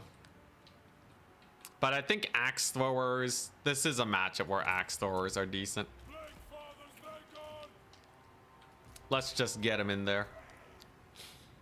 No way he charges these Nurglings, right? That'd be suicidal. Isn't that suicidal? Don't they have damage effect? Okay, so he's dropping a comet on me. He did decide to try and charge Nurglings with Grail Knights. Gets pretty sick comet. That was a terrible trade though, I must say. That was about as bad as it could have gone for him. He just lost a hell of a lot of Grails for like almost nothing. Oh crap. The archers. Oh, that's a lot of damage. Kind of brutal. Okay, well, that's pretty good value for me still in general. Exalted Plague Bearers are here. We have our capture point. So now he's going for Pegasus Knights. And I'm just going to play the long game. So I don't really need to engage him right now. There's really no point. Really ain't no point. Because the moment I engage is when he starts wrecking my face, right? He has healing, he has good magic and all that biz. So you can't really afford to take a tussle against him. What I can do, however, is stall. Because here's the thing. I have some sick magic that I can spam. I have some very, very sick magic. God dang those archers though. And once all my dudes are injured, we just kind of heal more and more. Like, so each spell cast will heal about 100 HP on all of my guys. I have 10 injured guys. I heal 1,000 HP per cast. That's pretty value, if I do say so myself. I just gotta be careful with these Grails. Death Heads are doing okay. His Pegasus Knights are coming in. It's gotta be not the greatest capture in the world. Oh crap, I forgot to miasma though. Whoopsie daisies. It's fine though, it really is. Look, Tamarkan's killing his Enchantress. I'm just gonna do this to knock down the archers. Makes them more of a non-issue. Pestigores are doing great. I don't gotta worry about babysitting them. They're just amazing. There's another heal. There's another massive heal for my army. Nice. His knights have taken lots of damage.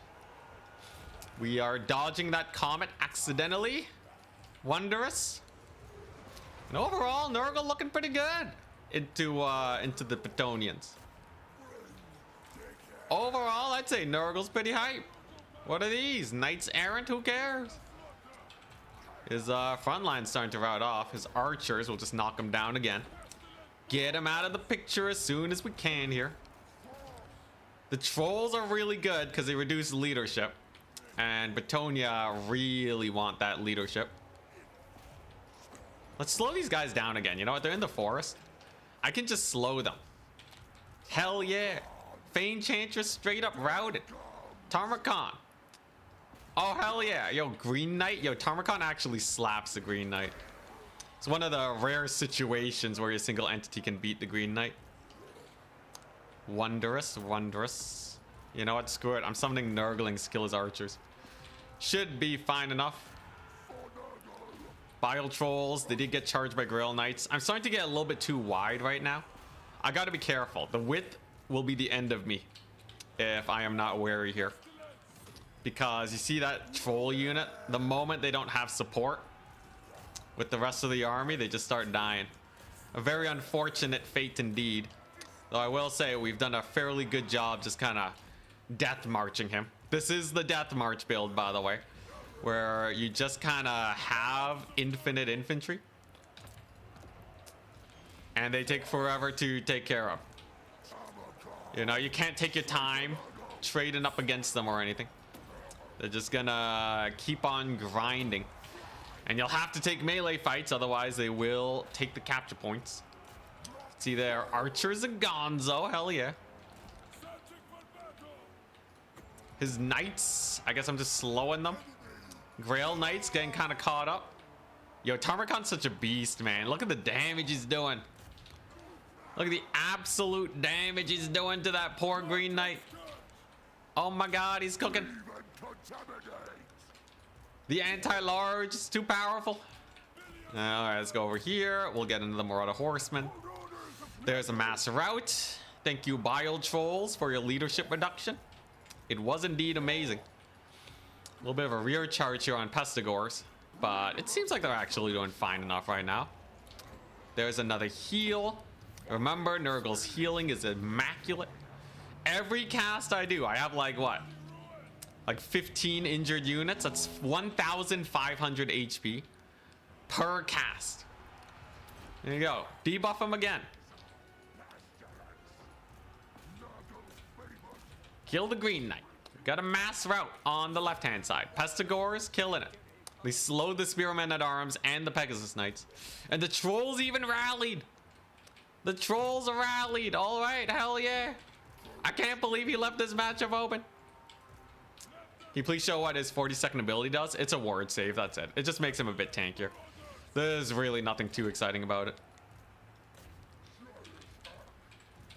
Another stream of corruption down the pipe. That's another massive heal. Then we have the dudes over here. My horse skirmishers, because he doesn't really have anti-skirmish. We get a free heal here, so even more healing. Nice. Oh my gosh. Are we doing it? Are we finally Nurgin? I think we're Nurgin, people. This is looking good. And there's no point where I can get overconfident, because like there's nothing I can do to throw, right? Everything moves so slowly, it's just never gonna happen. Oh, he did kill my caster though. That's a nice pick for him. But yeah, I think we just get some Forsaken here. I'll be okay.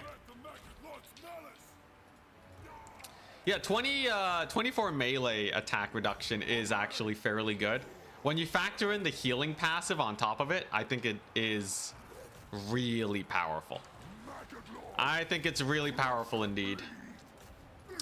Without the healing, I think it might not last long enough to really start cooking. But with it, it's quite nice. Ah, dang, he's getting chased off though. So no more magic. He is on foot.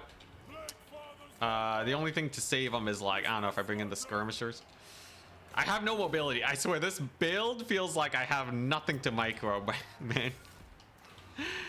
This truly is just the, you know what? No micro today build.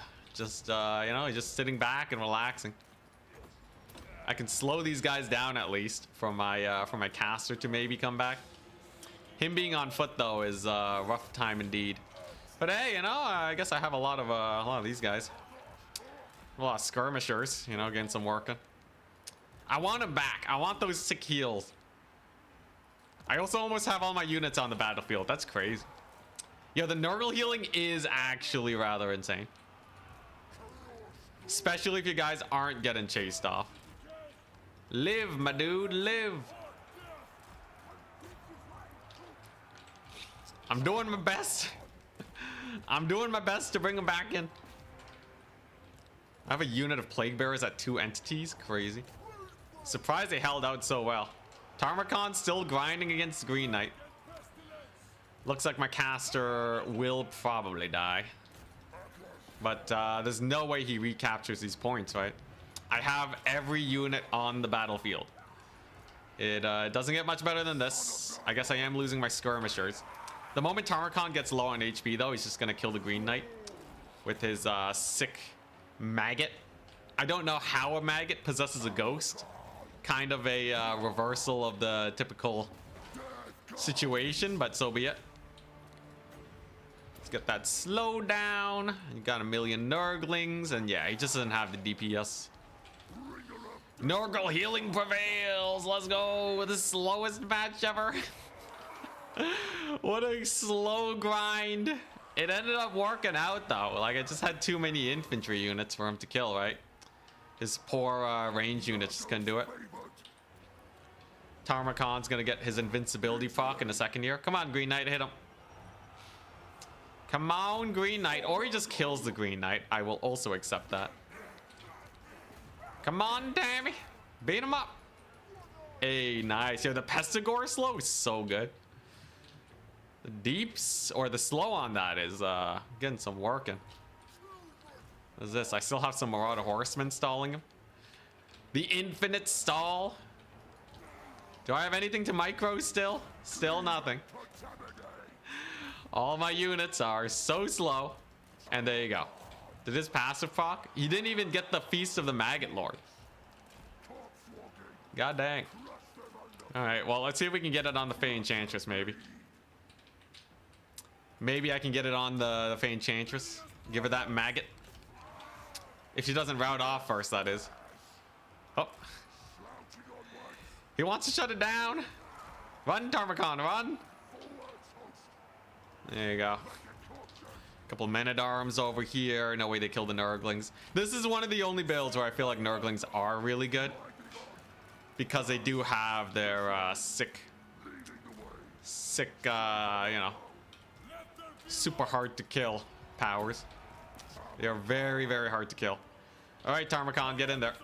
I need Tarmacon to get to 0 HP now so he can maggot the Fey Enchantress. You there. Just gonna heal up everyone.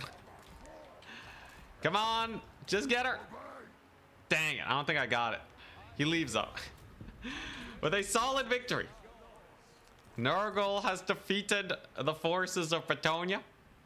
We have learned the ways. Indeed, the Green Knight was not good enough. Nurgle was too green for him. And this is the beginning. This is the beginning of the beginning. Okay? I have a build that works. I had so much magic left, yes. You kind of sniped my lord. Tarmacon's Beast. 3,000 value. Nurgle OP. There you go. Grail Knights. They did pay for themselves, actually. Despite kind of getting hounded down. It was more the infantry that kind of failed them. But 1,600 Bile Trolls. 1,200, almost 1,300 Plague Bearers. Exalted Plague Bearers. Now that's good, man. That's really good. All my guys paid for it themselves. Except for the Nurglings, of course. Interesting. Well, GG. The Plague Tide has arrived. But yeah, so this is my slow push build. I think no matter what, you want to have some skirmishers. I think you just can't leave home without skirmishers, but yeah, Nurgle versus vampire counts. Oh god, I think you get more Descension to Death in that matchup. Unless you go for Kugath, and then maybe you go Kugath and you kill everything.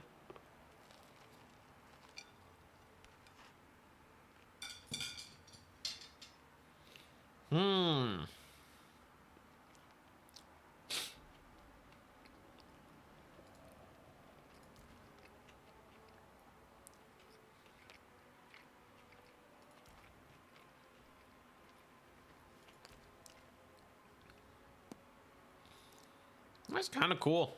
I like it.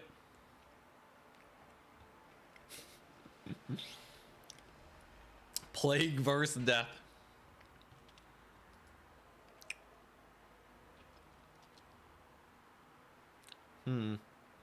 I think vampire counts outgrind Nurgle. I think they heal cap all of their units and then you die. The only way you don't die is if you go for Kugath. And then you out Mortis engine the vampire counts. So like Kugath can kill everything. Can he kill a can he kill corpse carts though? I don't know. But like Kugath is fine. Maybe you go for like Kugath double Toad Dragon. Did Toad Dragons win? Breath attacks. I just feel like you don't have enough killing power. Maybe you do go double giant. You know what? You get the thunder. You get the thunder guff, right? And then you good. In Warhammer 3, balanced between races, or do some races? Oh, is it balanced between races, or do they have hard counters? A lot of factions have hard counters in Warhammer.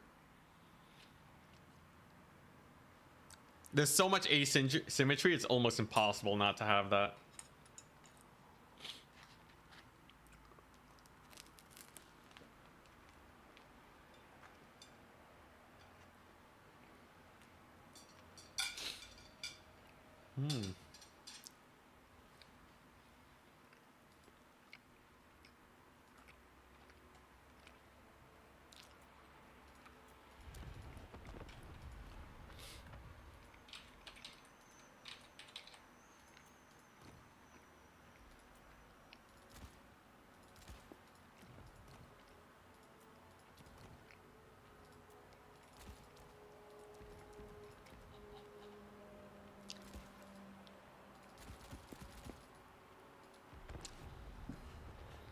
I want to see something real quick. 1 second. Did you vote? I did. It's the only way to get noticed by politicians. Am I saying who I voted for? No, but you can guess. I'm not asking you to guess in chat, but I'm saying, like, you know, if you've watched enough of my streams, it should be very obvious. Congrats on a peaceful election. Oh god. Oh crap, I didn't turn on the AI. 1 second. I can't believe Anticity became political. It finally happened. All right, let's see here. But yeah, no, actually, voting is the only way you get politicians to notice you. If you don't vote, they don't care about you.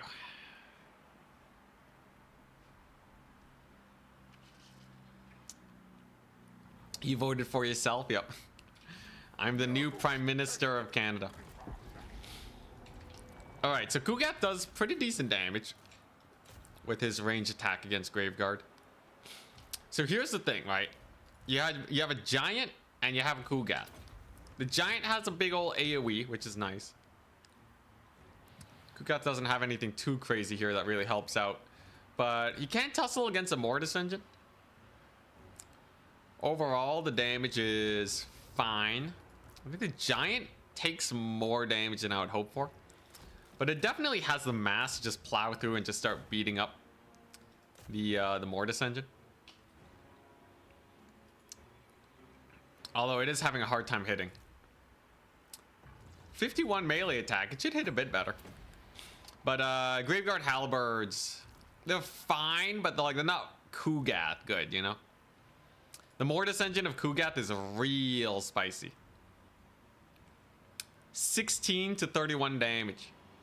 It's the same as a Mortis engine. So even though the giant goes down, he still crushes them. Not the most comfy fight, but you know, it's fine. Kugat's the beast. He's a beast, boy. Very close, though. Thunderguff kind of sucks, yeah. Kind of whiffed all its attacks. I feel like it did cycle charge to death. Speaking of, Kugat would probably get cycle charge to death. I would need some single entities and such. But, you know. It's an okay situation. The thing is, Counts can bring 2 Mortis engines. Nurgle can only bring 1. It's kind of sad. I think Kugat is still the best 1v1 Legendary Lord. He's pretty good. He's pretty good.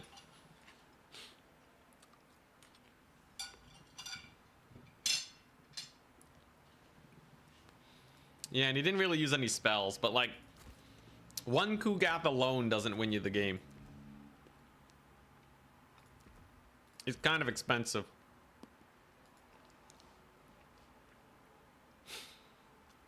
Like, maybe you can bring some healing with the War Shrine, but like, that's gonna get sniped.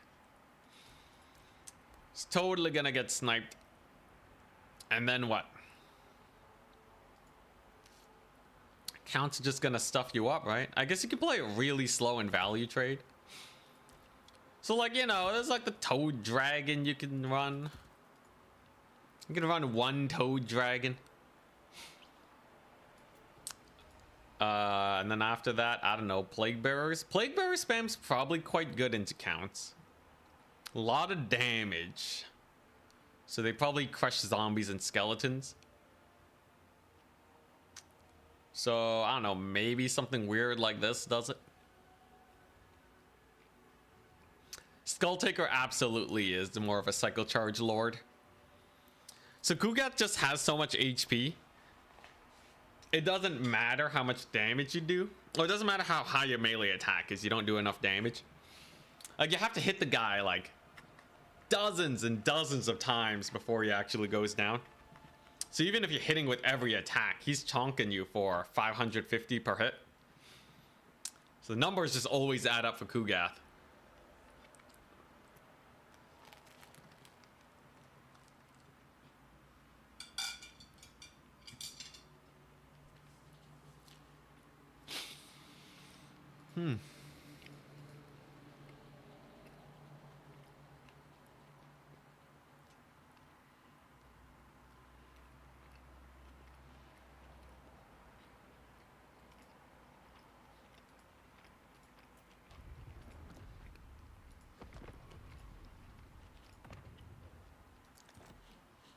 Next opponent, we don't know yet. It's a Swiss tournament.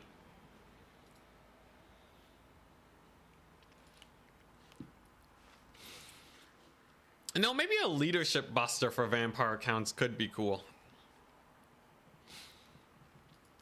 Like, you have Bile Trolls and Tarmacon, right? Did you know that the transformation of Kadan is supposed to turn the caster into an animal? Yeah, I saw that. I heard about that one on tabletop. It transforms your caster. It was always weird to me when I first started playing Warhammer that the transformation of Kadan just like spawns a manticore out of nowhere. But yeah, it's because CA didn't invent transforming units until Warhammer 2. And then they never bothered with the casters, especially because it would kind of suck to turn them into an eagle.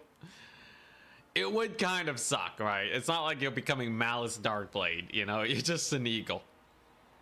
They ain't that good. But yeah, I don't know how I'd want to play against vampire counts. The biggest thing really is just the Mortis engine, and can I jump it? Otherwise, it's probably getting too much value on me. Unless, like, I don't know, maybe Plague Ogre spam is, like, really good into counts or something. What if I spam Plague Ogre Great Weapons? Do they have anything that can kill them? Plague Ogre Great Weapons and Kugath? Shouldn't Mortis Engine do less damage to them? Because it needs 25 entities? Doesn't say, but I think it does.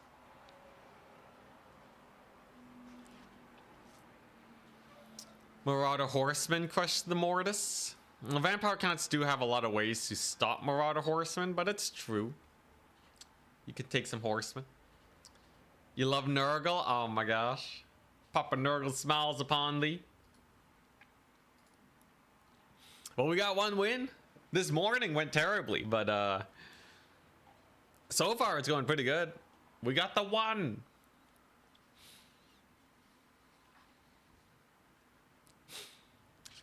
Vampire counts is easy matchup for Nurgle. They just bring Kugath. Kugath is really a big backbreaker for facing vampire counts. I think Kugath would generate way too much value for vampire counts to do well.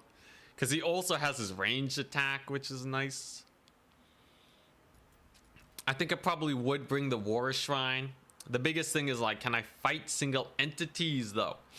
Maybe that's when you bring in the Plague Ogres. Plague Ogre, Plague Bearer. For the win. Could an altar not counter a mortis? This is a corpse cart. I'm telling you right now, this is just a corpse cart. The leadership is a nice boost. But like seriously, compare the War Shrine to a corpse cart and it's like not even close.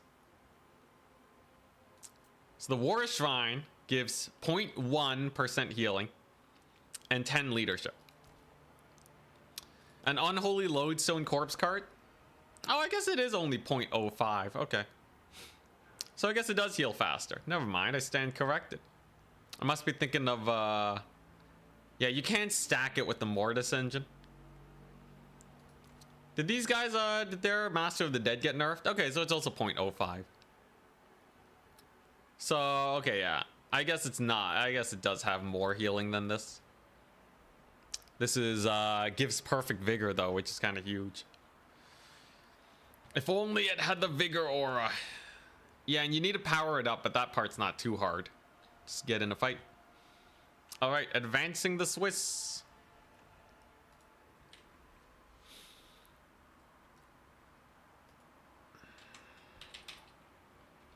Goblins, round 2. We have Abdel Razak. Okay. Yo, yo. I'm Nurgle 5X. What's he playing? SFT Declaration. Norska X3 Ogre Kingdoms 2. Okay. So I get to choose between a Norska or Ogres. Or he can go all in on Norska and then I can't play into Ogres. Interesting. Norska X3. Huh. The War Shrine can at least defend itself, sort of. Sort of, man. I don't know. Have you seen it get cycle charged before? Let's play Nurgle versus Norska. Nurgle versus Norska. Oh, lordy. Alright, at least I have a build for this. Nurgle versus Norska's totally doable. This time, I'm not gonna goof it up. This time, I'm not gonna fall into the typical pit traps that get Nurgle players killed. We're gonna do this one properly. And then we're gonna win the game. Easy dub. Yeah, this one's super easy. What's the map, though? Map is really important for Nurgle. It's Jade Tomb. Okay. Jade Tomb, interesting. Nurg versus Norse. Come on, we own a quarter of their culture, man. There's no way. Let's hope your meme doesn't hold true until the end of the stream. I don't want to get knocked out again, but semis and finals are always fun to cast. Get double mammoth rushed. I think that's terrible into Nurgle. This is like the worst option. How's the map selected? The maps are just pre-selected. Because you get to bring 5 factions, you should be able to just bring a set of 5 factions that can deal with any map. So to save on the pre-game time, they're just all pre-selected. Anyways, Nurgle versus Norska is, you know, it's a lot of stuff that's a bit scary. There's a few things that make this matchup free, though. Few things that make it pretty free, so I think we'll be goodies. Is there any particular DLC I should prioritize for this mode? For what, domination? Probably get Tomb Kings, because their DLC covers the entire roster, and they're actually quite strong right now in domination. If you're going for savings. Or if you just want to win, play Slaanesh. Play Slaanesh and you're good. Or you can get the Beastmen DLCs. Those ones are pretty nice. Domination, yeah, sorry, okay. Excuse me. Sorry. Yeah, for domination mode. Yeah, you know, just get yeah, just get Tomb Kings, man. Tomb Kings are so hype.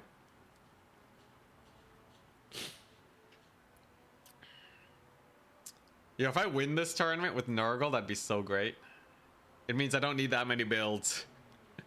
I don't want like a specific Nurgle build for every matchup. It gets really annoying to keep track of as time, you know, once I switch to other factions.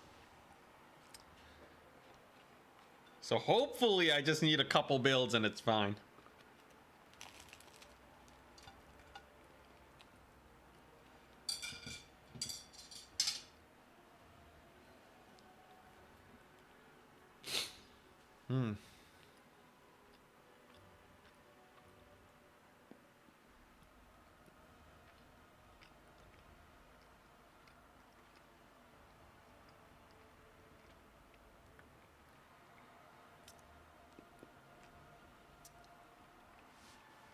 All right. We're just waiting on him.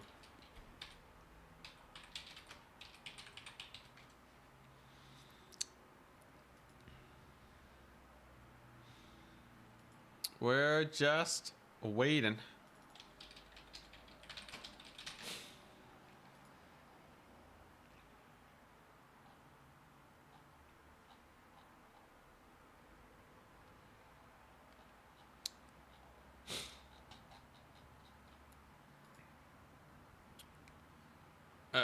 Let's see here. In the meantime, I can do this.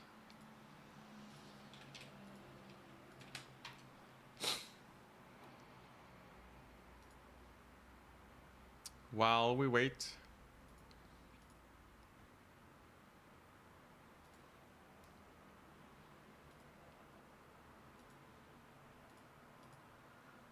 You know what I should do? See here. I should start doing fanatical affiliate links again. It's actually a pretty good website to get Warhammer sales. I bring it up because I mentioned the thingy.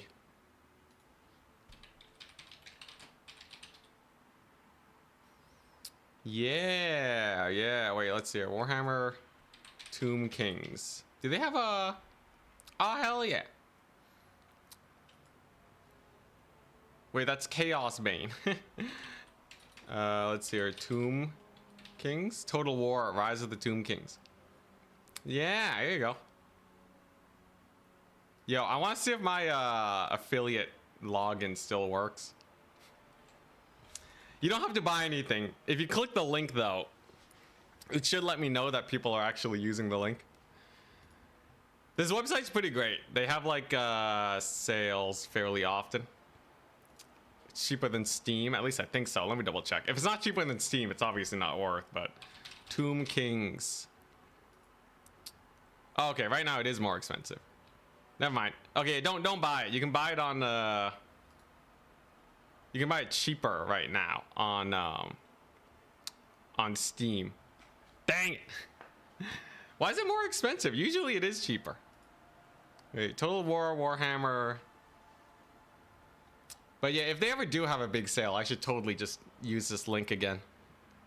Might as well.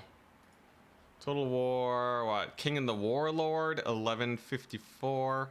Did he like make it cheaper on here? King and the Warlord. Yeah, it is steeper on it is cheaper on Steam. All right, never mind. Don't buy anything.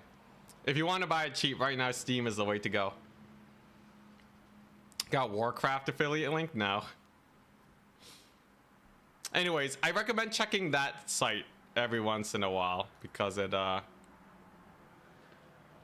occasionally they do have a thing. I did check to make sure there are the codes that they get aren't like from super sus providers. I'm pretty sure there isn't like, you know, any super sus shenanigans going on. Like, I don't think they're like stealing credit cards. I think they're just do it the usual way. They like buy it in bulk and then they sell it off. The keys. So, you know, you don't have to worry about that. And then, yeah.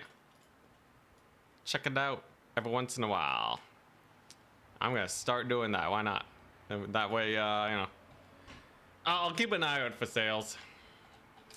It's kind of just like a might as well thing.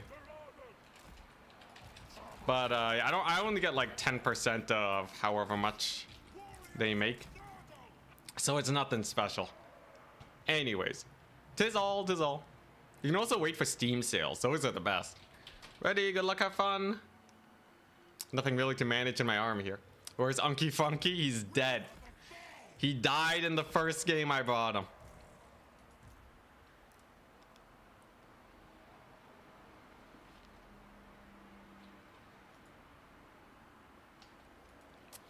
All right.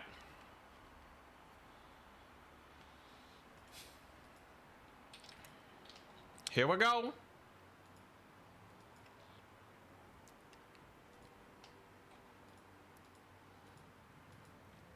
I brought my anti-kite build because that's I think what Norska's fully capable of doing, right?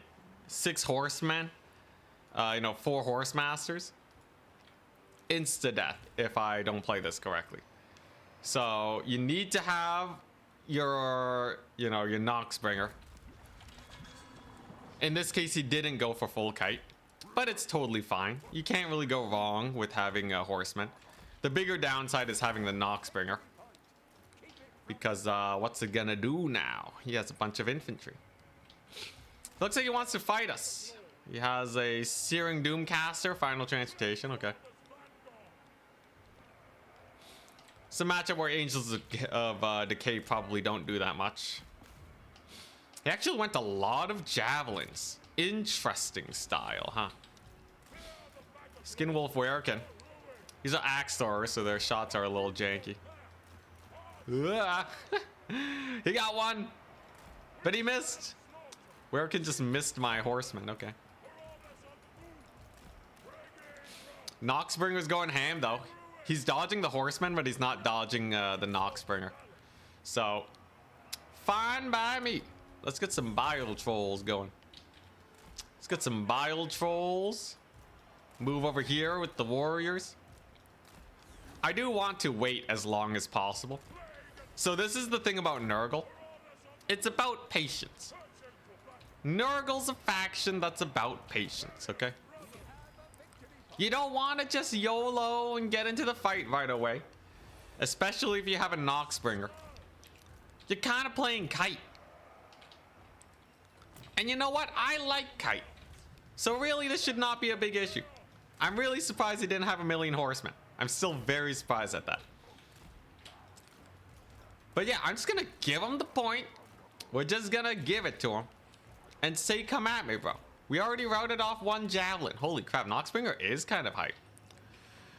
I guess I was wrong, chat. I guess I was wrong. Noxbringer is amazing.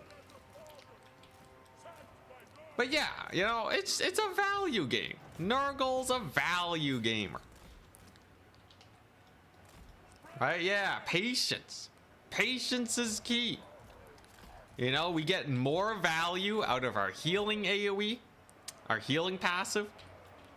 The longer I wait, I get more value out of the Noxbringer the longer I wait. And it's also thematic. The faction is literally about waiting. That's the whole theme of Nurgle. So why have I not been doing it before? It's because I don't know how to play Nurgle, but now I do. So now he should just be a dead man. Boom. Get wrecked. Did he dodge that? Oh, it hit his horseman. The horsemen. They got too close to the sun, hell yeah. Alright. Yeah, we're just getting that Noxbringer value. What the? Get out of there. Dude, that casts fast. Didn't do a lot of damage though. Noxbringer is still cooking very hard. I already have 1 bile troll, so that's fine. Those are great weapon ogres. Versus skin wolves, maybe it's fine. Like, you know, if he's not gonna advance, I might as well just chill, right? Like, the Noxbringer is just a Chad. Noxbringer is just Chad. He can't defend against the Noxbringer and the Horseman either. So that's pretty comfy. Noxbringer kite. It's a good one. Horsemen are doing great. I can even get some Angels of Decay soon if I was feeling crazy.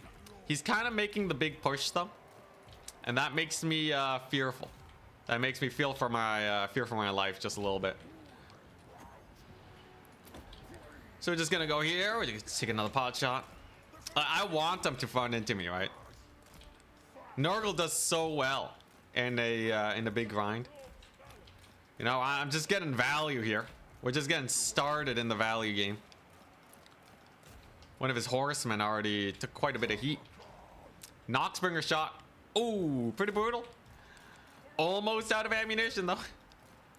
Anyone know if it's good to de-summon the Noxbringer or what? I have no idea if I should de-summon this guy. It's definitely getting a lot of value, but like, I don't know how well it does exactly in this situation. More Pestigores are good. It's not really draining that much ammo either, I must say. I think as a source of terror, it's worth it though. I think I will keep it specifically for that. He's gone a little bit too wide, so most of his range units aren't participating in the main fight. Glorious. Absolutely glorious. We just kill these guys with javelins, kill those guys with magic, or at least disrupt them for the time being.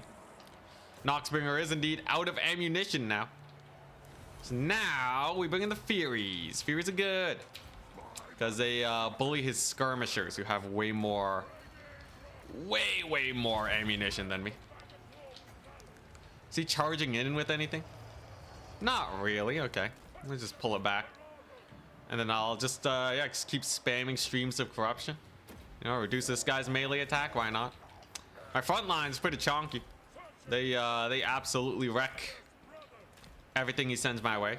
Here comes the stream of corruption too to kill off his marauders. And so far trading's pretty good. You know, as Femir gotten massacred by Tarmakon because he's a Chad. His leadership's hurting real bad. Let's see here. Yeah, he's basically gone. I don't really need to chase him.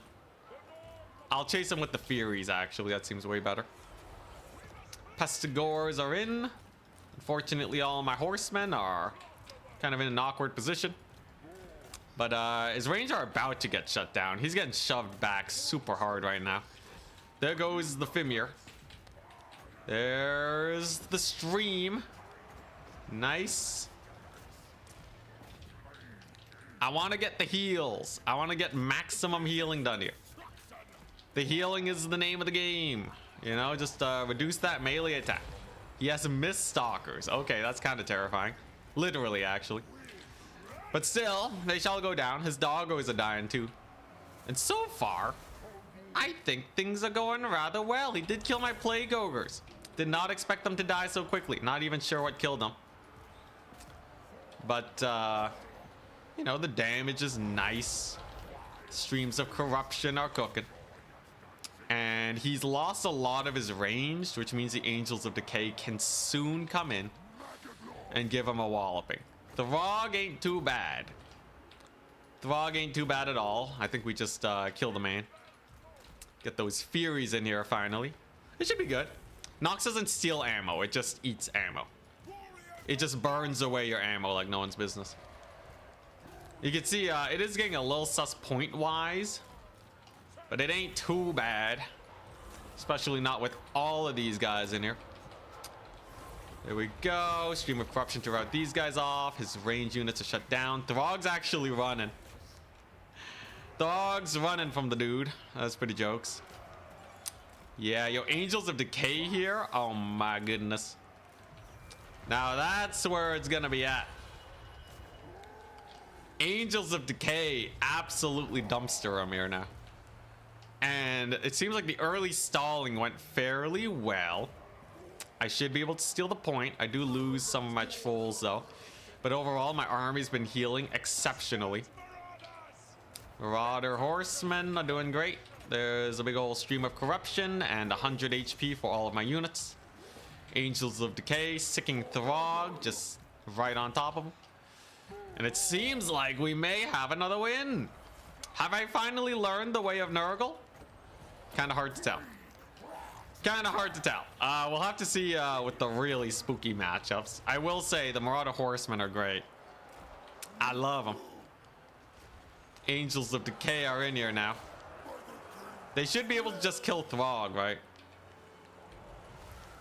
I believe they just kill Throg. Easy peasy lemon squeezy. I haven't really microed these guys much, so I don't really know like how best to position them if I want to be like directly on top or what have you. I'm pretty sure closer is better though. There's this final transmutation. It's not gonna hurt too much. It is overcast probably, but it's not hitting my angels. You know, I think I probably kill the skin wolves instead. The skin wolves are a little spooky, right? I don't want them just grinding me down. I did lose my caster again too. Bad habit, bad habit. But yeah, as long as these guys don't get killed, we're fine, right? And he has no ammunition. That's why the late game Angels of Decay are so sick. He does have some Fimir though, but that's not a big deal. I have nothing else to summon once again. I think the stalling strat really does. It really does a good job at getting all your units on the field, which makes me feel like I don't really need too many Nurglings most of the time. Just the one's fine. There's our healing. Angels of Decay are doing okay against the Fimir. Honestly, they could be doing better. I feel like they could be doing a bit better. Well, those ice wolves are coming on in. I've held the double cap long enough, but now it's starting to trade down, supposedly. At least Tarmcon's doing fine. Nothing should be able to kill him. Noxbringer's still doing good, I guess. Those Fimir, though, are brutal, aren't they? Alright, back to Throg. I don't know. I don't know how to make these guys get 5,000 value like that last game. I don't know what my opponent did. I guess Tarmacon's just a big target. But yeah, we'll see. It ain't over just yet. My opponent's actually scrapping rather hard here. The Angels of Decay most definitely help. But will Throg be able to cook? We will see. There's a couple Marauders there. There's the volley. That's the volley we wanted. Throg suddenly just took massive damage out of nowhere. That was definitely the Angels of Decay cooking. I guess they just need proper line of sight. That's all they really need. I can now start resummoning some dudes. Tarmacon's doing good. Pestigor's great. I like how all the trolls are holding up. Yeah, there we go. There we go. Yeah, Angels of Decay against Lords. That's where it's at, baby. Throg is super dead. You ain't got no more skirmishers. He only has a double cap. I mean, a single cap. Looks like we double capped at just the right time. There's my caster back. Hell yeah. For the sick heals. Value trading is basically all on my heals right now. But Throg is dead. Throg is ultra dead. Shattered, running for the hills. Tarmacon's not gonna die because he's a great lord. And that's gonna be a win. That's definitely a win, hell yeah. Yo, Nurgle OP. Did I finally figure it out? It only took me millennia. Just took me an entire tournament to find out how to play Nurgle properly. Oh, I guess he does have Skin Wolf healing. Regardless, I think we're still fine. Does this work? Can I like reduce their charge there and then just Stream of Corruption them to kill him? Seems like it did okay. Actually pretty good versus the doggos. I'll take it. Tarmacon's crushing it. But he has a couple dogs here, not a big deal. Remember, Tarmacon has a leadership debuff, and so do the Bile Trolls. That's why these Fimir are so close to routing. Lord died recently, attacked in the rear. Stomach acid. There we go. Where's Tarmacon's ability though? Oh, this build doesn't have Tarmacon's ability. So it is just the trolls, but you know what? -8 is still -8. That is a mass rout on his forces now. We're getting a sickle stream of corruption to heal once again. You can see a lot of these guys, some of their heal caps are beginning to show up. So they have definitely been getting a lot of healing value. And that's gonna be another win. Let's go. Let's go. All I had to do was not take plague drones. Tarmacon was a Chad too. 2,000 value. 1,500 plus the heals. He also healed, don't forget. The early Skin Wolf pick was huge value though. His javelins did okay. That's what kept him in the game. But my melee grind is so value compared to his. Fimir. This one did really bad. This one did okay. Skin Wolves were really good. We were just beating the brakes off of each other. The Soul Grinder did an important job in that it injured his javelins enough for them to not get more value. I'll take it. So what was that? That was Nurgle versus Norska. Nurgle versus Norska. Nurgle wins. We're crushing it. The power of Nurgle. Great game, GG. Fimir stats make me so sad. They're pretty sucky. Yeah, the Angels of Decay though, that was hype. Love that angel play. This is a good build. This one's a solid. This is like a solid anti-kite build. I'll take it.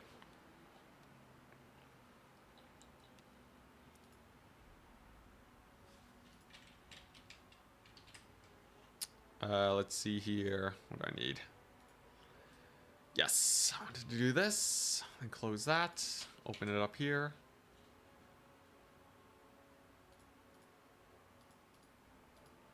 And then I need to save this, right? What the? Why can't I bookmark this? Oh, it's already bookmarked. I see.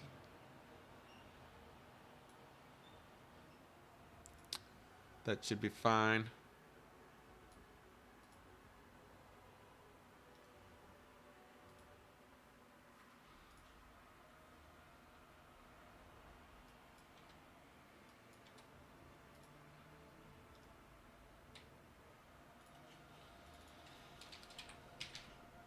All right. Just organizing my bookmarks. But yeah, this worked out pretty well. I think 6 horsemen probably wouldn't have been able to do too much since I have my counter horseman skirmish. Does the Noxbringer burn away the ammo of enemies from being in melee as well? Apparently it does, yeah. Cloud of Erosion is on its melee attack, so you can kind of send it in there and get work done. It's an interesting style. You just sit on one point for a long time and get value off of that. I think anyone who practices against Nurgle, though, absolutely wrecks them, though. I think you totally just practice against Nurgle a bit, and you'll have so many builds that beat him.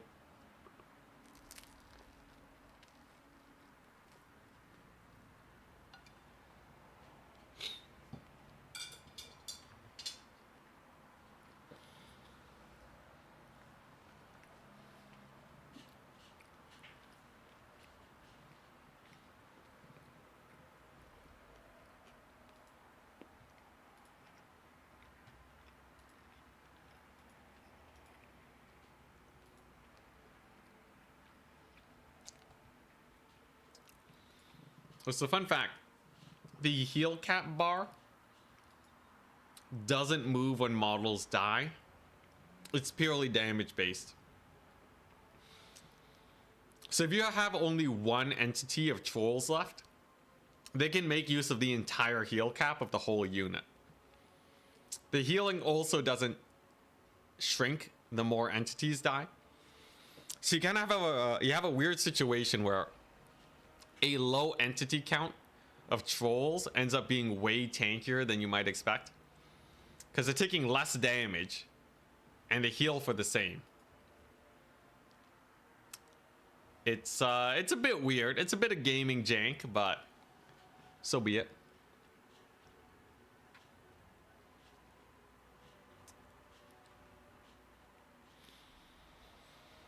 Is there anything I change about this? The Plague Ogres were a little lackluster, but I did kind of YOLO them into javelins. The Plague Ogres, if you bring them in, you gotta babysit them. They don't heal like these guys. Red Dark, hello. We're crushing it. We're 2-0 with Nurgle. Amazing.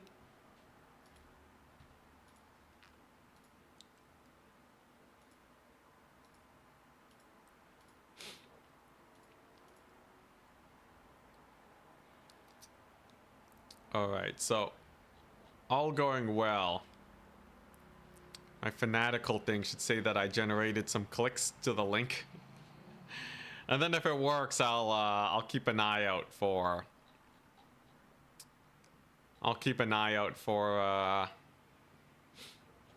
you know, sales and stuff on the website for the Warhammer. Right now it's not showing though. I think I have to wait a day or at least a couple minutes.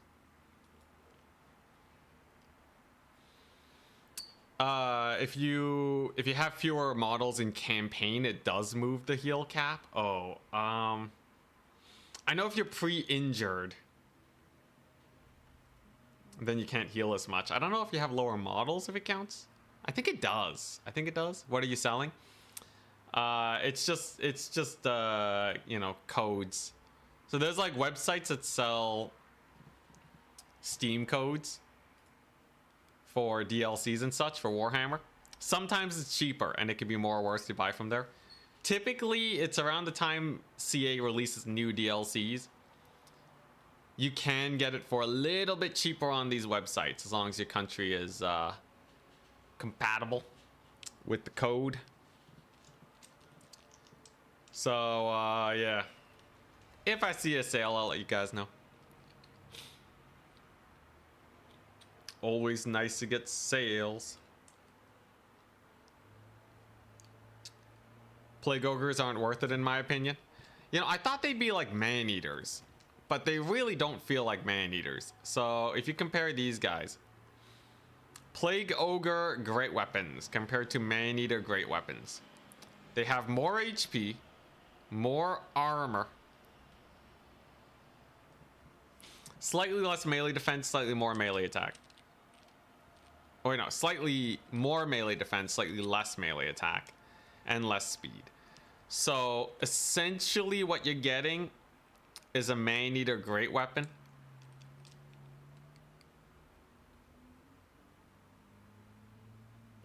with poison. Like, it should be good. It should be good. It's just Nurgle doesn't have the tools to shut down ranged as well, so they do get beat up a little bit more. But you know, it's a man-eater great weapon with poison. Can it be that bad? I guess a 1450. I think it's okay. Speed change. Oh yeah, that's true. That's a pretty big speed nerf. They can't catch anything. That makes sense. I kind of thought of man-eater great weapons as barely viable. So yeah, I guess that is true. 48 speed. They're about as fast as these Forsaken. That's the Nurgle problem. Though they do get more healing. Oh wait, Ogre Kingdoms have healing too. Crap, I forgot. Alright, let's take a look at the bracket. It's almost done. Just one more match. So far, this system's working pretty quick. That's a good sign for a good system. The next thing is to see, is it balanced, right? So let's see here. As it stands, it's fairly even between top bracket and bottom bracket. Who's winning more? That's the biggest thing about this system. I'd be a little worried that one of the brackets has an advantage, but I'm not sure which one does. And if anything, at least it practices your counter picking. which is kind of what won me the tournament, the grand finals.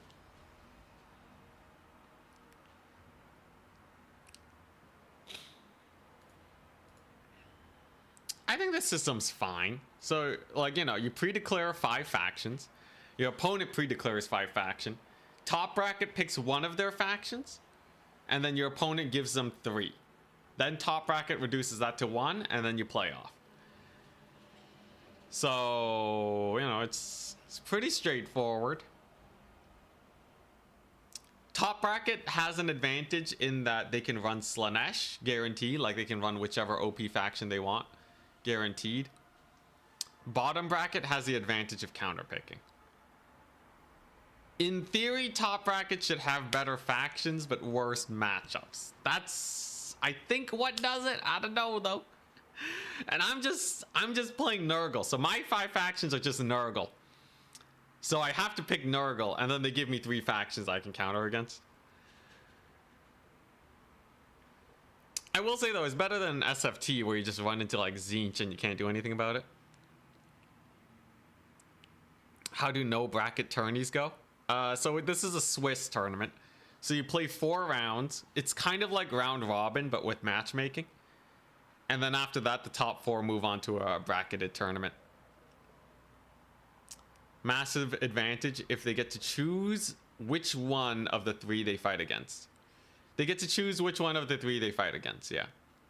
If you actually look at the top bracket, bottom bracket, though, it's a fairly even split so far. We'll see how it goes later. So, like, this one is bottom win. No, this one was top win, then bottom win, top win, top win, bottom win, top win, bottom win, top win, top win. So far, it seems like the better player is just winning it. I don't think it's a massive advantage. And you get to pick the 3 factions, so... you know, it's like, as long as you have 3 factions that are decent in your 5 lineup against whatever your opponent goes for, I think you're good. What's SFT? Single faction tournament. You bring 1 faction, you play that 1 faction. That's it. I want to try to diverge from that system because it gets a little bit boring. We've been hosting a lot of tournaments. And yeah, I just kind of wanted a little bit more spice is all. Oh, crap. Oh, crap. How do you undo? Oh, God, I generated the bracket.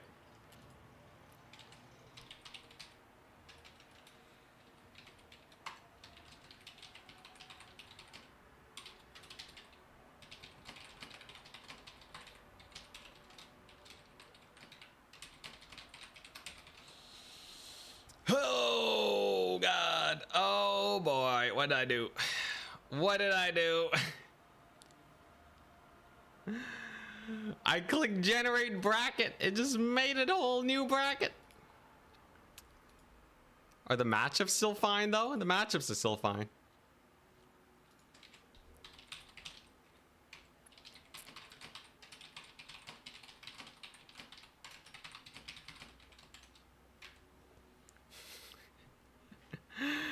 Whoops, the daisies. Oh, God. I just deleted the bracket. Oh, God. Total Tavern. Why? Why are we always 1 button away from blowing up the tournament? Well, so be it.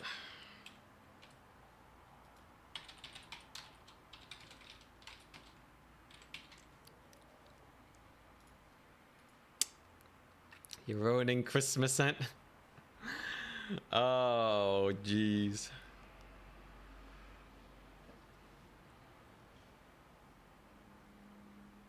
You'd love to see a tourney where you have to play the faction of your last opponent. It wouldn't work because not everyone owns the DLCs.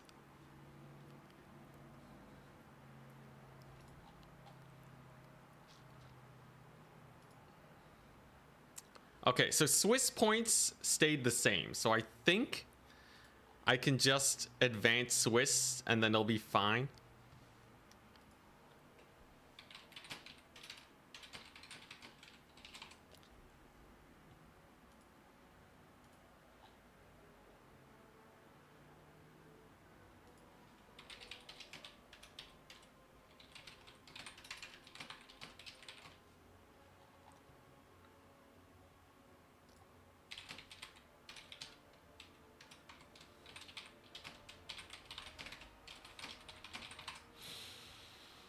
All right.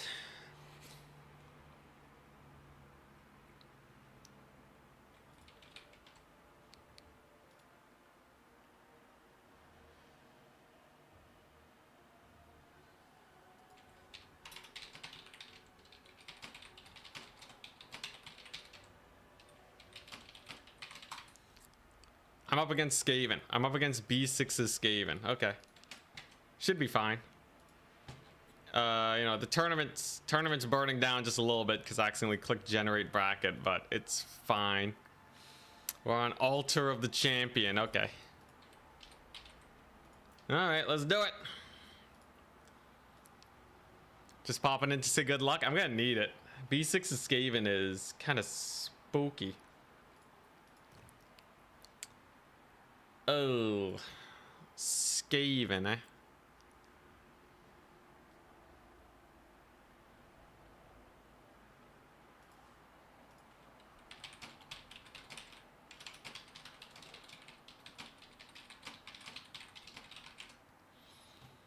Mm-hmm.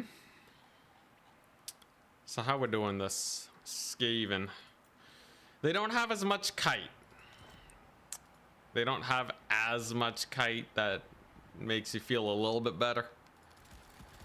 In this matchup, Nurglings are not nearly as good as usual. He may have Doom Flayers. He can have a lot of Doom Flayers.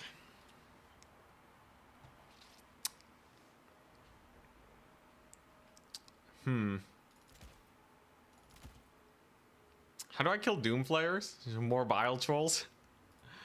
What's the strat? He's gonna Vermintide and you will terror everything and use Furies on weapon teams? Like, Furies on weapon teams makes sense in like the late game. What do you mean the tourney bracket just changed? What do you mean it just changed?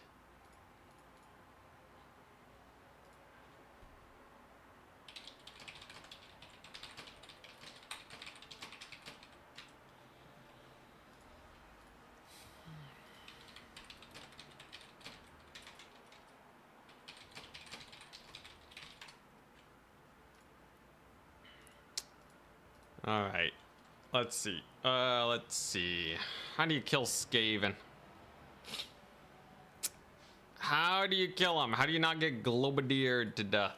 That's the big question. Nurgle's a relatively tanky faction. Is this a matchup where Plague Toads are finally good? He has no cavalry, right? Doesn't that mean Plague Toads are amazing here? They might actually be. I'm, you know, thinking about it. They may actually be. This might actually finally be a matchup where Plague Toads do okay. Sure. Sure. Toad him up. So many cheap spears. Well, I'm not going to only have toads. I got a lot of tools here. Leadership bomb stack. So I brought my kind of more rush-centric build. Gotta ask ChatGPT how to beat Skaven. ChatGPT, how do you beat Skaven in Total War Warhammer 3 as Nurgle?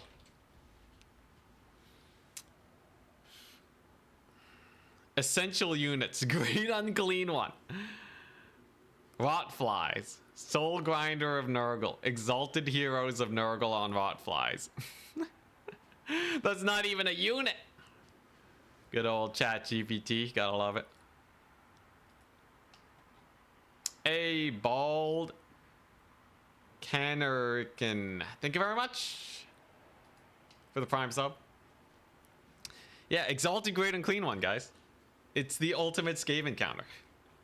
The biggest targets to shoot, exactly. Totally fine. ChatGPT stream. Warhammer, but ChatGPT chooses my builds. Oh my gosh, it's actually kind of hilarious. ChatGPT chooses my builds. Oh god, you know how bad that's gonna be, right? That's pretty bad.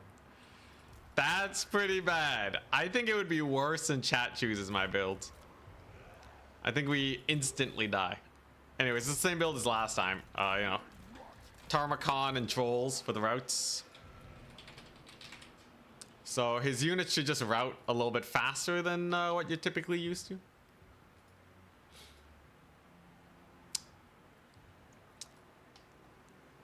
Alright.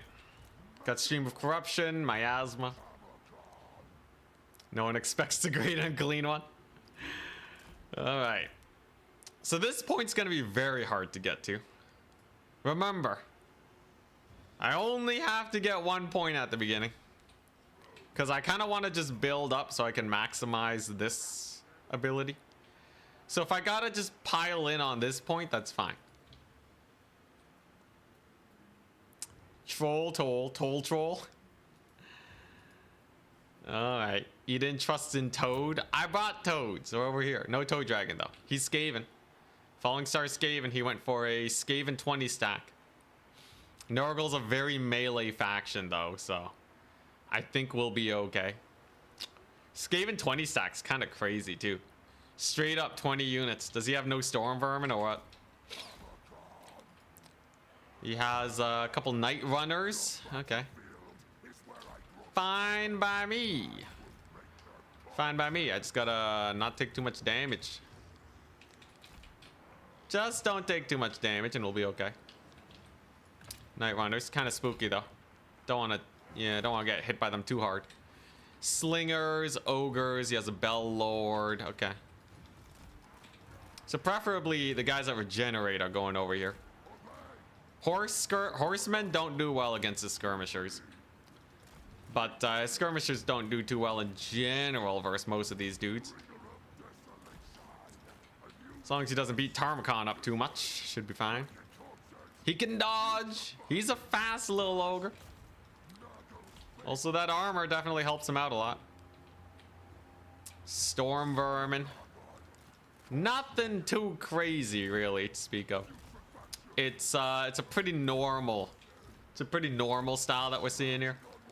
He already used up most of his ammunition on these guys to very little avail. I just gotta make sure he doesn't capture everything, right? You know, just make sure his tickets are a little bit slower and I'll be mostly okay. Summon some more rat ogres. I'm gonna have a million pestigores and toads though. I just gotta bide my time.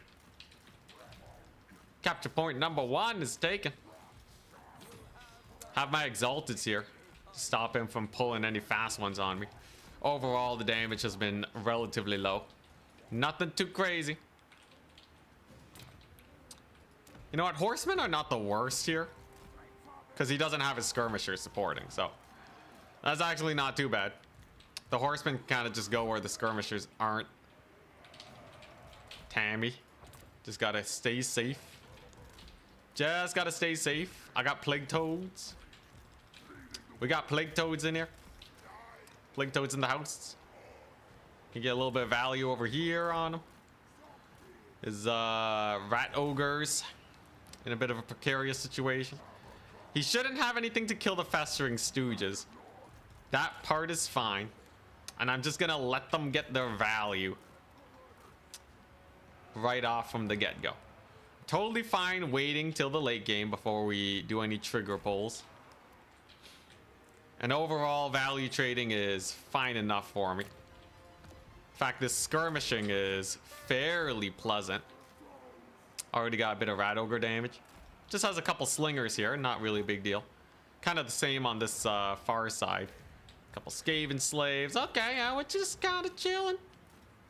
We're just kind of chilling. There's no point being hasty with Nurgle. We are literally incapable of it. There you go. Get them, Stooges. The Stooges are a source of infinite value. They'll be just fine. Marauders on the move indeed. So the Marauders are particularly good for kind of just bullying him a bit. Spreading his forces thin. Not falling too behind on the value trades. Some Skaven Slave Slingers are not going to be able to beat these guys. Nor will he be able to kill the Stooges. Not even with this range units here. So that's pretty comfy. Stooge has got that regeneration, which is more value for me. It is indeed even more value. Tarmakon, yeah, he's getting peppered. Nothing too crazy. Are the horsemen trading against his slingers, though, I wonder? His rat ogres are definitely getting brutalized. Like, he doesn't have any slingers here to really support. And yeah, I'm just kind of waiting. We're just kind of waiting before the big trigger pull. There really isn't that much to do other than, you know, just to slowly get value. Killed off a rat ogre over there. Thank goodness for piling all these guys in. He's really not getting a lot of value. These guys heal, so he loses value just by sitting there, really. Not to mention the terror routes are pretty good too. Like, this right side is going immaculately for me. He rings the bell, which damages his lord just that little bit. Stooges are doing great. Trolls should definitely back up. Now, when do I want to go for that big middle point push? I definitely have a lot of toads. We're gonna have some pestigores here soon, all of which are fairly comfortable. He's gonna get a scorch down. Not the biggest deal. Are those storm vermin? They are. Stooges are great though. You can't really go wrong with them. I'll just sit back, relax, and enjoy my healing. He does have a lot of slingers here though. Let's the build up begin. So I think we just pile driver into this area. I think we just yeah, I think we just pull the trigger. Most of his ranged units are here, so this should be a fairly comfortable point capture. And then hopefully everything goes well. These bile trolls are great mass. Got the trolls incoming. The toads are going on in too. There's the Marauder horseman. Tammy's just rushing in with wild abandon. Definitely got to overcast those plague monks, right? Don't want them to be causing me issues, so we'll just give them a fat charge. Horsemen are doing fine. Toadies did pretty good on that flank. We are seeing a collapse here. Remember, stooges are amazing. Let's get more pestigores in. And now's the time for the dog pie. We'll do some melee attacks so they don't do as much damage. That's a storm vermin summon. Okay. The toads are in the cookie jar though. Right side still doing good. His exalteds are kind of spooky. These trolls got to back it up, I think. Little bit too spooky for them. Let's see here. Let's get another one of these. Remember the healing. The healing is where it's at. Stooges are doing fine. Trolls have backed up because they're taking a little bit too much heat. Yeah, they do route. Unfortunate. But hey, I almost routed off his blight scabs. He did kill my toads in the far side, but I do have that capture point now. And if I just spam more infantry, should be pretty painful for him. Don't know what that ability is though. Kind of wasn't paying attention. Whoopsie daisies. How's this fight going? Yeah, you know, the trolls are, yeah, their leadership's doing great. Get another one of these down. Tammy's gonna go and fight some rat ogres. That's a pretty good time for him. I have loads of heals. As long as I don't lose too many trolls to routes, I'm fairly comfortable. Plague Monk Sensor Bearers is such a crazy play. But I do have a little bit of an opening for my horsemen to get in now. This is a rather good one. And another pestigore. I'm going all in on the middle while I stall on the right side. I think the stooges hold there for long enough where we're not too worried. Rear charge on these guys should go well. So far, not too many horrific losses all around. He is value trading us, but remember the healing. The healing is where it's at. We will be fine. A little bit of a route there. Okay, that's good. Reduce their melee attack and the grind. And these Nurglings are trading really well because this dude's over there. They don't really do too much damage. Or they do a lot of damage, which means the Nurglings do a lot of damage to them. Because they have damage reflect. And now the big question, can I kill his lord? We've almost triple capped him at least. That part's glorious. And maybe I can just chase off his forces on into the horizon. I do have some furies over here. Yeah, there we go. All hands on deck. So they're just gonna pile driver, chase these guys off. They're at such high HP that chasing them off is insane value. A doggo unit to kill off these rat ogres.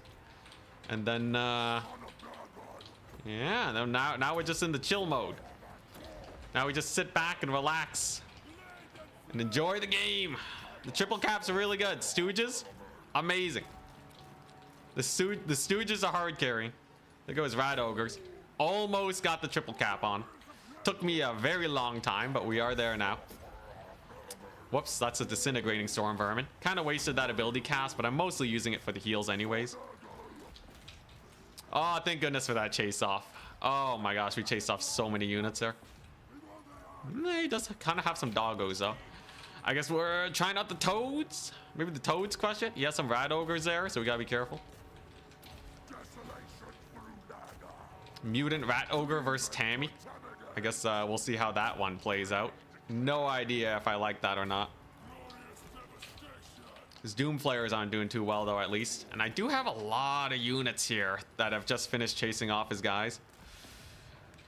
But he may be able to retake the center. Leadership wise, he's in a lot of pain.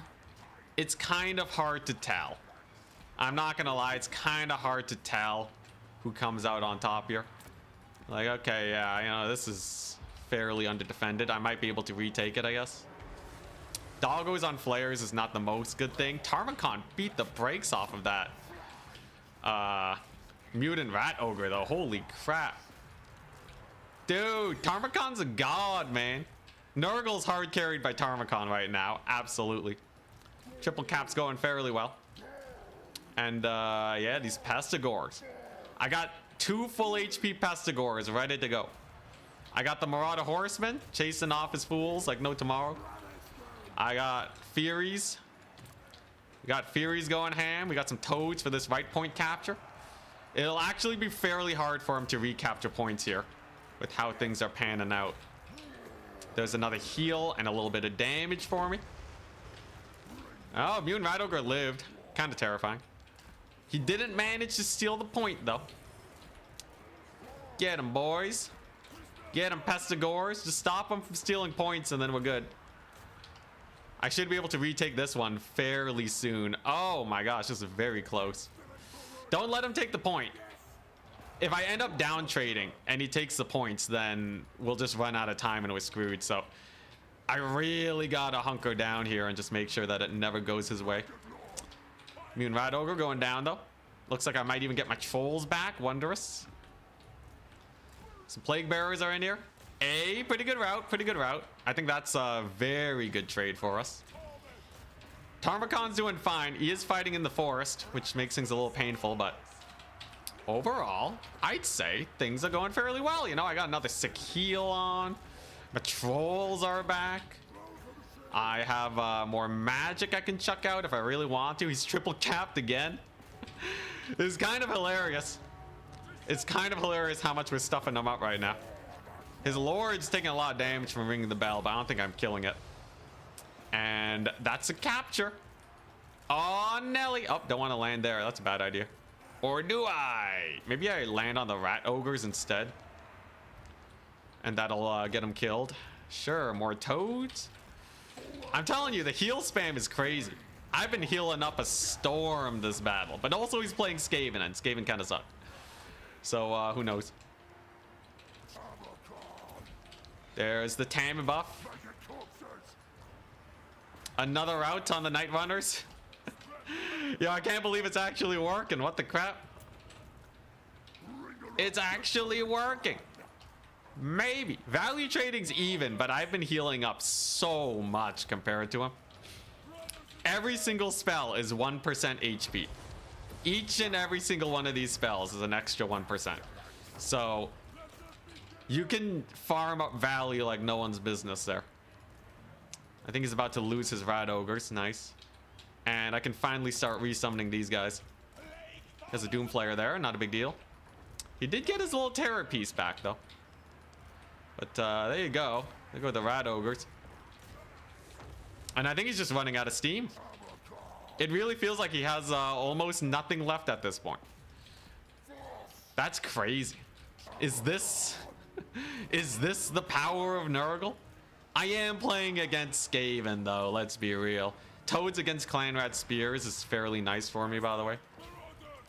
Clanrat Spears are not especially terrifying, as the Toads have just massive anti-infantry bonuses. Also, this map is really good for me. The whole routing off the map constantly definitely helped us out. Yeah, let's go. Yo, the Toads are killing it. The Toads are so good here. All I needed was a faction without cavalry for Toads to cook. Beat him up, Tarmakon. Beat him up. And we kill the clan rats. I still have insane healing. Man, I really wish there was a way to see how much healing your caster gets, because I feel like he got so much that fight. Yo, that was crazy. GG. That was absolutely crazy. The Festering Stooges did amazing. They kind of just held the far point forever. Actually, it's a 0.8% heal. Actually, the game's bugged, so it lasts 1 second longer. Which means it's a 1% heal. Huzzah! This guy got marvelous value. I think the magic casting is really good. Stream of Corruption, fairly strong. Tarmakon, 1800 value. Trolls, pretty good. They helped with the routing. Plague Bearers didn't do that much. Pestigores, they did okay. What was my backbreaker? The Toads? Maybe the Toads? I don't know. Yeah, the Stooges never died, man. They got so much value. I guess, yeah, I don't know how we did that. It's just kind of, I just kind of up-traded. I know these guys sucked. 400 value on the ROR Blight Scabs. That's terrible. I got out-actualed, yeah. I only got 600 losses to his 2,000. His dogs did okay. His flayers didn't do that great. Huh? Post-match stats should be way more detailed. I know, right? It'd be so cool to see actual stats for once. Oh, boy. I think my magic was way better than his. Yeah, and I had a fighter lord, too. Like, these guys got hella value.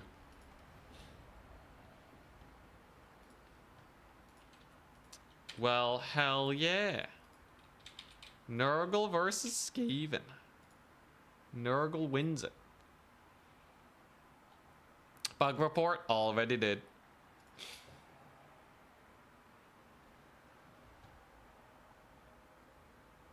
Plague monks. Plague monks are pretty bad. I think I don't know. Like Storm Vermin, I think down trade to Toads.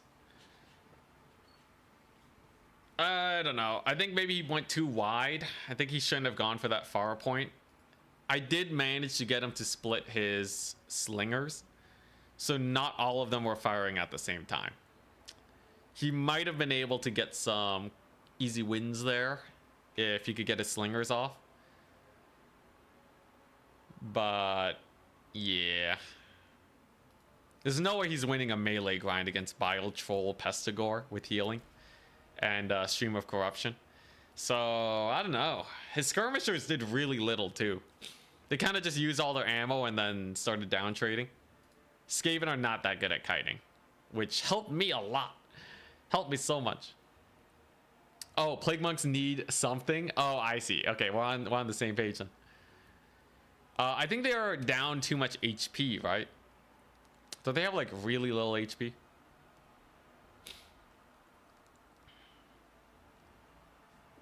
No Icket Claw too. Pretty crazy. Very surprised to not see Icket Claw. I feel like he could have gone so many flensings on Tarmakon. Like, I guess, you know, you have a lot of healing. He's 8,500 HP, but at least kill the caster, right? Kind of surprising. Warp Fire Throwers would have cooked those Stooges. Well, they cost a lot of money, and the Toads are a big threat. You have to defend them. That game, he wasn't able to defend his slingers, right? I guess the slingers did get some shots off. There's also the line of sight issue. I think if warp fire throwers have perfect line of sight, get them some glasses, they would be good there. In this case, though, not really.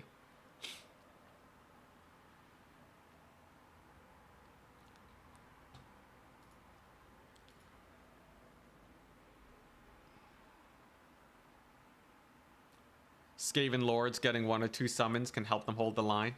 Well, he did 2 Storm Vermin summons. Didn't really do much. It did like a little bit of burst damage, but kind of used up all his magic.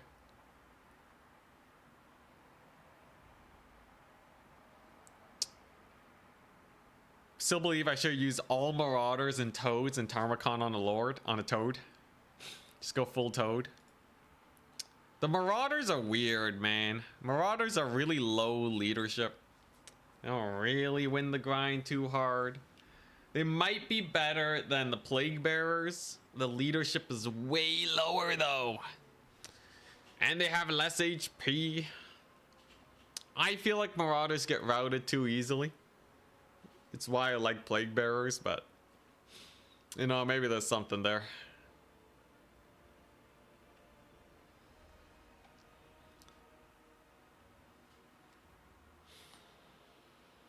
It's pretty good though. 3-0 with Nurgle is way better than this morning. These builds definitely cook.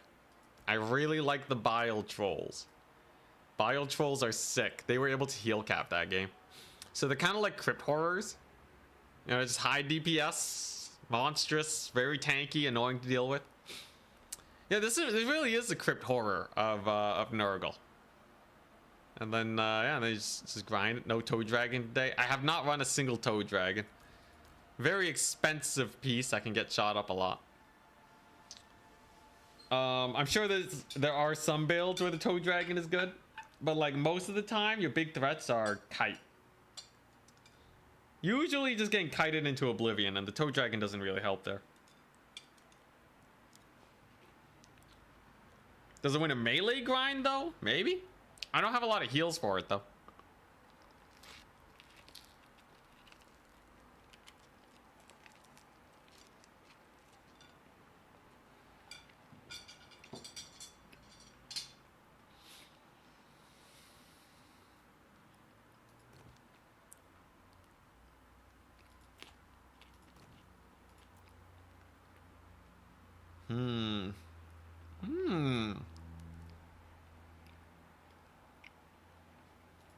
Oh wait.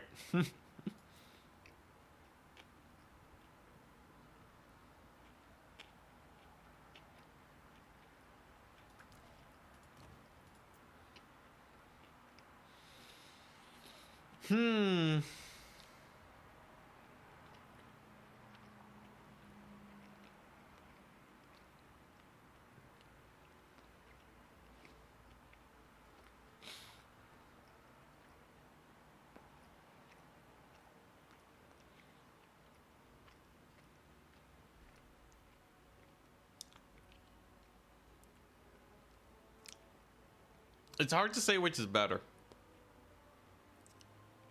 Bile Trolls have like no melee attack. They have armor though. Crypt Horrors have way more HP. Corrosive Bile is kind of like +6 melee attack though. So I guess that difference isn't huge. Way more melee defense. Like absurd more melee defense. No Cloud of Flies. More damage. 150 more. I think they're both good. I think they're both good. I don't know which one Nurgle would rather have. Like the extra HP on Crypt Horrors means that their regeneration's also better. 45 melee defense. Their melee defense is so much better. But they can route 50 leadership to the crumbling horrors. These guys are undead. Big toss up. I don't know. If kiting is an issue, can't you run a few artillery pieces to force them into you? Nope. At least not really. Nurgle can only run the Noxbringer.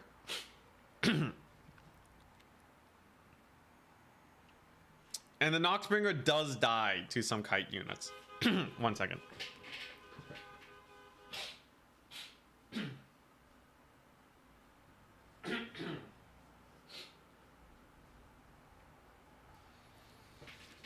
But like, you know, if you're really worried about kite, you usually take the Noxbringer. It's like an okay anti-kite. It doesn't make you win, it just makes it playable.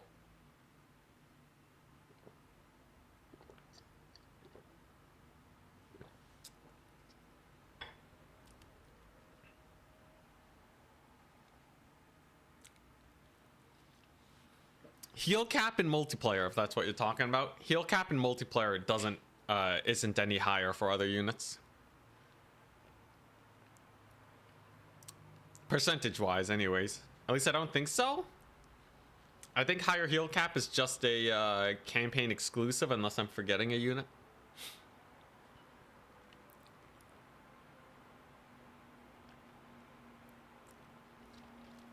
But yeah, I like Bile Trolls. I think they're good. Just found the stream again. Haven't seen you since you refocused. Oh dang! Welcome back. Yeah, yo, we've been streaming so hard lately. I've been streaming every single weekday. All right, advance the Swiss. Is all working? All right, I think it is.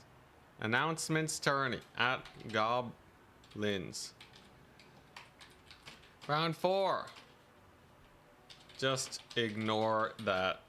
Round 1 and 2 aren't showing. All right, we're up against Charix. I'm just Nurgle 5x. How about you? I guess you can pick any of your 5. Playing this new tournament format as an SFT is really bad. Because if you're bottom bracket, you get counterpicked. But that's kind of the point, right? You're supposed to have 5 factions to counterpick.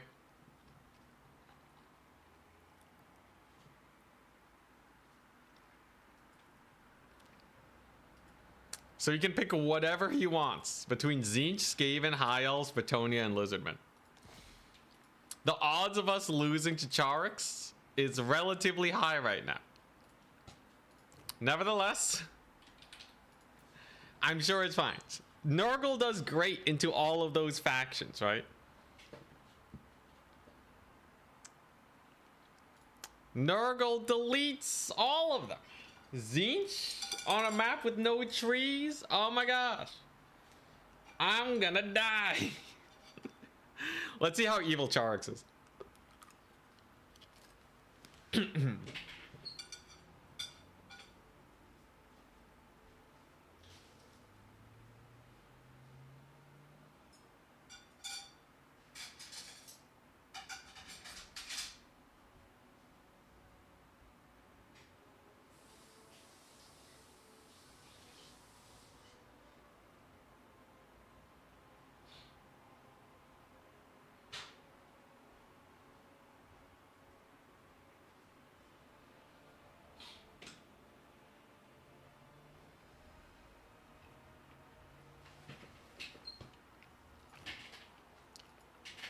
God dang it. He went Tzeentch.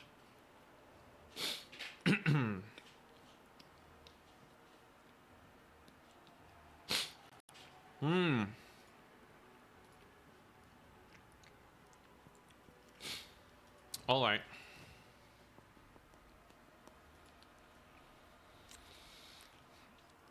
All right.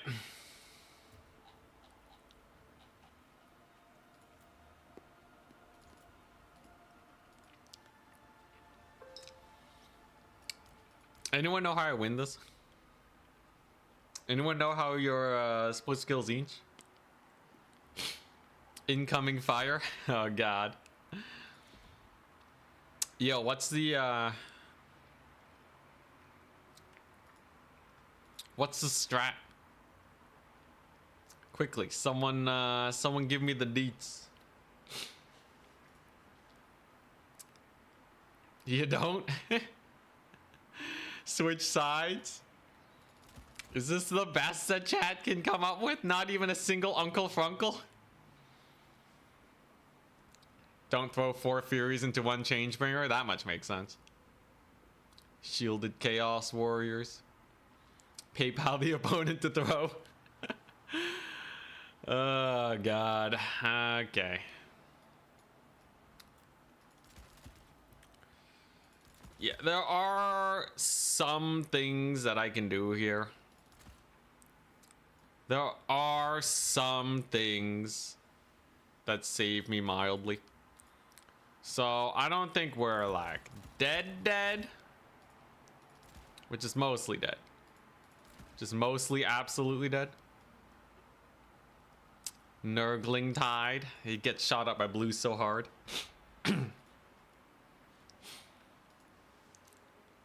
Let's see here. Gotta make sure his chariots don't kill me, right? Could Chaos Knights legit work? Might as well take Rot Knights at that point. They're just better Chaos Knights. Let's see.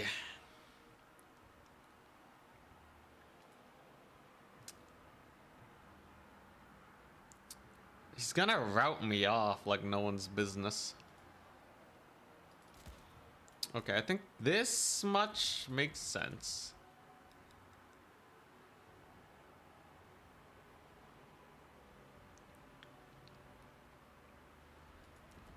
Yeah, this much makes sense. I'm gonna need some way of shutting down his chariots and such. If he spams that on my infantry. Man, Marauder's got no armor.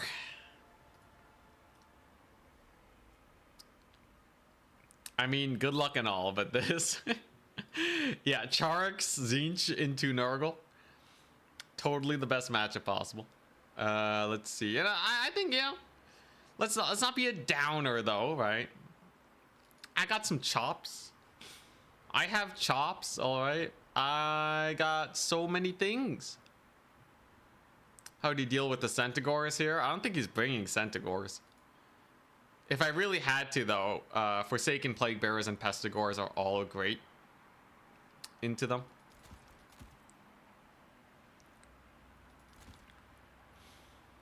Alright. The idea is just don't get shot up by blues, right? Just don't get shot to death by blues and we'll be mostly okay. We'll be all dandy.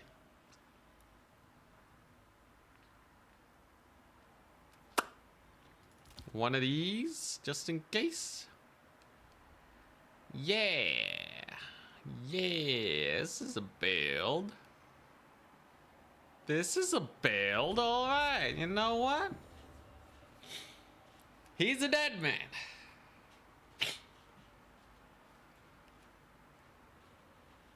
Time to graduate to the leftmost head. Not quite. If I can beat Charix with my Nurgle here, sure, you know. But odds are, let's just say, mildly unlikely. Now, if I lose, we still have semifinals, which is fine enough for me. But here's the big problem. It's Tzeentch. Tzeentch had counters Nurgle with everything. Don't give him any good targets. Yeah, I just have to leave at the beginning, right? Can't hurt me if I'm not there. All right, here's the idea. So I'm going to try and win the air battle. And then we kill him with Forsaken on the ground. I have 1 Pestigor for if he has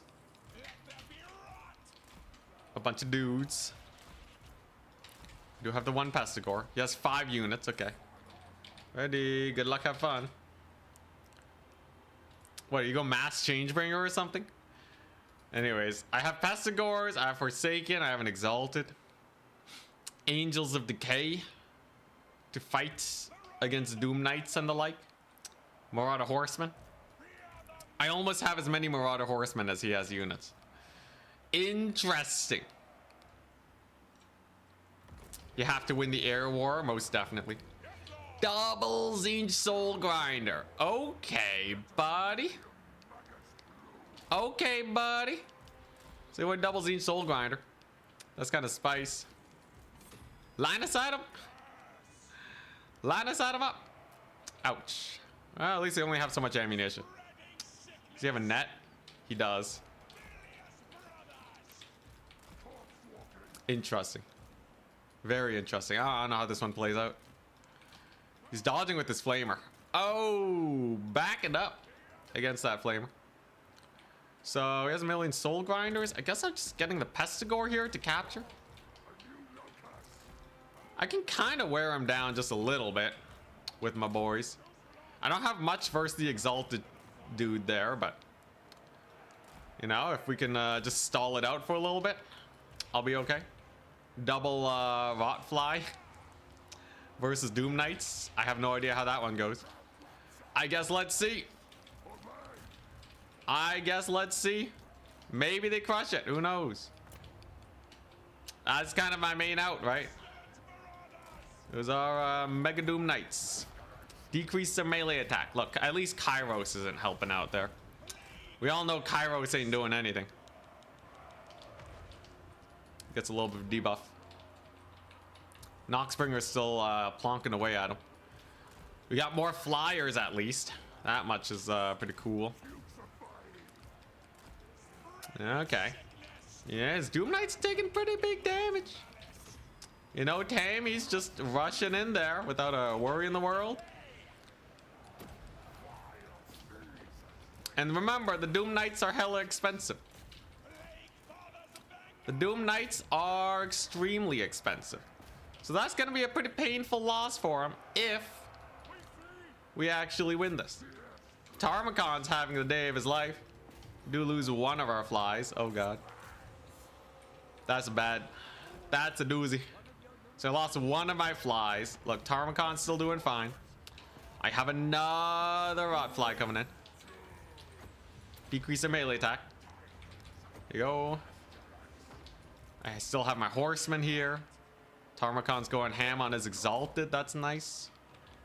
I have Furies. Furies are pretty cool. He really wants to kill the Noxbringer, which I feel like is kind of wasting his magic right now. Come on, Tarmacon! Yo, Tarmacon, Chad mode activate. Ah, now he's summoning in Furies. Okay. Let the Fury battle begin.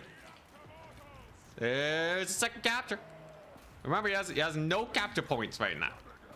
That's gotta hurt, right? No capture points is pretty brutal.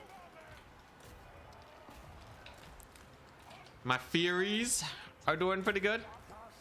Tarmacon is doing fine enough. Noxbringer, I don't know what he's doing. Noxbringer has like no good targets. But his Exalted Flamer's dead, I guess. That's pretty hype. More infantry definitely do well for us. Exalted Flamer's down. Okay. You know what? Maybe it is hype. Maybe this is hype. You know, Nurgle winning the air war. You know, my horsemen have done fairly well for themselves. Let's go. Tarmacon's just Chad moding it. Let's go. Okay, you know what? My flies are doing okay too. So use more magic. Kill these horsemen, I guess. Get that heal off.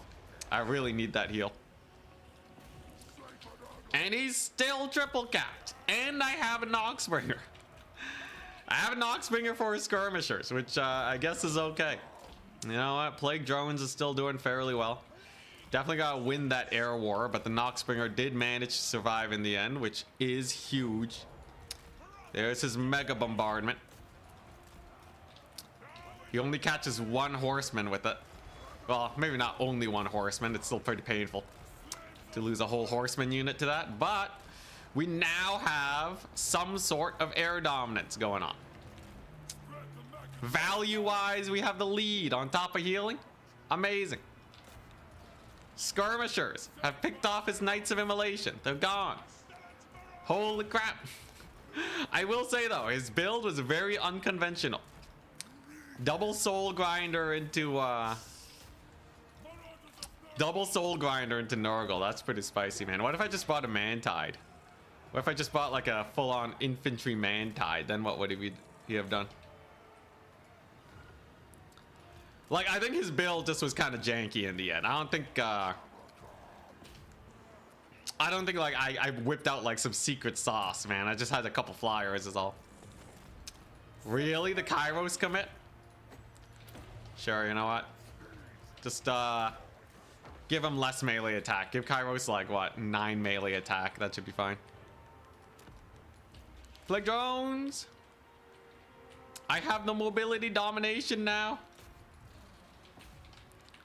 Tarmacon's sprinting.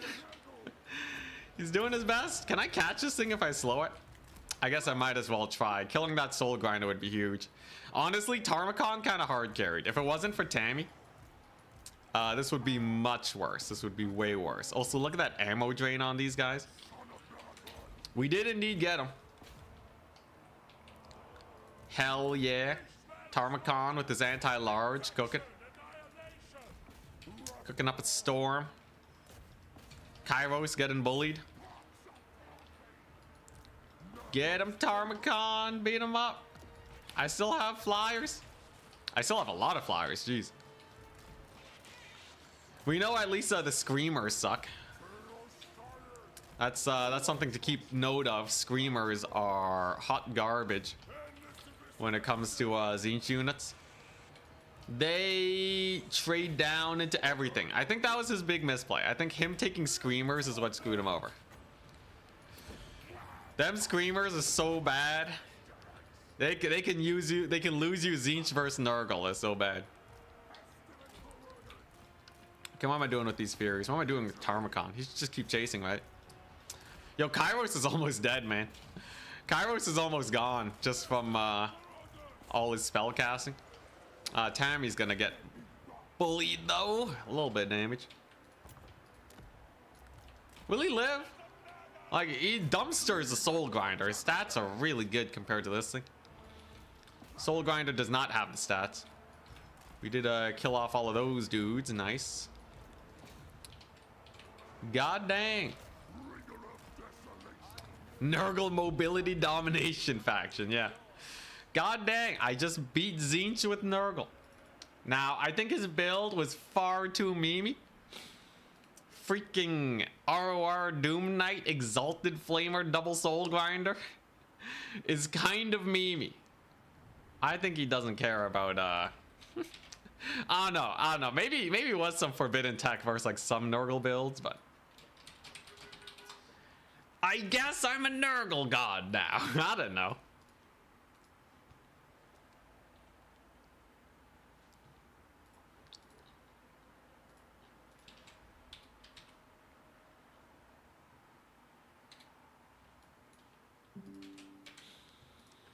I guess I'm a Nurgle god.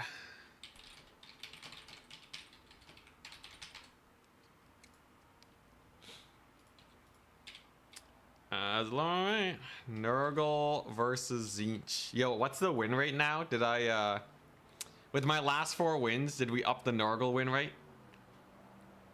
Stats. All right, let's check it out. Wait, we got 41%. Hell yeah. Nurgle no longer 40% win rate, 41% now. If I can win the semis and the finals, we might get Nurgle to be above Grand Cathay and High Elves. It's close though. Nurgle needs a nerf. What do you do with all the save replays? Save them in case there's a rule break or something and we need to send it to an admin. It's a habit from the land battle days when there were a lot more rule breaks. Now they're kind of just, you know, nice to have. But yeah, his build is kind of crazy. He had nothing to kill Tarmacon. He was focusing the soul grinder, which didn't really do much anyways. I don't know. But what other build are you going to bring us each? What's up, Rent-A-Cat?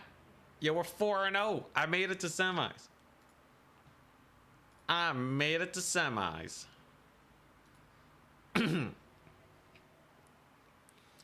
It's always good though, once you're 3 wins in, going for the experimental build, because you can learn which units are good and which ones are bad. As it stands, the bracket is myself, then Charix. And then everyone else TBD. It looks like maybe B6 and 4 Poland could make it. Attack speed enjoyer. Only has the 2 wins. Sad times for him.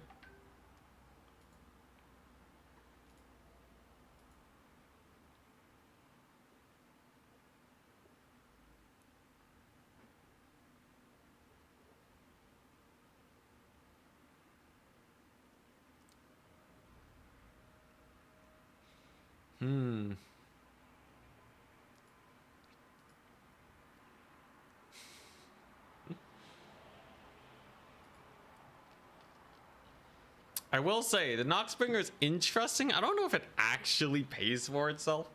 It's just kind of, it's only good because it reduces ammunition. I guess the leadership hit is fine too. Maybe it really helps versus blues. Like if you burn ammunition on 4 blues, they're basically useless. So I guess, I don't know. It's 2K though. This soul grinder. I really want to take something other than the soul grinder, but like, I think I kind of need it versus kite builds.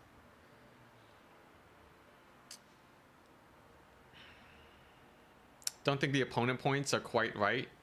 Was versus Charix round 1 and now I have 2. You were against Charix. Did you lose to him? Did you only lose 2 games? Did you lose 3? Usually opponent points only get messed when people drop. Oh no, it shows you at 3 now. Okay. No, you're fine. Attack speed enjoyer. You're fine. You're at 3. So right now it's me, Charix, Navigator, and Attack Speed Enjoyer that are in the top 4. You have to refresh it. You gotta refresh it. Oh boy, can we take Nurgle to the finals? Or is he going to the farm? So I'm probably gonna have to play against Charix again. Maybe he doesn't pick Tzeentch.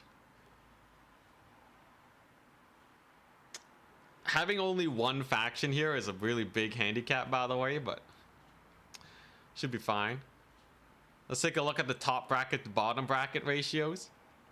So bottom, top, bottom, top, bottom, bottom, top, top, bottom, top. It's actually dead even. So far top and bottom bracket actually look like they're balanced well enough where it's probably just the better player winning. That's good. It seems like this pick ban system is decent. I rank it decent out of 10. I'm sure the flaws will come up if I run it long enough. People are gonna have Slaanesh in their 5 factions or something, and then just, you know, just line that shit up all the time. I guess, you know, Pavane is banned though, so if you have 3 counter picks into Slaanesh, you probably do fine, right? If anything, I showed you can beat Slaanesh in the grand finals. I guess I kind of got lucky though with some of those games. Kind of got real lucky, but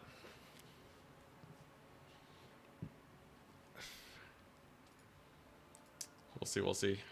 5 more matches and then we're in top 4. Top 4 cometh.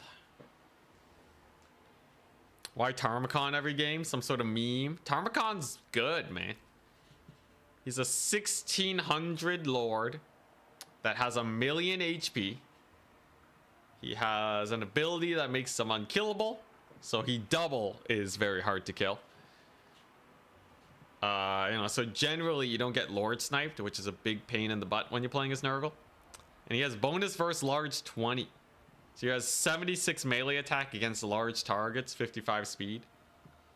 He's just a chonky boy. He's just a chonky boy. He's just like a great single entity. You know, like if you compare him to other good fighters, right? He's just solid. I'd rather be lucky than good. Preferably both.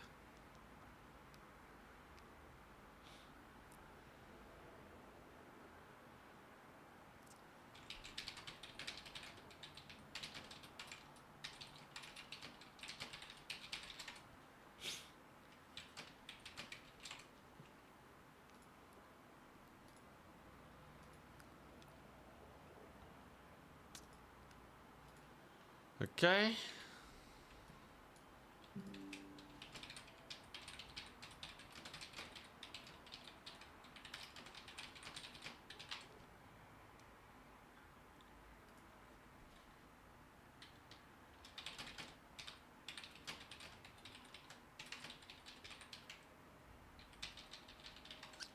Oh, I see. The opponent points are messed up. Oh, yeah. Opponent points is super screwed now. Well, that's a little unfortunate. Tis a little bit unfortunate. I don't know if I can fix that. I don't know if there's a way to fix that. Whoopsie daisies. Yeah, how do you, Man, Total Tavern.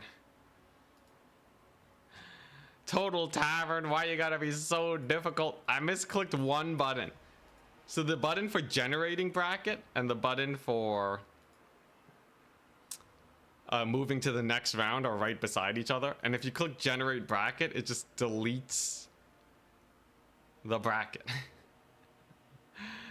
It just deletes the entire bracket.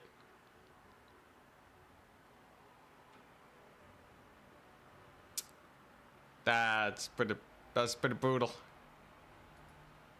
Is there a way to fix the matches somehow? So you'd have to like recreate all the matches. Oh god, that's such a pain. Oh, that's such a pain. I don't think there's a way to fix it.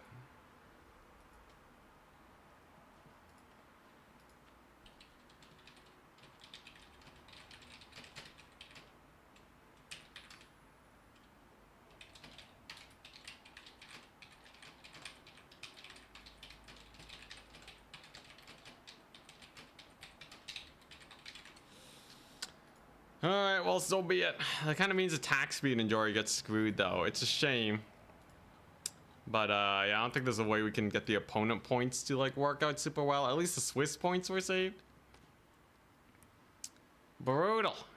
God dang. What are those 900 units in main army? Last I saw, we were going 0-4. Yeah, we figured it out. We figured out the secret sauce. Nurgle versus Tzeentch. Nurgle versus non-kiting factions. Nurgle versus kiting factions. It's great.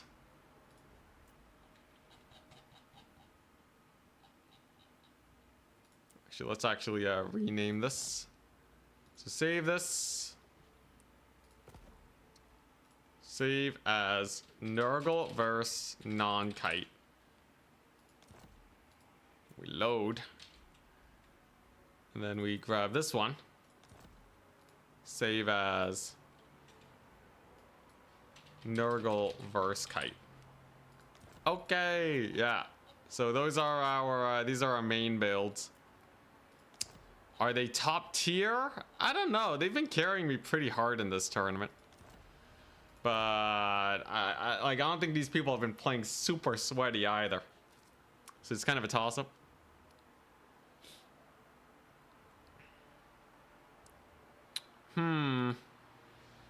Yeah, we'll see. How many rounds until the semis? 2 more games, and then we are in the semis. As it stands, the top 4 are myself, Charix, B6, and Navigator. Although it's tied with Nacho Fur. Restart the tournament from round 1. Oh man, I wish it was so simple. Are player points something each player might remember from last game? Oh no, I've never been on the site. It's really hard. You usually don't pay attention to it too much. They're generated really weirdly too, because it's based on the opponents you face and how well they did throughout the rest of the tournament. So unless you're just like remaking all of the matchups again, it's just kind of screwy. It's just kind of screwy. So instead what happened, because I won against B6 and Charix, they ended up with way higher opponent points because they lost to me. Then again, I guess, you know, attack speed and Jory lost to Charix, but Charix should be fairly high on the docket too. You know, it's janky all around, but I think like it'll be accurate enough probably. There may be some tiebreakers. There may be some tiebreakers that we can see get done. 2 more matches till the semis, okay. Did you eat since you started the stream? I did. I got a big old cup of milk, and I ate some banh mi, some Viet sub. So I'm actually I'm pretty well fed. I will be getting dinner after the stream though, after this tournament.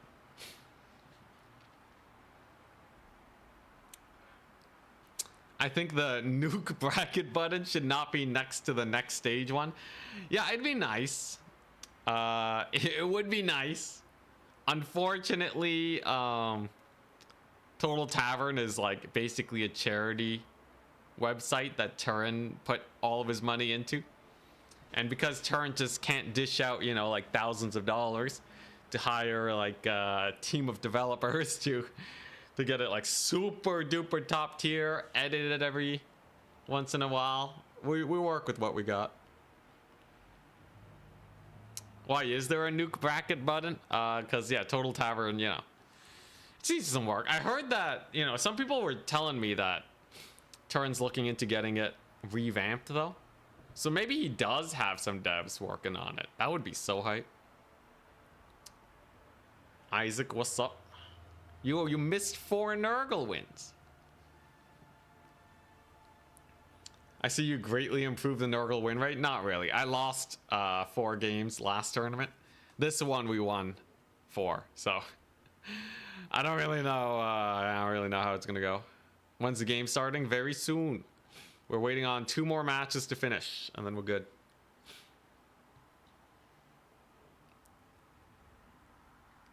I will say Nurgle feels okay.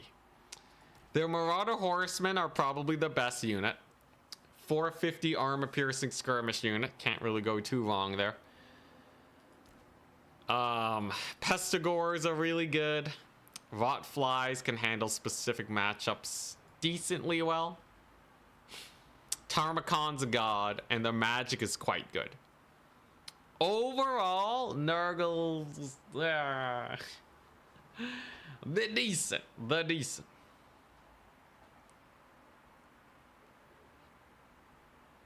What unit was MVP for the wins? Absolutely Tarmacon. Pestigores are just a solid baseline unit that you can spam. And then everything else was just kind of like, you know, brought as needed. There was nothing like stand out amazing on this roster. That's why they have the lowest win rate. I actually haven't been running Rot Knights, which is interesting. Typically, I think of Rot Knights as quite awesome, but at 1800, 2200, they're a really expensive unit that might get hard countered, and that's not a risk I'm willing to take. One route on these guys, and it's Jover, man. Like, they are your centerpiece unit. Chosen are interesting. I would like Chosen a lot more if they had ITP, though. 85 leadership's great until you get rear charge and take half your HP and damage. There's a lot of spells that bully infantry. For 1350, kind of expensive.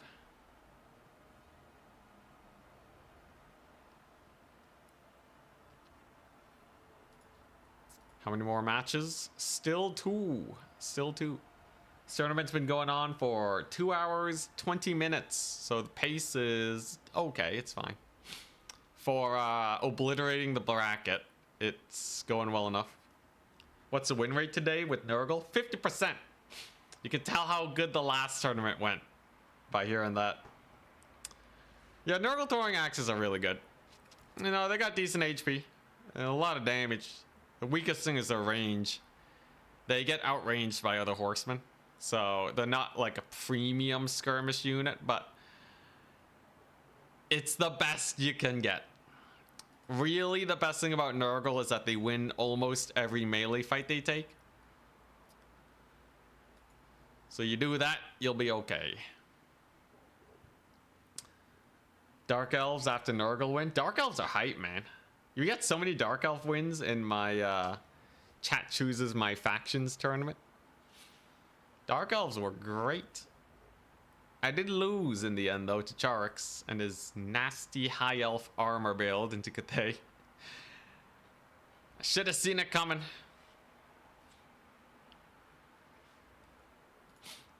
Should have taken Uranus Thunderbolt. 3 Marauder Horsemen or 1 Chosen. Easy choice.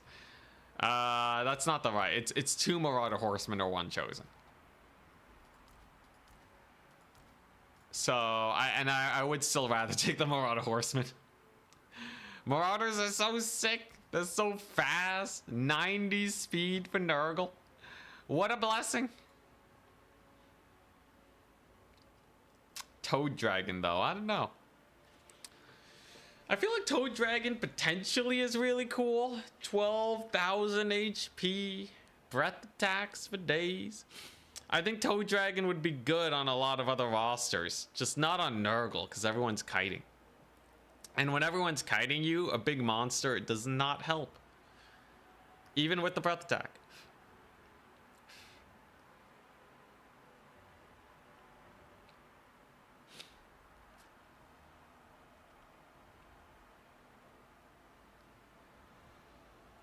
Chosen have the rule of cool.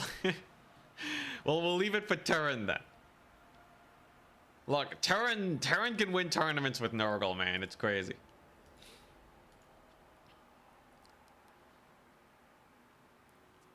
Throwing axes do not have the speed debuff of Nurgle. So, Mark of Nurgle doesn't slow you down anymore. They changed it a while back. So the Chaos Warriors of Nurgle at 28 speed. Normal Chaos Warriors at 28 speed. It used to slow, and then people realized that it sucked. The Mark of Nurgle was basically a death sentence. So, yeah. It's why their Forsaken are quite good. At 46 speed. They're pretty comfy on the mobility front. Pestigores, yes. A little bit slower, but 38, still pretty nice. If you just stick to Pestigore Forsaken, your infantry speed is actually about average. You don't have to worry about it too much compared to other factions. Downside is you have to, you know, only stick to these guys. But, you know, they're still really good infantry. Like, Forsaken are amazing, especially HP boosted Forsaken. Pestigores are great. Tears of Nurgle is just insta-kill on units at route. Why no Marauders? Because they're Marauders, man. I've never liked Marauders as any faction. I don't like Marauders as Slaanesh. I don't like them as Chaos. I don't like them as Nurgle. I just feel like they need too much babysitting to stay on the battlefield. At 60 leadership, very low damage. They're not like, they don't do anything really. The moment they jump a range unit, they get charged by cavalry and they run. And I'm spending 425 for a Marauder. I don't know, man. They just feel kind of suck. Like, what did they do? They stop range units for like 2 seconds. Forsaken will kill the range unit and the front line that's defending them. Pestigores are reasonably fast.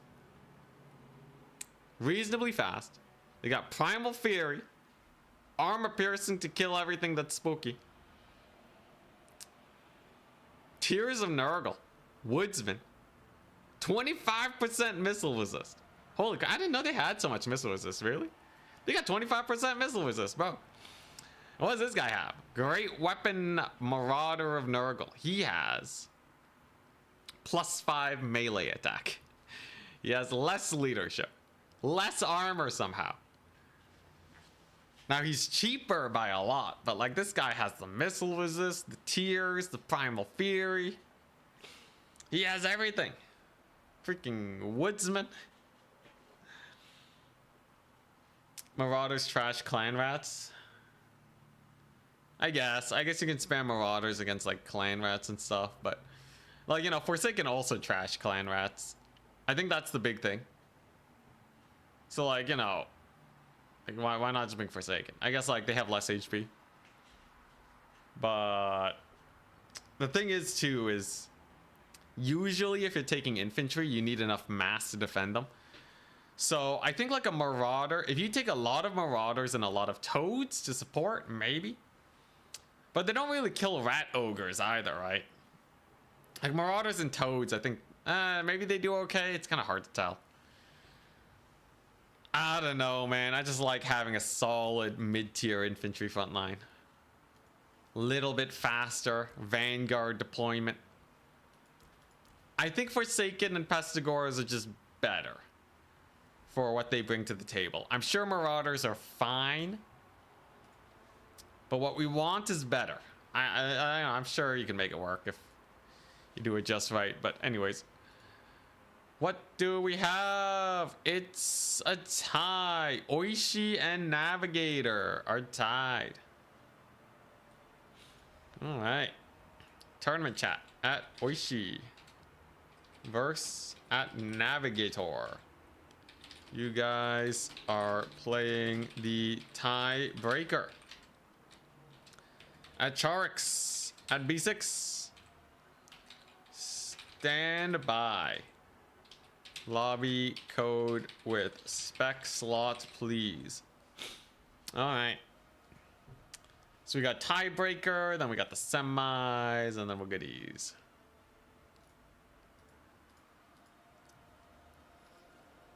Should be fine.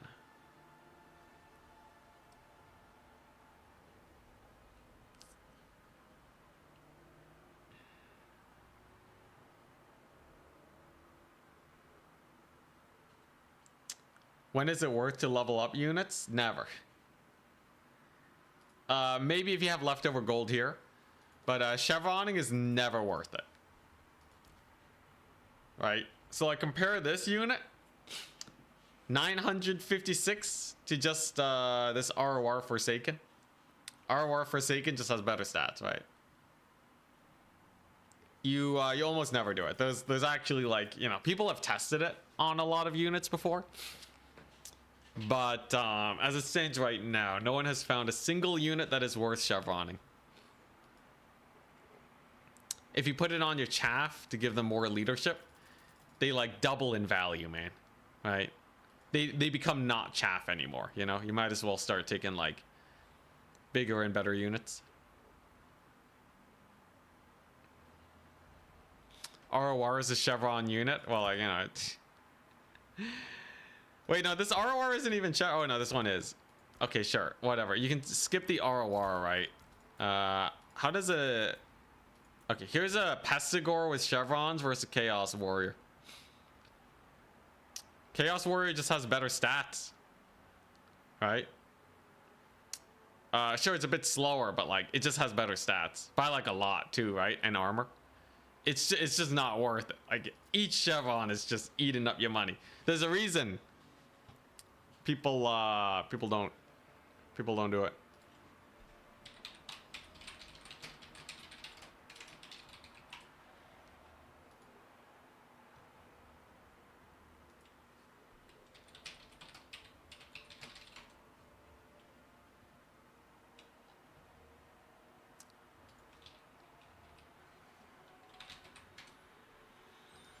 Okay, semis time, or tiebreaker time.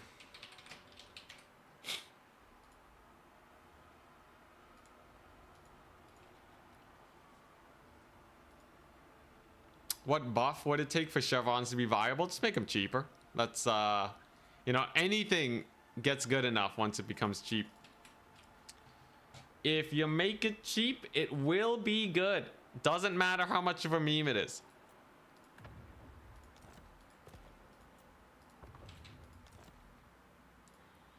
All right, here we go. Yeah, you know, there's like, maybe you can chevron like Bretonian infantry. There's like a few things that are like, you know, it's like, all right, look, maybe the chevrons are there, you know. The extra leadership is okay. But, it's very, very few and far between. If it is viable, it's like borderline viable. You know, I see people taking meme units a lot more than chevroning. And like, it's been tried, man. It's been tried. Usually you take units to like do a specific goal. Chevrons kind of just make them do the goal slightly better, right? Chevrons never actually make the unit into a different thing, right? So, you know, it's like, well, what tipping point are you going for, right? Maybe there's like a very specific situation where you have like 2 front lines of infantry. Like, so here's the thing. If you have 2 front lines of infantry, let's say unit A is the same strength as unit B. They fight each other, they grind, and they both die. Poof, right? Let's say you put chevrons on unit A. They both grind mostly, and unit A barely lives. They move forward to get charged by cav, they're dead, right? So, in an even situation, I don't think it does much. Let's see here. The biggest thing is leadership, where you can get to fairly high levels of leadership with chevroning. Bretonnian peasants being the main thing, where like now you have a unit that holds significantly longer. It's not about just the grind. And Bretonnia usually doesn't have units that hold a long time. But that's why they bring Grill Reliques. The Grill Relique typically gets enough work done where, you know, or you don't really need the chevrons. Grill Relique totally does just fine. So why not just have more Grill Reliques, right? Now Grill Relique plus chevron, maybe. Maybe you can get to ludicrous levels of leadership. You know, it's an interesting strat. But yeah, I think that's basically it. Elite units, you definitely don't chevron. As you get cheaper, I think they benefit a lot more from the +1 leadership with chevrons. And that's probably where you get most of your value. Yeah.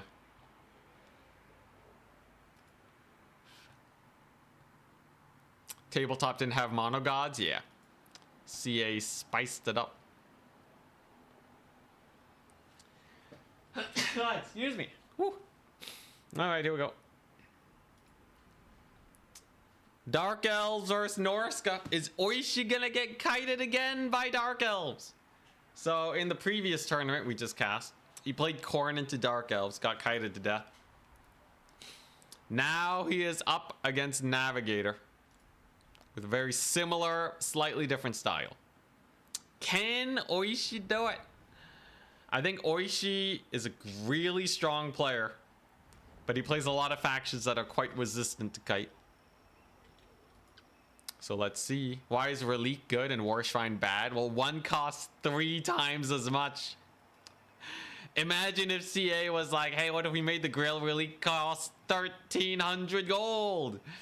What if we just slap on an extra, I don't know, 900 gold onto the cost? I'm sure it'll still be good. Oh, and you know what? Instead of having its passive activate, you know, normally and making it worth the gold cost, what if the passive triggers after your units die? That seems pretty good. I think that's a good one right there. Yeah, that's basically the main thing. Same with corpse cards, right? They cost so much less. I feel like a War Shrine, people don't bring it for its fighting capabilities, but CA made it cost more because it can fight. And then that's where the oopsie daisies is.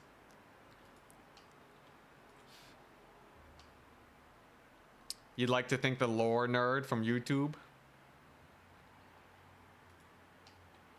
What, Beryl? Well, Beryl's messaging on Twitch.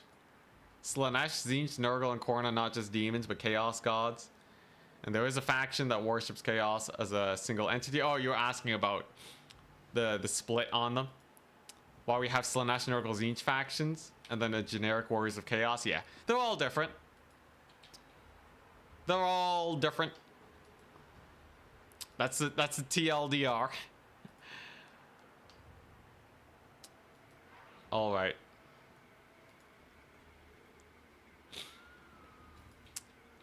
But yeah, it's like, you know, you start really north, that's Demon Land. You go a little bit south, that's Warriors of Chaos Land.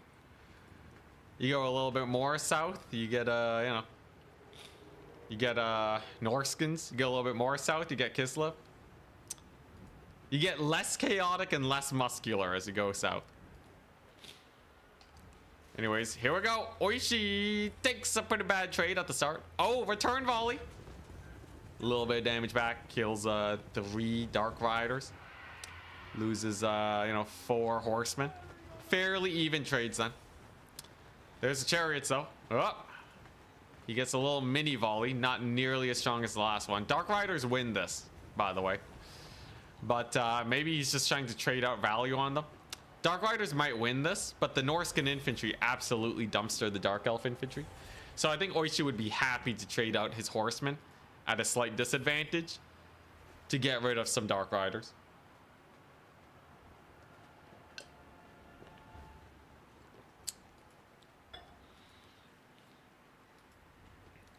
But yeah, basically think of Demons of Chaos and, specific monogod factions as like Empire and Kislev, right?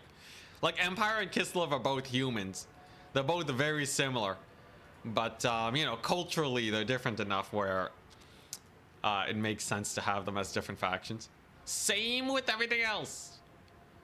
It's like saying like all the elves, right? The elves, if anything, are more similar than the Chaos Gods. Also, nice charge from the Dark Riders there. Now, can he get value with the Ice Wolf Chariots? They do have a ranged attack. Let's see it. Get some 0 value so far. Looks like they're in a melee instead. Doesn't Dark Elf Archery always win? No, the Dark Elf Archery wins if they can both shoot at close range. Dark Elf Archery has a lot less range than other factions. This is why they're good into Norska, though. Because they can just, Norska... It's Norska. They don't have the technology to shoot further than 80 range, so... Unfortunately, they're kind of locked in. I guess Horse Masters have 90 range, but you know what I mean. Now, so far, despite the gold damage tracker probably still being bugged, looks like it's going pretty well for the Dark Elves, right? Unless it's not bugged. See, it did put out a patch. Did they fix it? I don't think I saw the patch saying that they fixed this tracker, but who knows? Maybe it's been totally accurate this whole time. Oh god! The humanity. Only a normal cast Burning Head though. Still though, half HP or 40% HP loss is pretty brutal. We do see a nice charge, but a counter charge from the Cav. Good pull away from Oishi though. Not a lot of damage on these chariots. That Burning Head clipping another Marauder, by the way. Gotta make sure that you dodge that. The rest of the Burning Head, it does go on for a very long time. Very nice Soul Blight too. Reduces the armor of the Skinwolves to 0, so the Doomfire Warlocks do 49 damage a hit, true damage. Absolutely deleting these poor guys. Despite that, glass cannons versus glass cannons, they actually take a good amount of damage themselves. But hey, a full Skinwolf unit's 950 gold. Doomfire Warlocks is 1,100. Definitely an uptrade. Harpies coming on in here. Crows of Cain. They are regenerating Harpies. They're pretty nice. And they were able to rout off the Marauders that were hit by the Burning Head. Another Burning Head goes down. Just a normal cast though. Searing Doom and the Cold War Knights kind of whiffing. So far I'd say Dark Elf's trading fine. Ticket wise, they're doing fine. This is looking pretty bad, man. I think Oishi is, he might get kited again. Kind of brutal. Like these spears are murdering his Marauders now. Crows of Cain can just keep on skirmishing because they got that sick oh, they only heal in melee. Oh, I didn't know that. I thought they were fully regenerating. There you go. Now they're healing. How much do they heal? 0.2. Okay, so they heal a lot in melee. Okay, look at those little vampires over there going ham. As a stand though, oh, okay, maybe a big Searing Doom gets a lot of the cavalry. Could pull Oishi back. This Dark Elf force is quite melee. So if he gets enough work in with these Skin Wolves, he could just, clean up the rest. Like, it's just a little bit of infantry. They're pretty easy to beat up. Wolfric doesn't really have too many targets that can threaten him outside of these Doom Bolts. But that is the Dark Elf passive. Now, Oishi doesn't have to engage. However, his Skin Wolves did get caught up though. So while it's not the best Dark Elf passive, it's probably quite value. Wolf are kind of idling too, not really getting too much work in. The Doomfire Warlocks rally because of that. Oh, second massive! Searing Doom comes on in, bullies all of these guys into submission. And that's a pretty nice, spell cast. Oishi definitely knows how to tussle. Now, do the Warhounds actually do anything? These are Ice Wolves, not Warhounds, so they're closer to Corn Dogs than anything else. Wolfric, he's fighting. He might eat some Scourge Runner Chariot shots, which is actually good, because otherwise he's just a lot of HP doing nothing. Well, I will say his skirmish is getting caught here, and the melee fight's not going too great for him. Just a Soul Blight. That's not a Soul Sealer. Gonna not really help too much. I think the Ice Wolves do still win there. But if they get routed off by these Cold One, right? Oh no, it's just Dark Riders. If they get routed off by the Dark Riders, that'd be really bad. They should be able to win that though. I will say the Doomfire Warlocks are kind of obliterating this poor Shaman. There's a thing with horse characters where they get staggered a lot in these fights, surrounded by Cav. It can be really rough for them. He does get support from Skin Wolves, which does save him, but dang, the Dark Rider's kind of winning against the Ice Wolves. They're not the best unit, and a Burning Head is definitely going to rout them off. Wolfric does get a little bit worse for her too with the Cold One Knights, so I guess maybe the damage on him was pretty rough. Looks like he's trying to escape though. Cold One Knights get the surround, so he's getting bullied. And it just doesn't seem like there's a lot left for Oishi. 2 tournaments in a row, man. Oishi getting kited into oblivion. Oh my gosh, yeah. Oh wait, oh, it's the other way around. Oh, okay, never mind.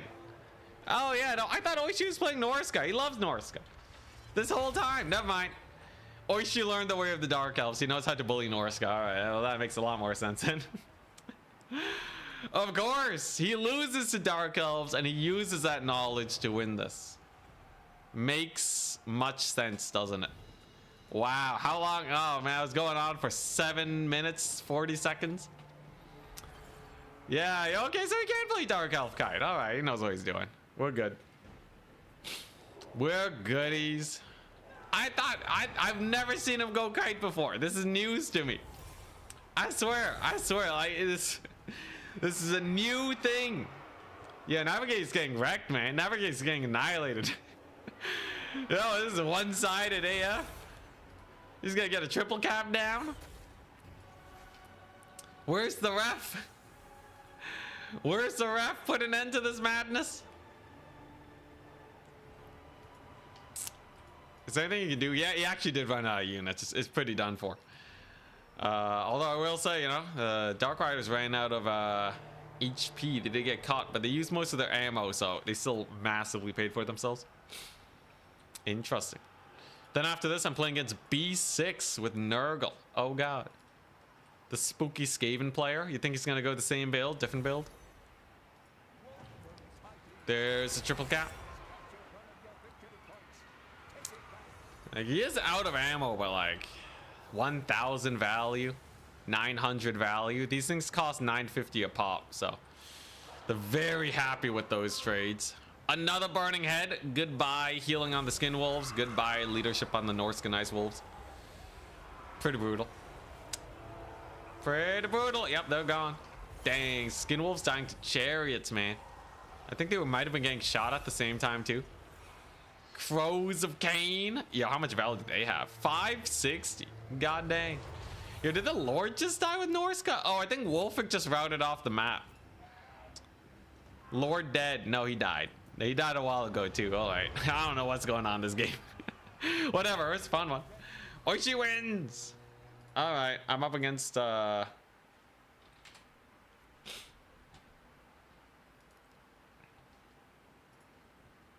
up against B6.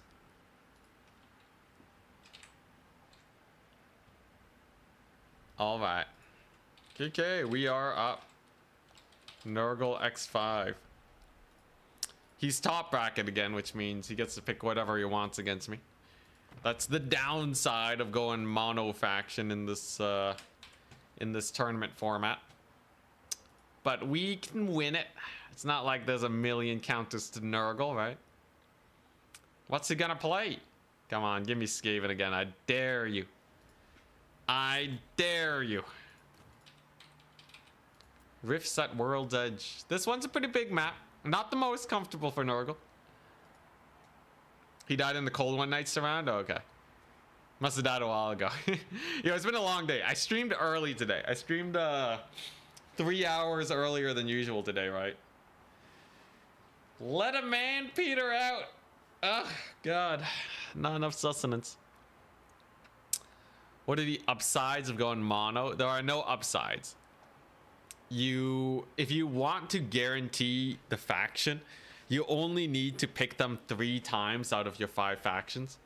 So you could easily still have 2 counter picks. I just chose not to because it's Nurgin time. You gotta put yourself in a rough situation. You know, I can learn how to beat the counter picks to Nurgle. It'll be great.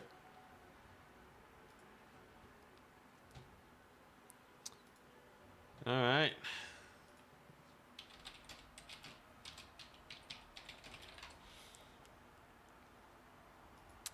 Let us do B6 vitamin or chess. Oh, okay. I finally got that one. Yeah, he's his name is B6A6S. I don't know what that means. Is it supposed to be like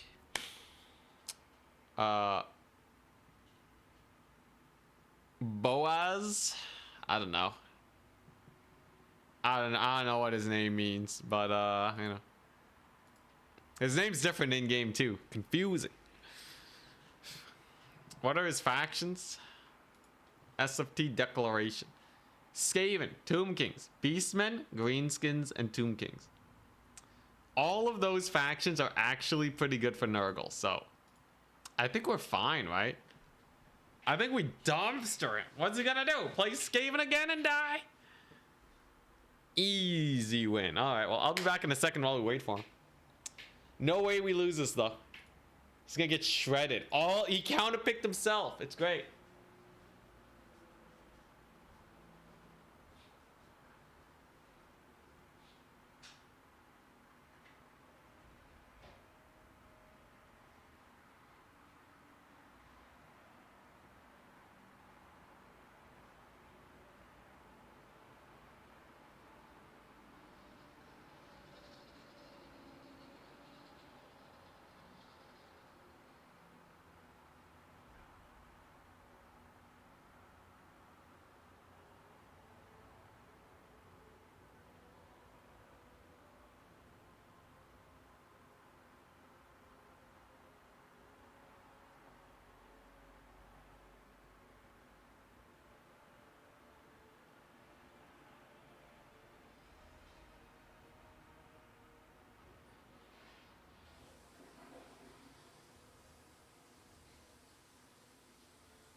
You message yet? Skaven Nurgle again. Aw, hell yeah. Yo, we beat a Skaven Nurgle once. I just do it again, right? Easy peasy lemon squeezy. What's the worst? What's the worst he could throw at me?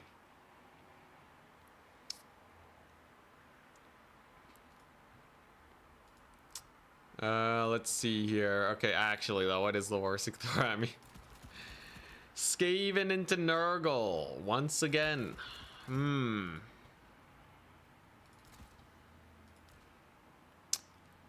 Let's see. Let's see.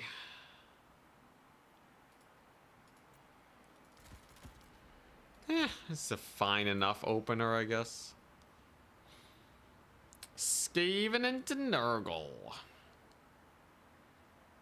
What if you only picked ogres and Jezzails and just valley traded all over the Nurgle infantry? Well, I'm bringing like a hyper rush build, right? Like, my build is fully capable of just rushing his face down. I think that makes it pretty sus for him. Makes it pretty sus. What do I want? Ah, you know what? Yeah. Is this good? I will say the build is... It takes a lot to finagle to be just right. It is a little hard to finagle, but I think we got there. This is feeling fairly comfortable. He's going to have Skaven guns, most likely. He's going to have a lot of guns. He's going to have a lot of infantry. Unless he goes single entity max. But we know Tarmakon dumpsters all of that business. Slingers spam, maybe? I don't know. I think we just run over everything you can bring. We'll see, though. I'm ready. How fast can Nurgle ever be? Nurgle does have 90 speed units. In fact, most of their infantry is quite average. Depending on what you're taking. Just don't take the Chaos Warriors and you're fine. Nurgle is about as fast as the Warriors of Chaos. Minus the Hellstriders. Imagine Warriors of Chaos without Hellstriders. That's roughly Nurgle speed. Which is not terrible. Any exalted great unclean ones? Absolutely not. Into Skaven? You trying to get me killed? The plan is simple. Okay, so this time I finally brought Marauders. I might as well see if Marauders are actually good for once. Instead of just never taking them.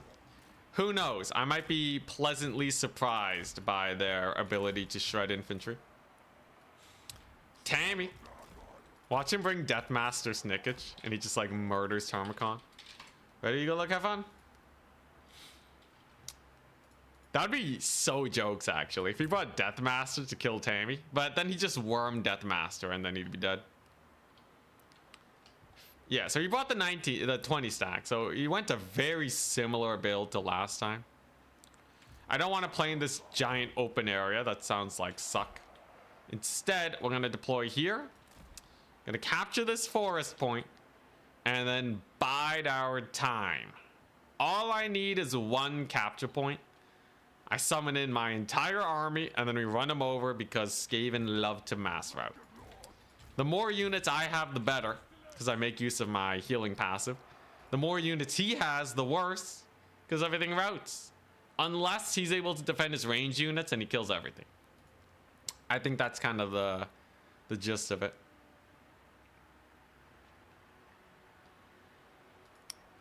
A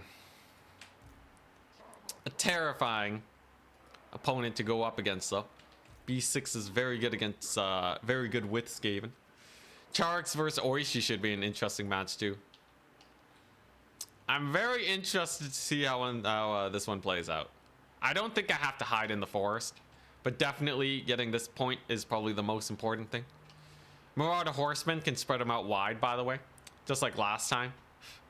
If he doesn't have enough counters to Horsemen, which he shouldn't, because his gutter runners just don't have enough ammunition or range.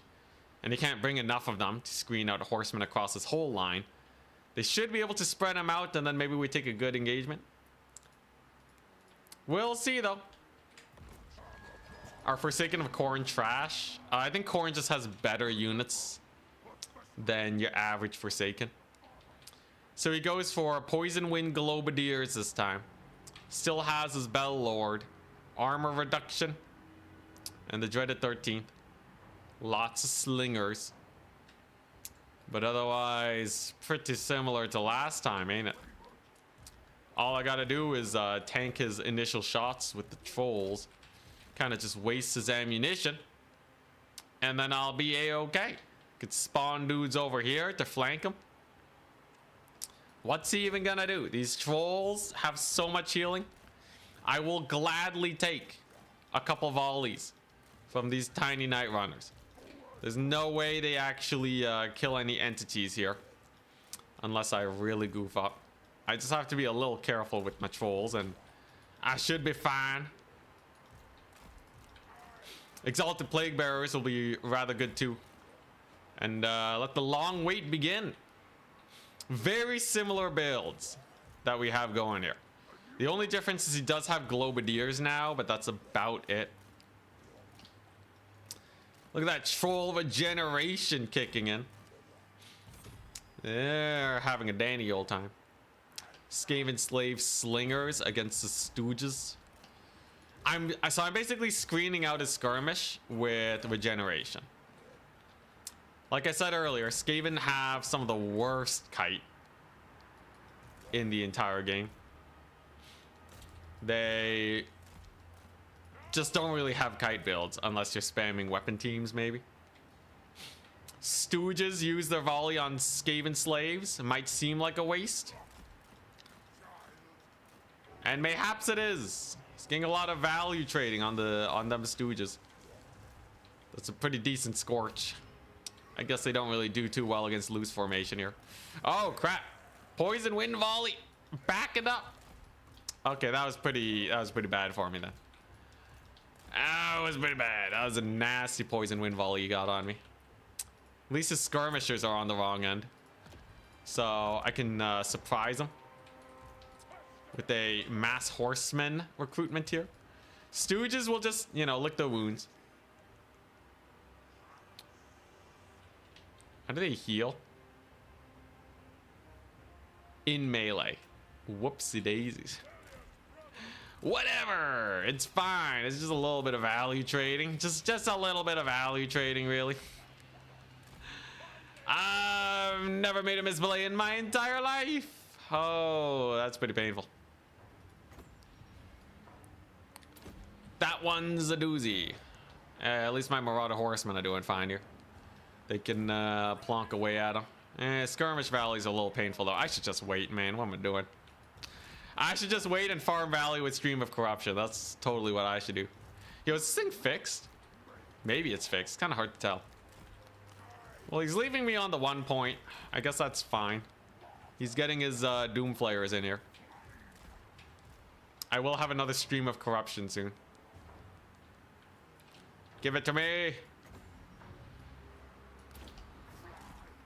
I'm not making use of my healing very much by using this early though.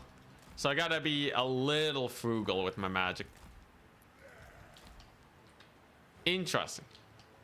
Now, we're obviously gonna hammer his flank. That much is clear, right?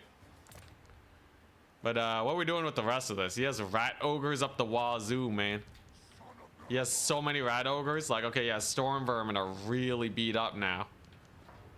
Like, that definitely hurts them, but is it really gonna be enough? I got a decent flank on, I guess.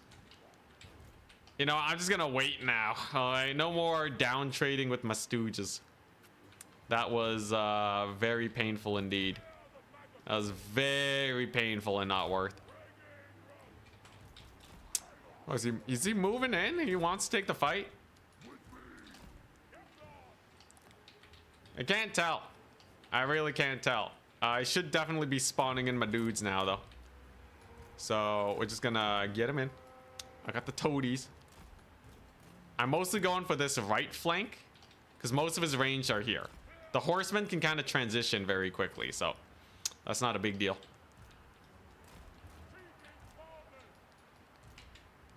We're gonna start scooting on up. You can see the fear in him, right? The fear and the worry. He doesn't want to get caught out here. And if I just secure this point, we should be a-okay. Tarmakon can definitely just YOLO in. He doesn't really care about much. I just gotta be wary of these poison wind globadiers, but I should be able to take the point. I got more toads coming on in. Points getting hella captured. Tammy's just going for it. You know what? Screw it. This is fine enough for Tarmakon. There you go. All right. And now for the big fight. I got a pretty decent volley off. And then we just go for it. There's a massive heal. I get pretty good AoEs. I get pretty nice AoEs on his dudes. Big ol' route. Big ol' route with the trolls and the Tammy. Doing great. He has some Doom Flayers coming on in, but that's what the trolls are for. Then we kill off his rat ogres. Get him out of here. Plague toads are in now. And now my skirmishers can move in and start capturing points. I think he's friendly firing himself a lot too with these dudes. Right, with the poison wind. And you can see how quickly Skaven start to mass route. This is what I was saying when I was like, Nurgle only gets stronger the more units we have on the battlefield. Because now it's a massive route. His guys are like running through his lines. They're disrupting his range units. I still got my horsemen just going ham. Tarmakon can begin the Lord Snipe. And then we just smush these guys. Let's get our healing underway now. Get more toads. Oh my god. What a massive collapse of the Skaven lines, man. Dude, they're all gone. They're all gone. What the crap? Yo, that's a terror bomb and a half. I gotta get my horsemen there. 100%. I gotta get these horsemen there real fast. Tarmakon's gotta keep beating these guys up. But if I just chase them off the battlefield, I think he's screwed, man. I still got toadies here. Yeah, the rolling route. What a crazy mass route, man. Dude, they all just collapsed. I don't even know what happened exactly. They just started booking it. I know the Bile Trolls definitely contribute quite a bit to Skaven routes. Bile Trolls are really nice. Softening up his Storm Vermin to get them to route was definitely a huge plus. Value-wise, though, we still got to be careful. You know, the Furies got to make sure that they get their work done. I got to make sure that we actually secure this position. You know, there's still a lot of fighting that needs doing. But his Lord getting massacred here is definitely a big plus. Furies on his dudes here. And we just escort these guys off just like last time. Presumably, if we do that, all will go well. He has hunkered down in this pocket fairly well, though. Are you guys seeing this? So he has a bunch of Storm Vermin and such that are just hunkering down, holding out, and refusing to die. That's probably the biggest scary part about this battle. But otherwise, everything else is going pretty well with his Globadiers getting shut down. And his Lord's a lot lower this time than last time. It also takes forever for his guys to get off the battlefield, which is kind of an advantage for us. Because it means they can't get resummoned. So I'll totally take that. Triple cap is underway. We have another stream of corruption versus elites. Very nice. Tarmakon is just that. He's just a ballistic missile that will never leave you alone. His poor lord's getting brutalized. But do we have enough? I gotta finish off this this mass route. All right, a lot of these units here are still holding on barely, and I'm not a big fan of that. I don't have my trolls here either, so we gotta start bringing them in. At least Tarmakon's mass is doing pretty well. We've stalled up his infantry. But will he retake points? If he manages to retake points, it starts getting a little uncomfy. Sure, let's get a stream of corruption there. The Stooges are doing good at least. But I am noticing we're starting to run out of dudes. That's a little uncomfortable. All right, it's a little uncomfortable. I guess I have my Marauder Horsemen, which is fine. You know, they're doing great. Should be able to get a couple of routes here. I have my Trolls coming on back. But like, Tarmakon's kind of alone right now. Oh, that's a great stream of corruption. Give that to me. Give me that stream of corruption. That's huge. All right, Horseman can back up now. Big old stream of corruption on his face. He didn't bring any single entities this time, so I must be wary. Let's get these guys back in. At the very least, I have a lot of capture points. So that's going to be pretty scary for him, right? Actually re-securing these points will be will take a long time, and I have all the time in the world to snipe his lord. I did lose all of my horsemen though. That's a little unfortunate. But other than that, you know, I'm still spamming out dudes into the horizon. You know, we got a couple trolls here routing off his Skaven slaves. That's nice. Tarmacon's just a beast that will never die. Another giant stream of corruption, man. You know, they did nerf the spell. Despite that, stream of corruption is still an amazing ability. It turns out when you are spamming your heal passive. The trolls of never routing. The trolls of never routing are doing well. So far, tickets are looking good. Okay. Horsemen are doing fine. I will say he did have a little bit of a second wind here. Tarmacon can only get so much working. I think I'm just gonna have to start hunkering down on points, right? Just make it really hard for him to recapture. Tarmacon, though, what a menace. He's really going for it. Looks like first point secured for my opponent. But he's gonna have to take back the other ones sooner rather than later. And with only infantry, it's gonna be quite tough. Tarmacon has the dogs on him, okay? He did route the trolls. I guess they were routable. The trolls are out of the picture now. It's a little unfortunate. Him needing to summon doggos, though, is definitely rough. And remember, we can always summon in 1,000,000 Nurglings and retake this point. So, I think we're fine there. These trolls over on this side are regenerating. Hell yeah. Tarmacon. Trading up into the doggos. Ticket-wise, he doesn't have much time left. And I think I'm just going to save up for Nurglings and horsemen on the flank to just retake the point. That just seems like a much easier way to secure this victory. Some slows over here to make his life just that much harder. I just need him to pull off his forces here and we'll be okay, I think. Some night runners are not a big deal. Monstrous units for his anti-infantry. The doggos are routing. And yeah, this is where we retake this point now. So, Nurglings, Marauder Horsemen.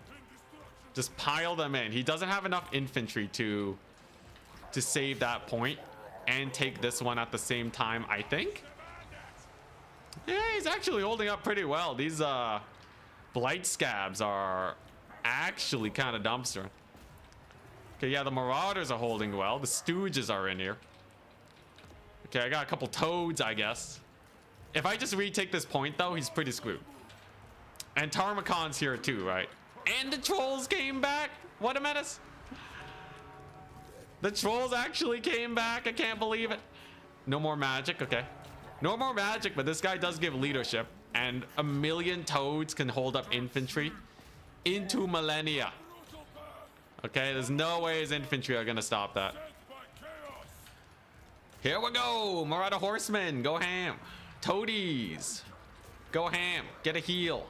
That'll help you out a good deal. He does get one volley, though. And he actually does hold. Surprising. Okay. All right. I should have given him more credit. He's slowly capturing this point, too. If I don't recapture this one, that would be an absolute doozy. Oh, it's over. Oh, I wasn't even paying attention to the tickets. I guess I just had a lot of tickets. Well, there you go. Nurgle OP. I was so zoned in. I wasn't even looking at the tickets. I just really wanted that one point. I guess he never took the middle. And we had the 2 cap on him. Really? It was just suddenly win. God dang, man. I thought we needed way more tickets. Yeah, that triple cap was hype. Yo, that mass route, too. So hard to retake points off of Nurgle, for sure. Yeah, GG. God dang. You win on 1 now? Oh, hell yeah. I don't know if I would have actually, like, he might have gone a quick triple cap, though. He might have been able to get a quick triple cap and we would have been screwed. But, yeah, that's kind of jokes. So I just got a rolling route on him. I got insane value with my caster. Tarmakon got his lord extremely low. And then, yeah, it was just victory. It's just victory. The massive tide of toads was hilarious, but the biggest thing was getting the huge routes. I think Skaven, when you play a hold 'em up style and you just kind of loiter around for most of the game, I think they're very susceptible to mass routes. Because like the army just gets a little bit unwieldy. AoE gets stronger against them. Yeah. How is he value trading so well when he was mass routing? Well, value trading doesn't count routing units. That's the main thing. ROR Blight Scavs though is crazy. I didn't finish them off with my spells, excuse me, as much as last time. God dang, that Storm Vermin though. This one got hella value. Don't know what I was missing there. Should have Stream of Corruption this guy. 2,000 value? What a god. What did he kill, man?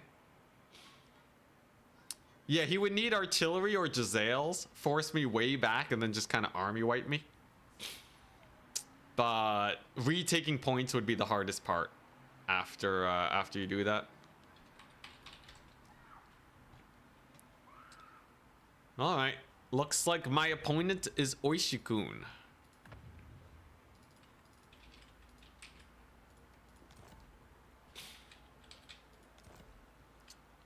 My opponent is Oishikun.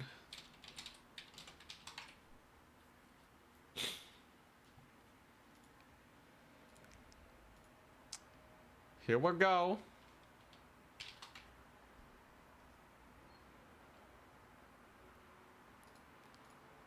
His factions are Dark Elves, Nurgle, Tzeentch, Wood Elves, and Warriors of Chaos. Oh, okay, so he really didn't go for the melee stuff. He has Dark Elves and Wood Elves in here and Chaos? Dang. Look at this guy. I guess the ROR is for ITP. What, the Nurgle ROR? Or, oh, for the Skaven ROR? I think it has like a really big leadership debuff or something. Or was it just ITP that they have? Let's see here. Skaven. Yeah, talking about these guys. They have Rabble Rouse, ITP. Oh, huh. Despite that, everything still ran off. They don't actually give you a leadership buff. And it's not like I was using terror routes that much. Nurgle, Tzeentch, Wood Elves. Let's play Nurgle versus Tzeentch.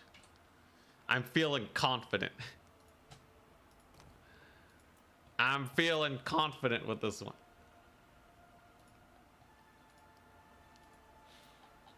Nurgle versus Tzeentch. Can we win it though? Can it be won? We'll see. We'll see. It's on Itza. Just a fairly nice, grindy old map. Let's see it. You guys think we win this?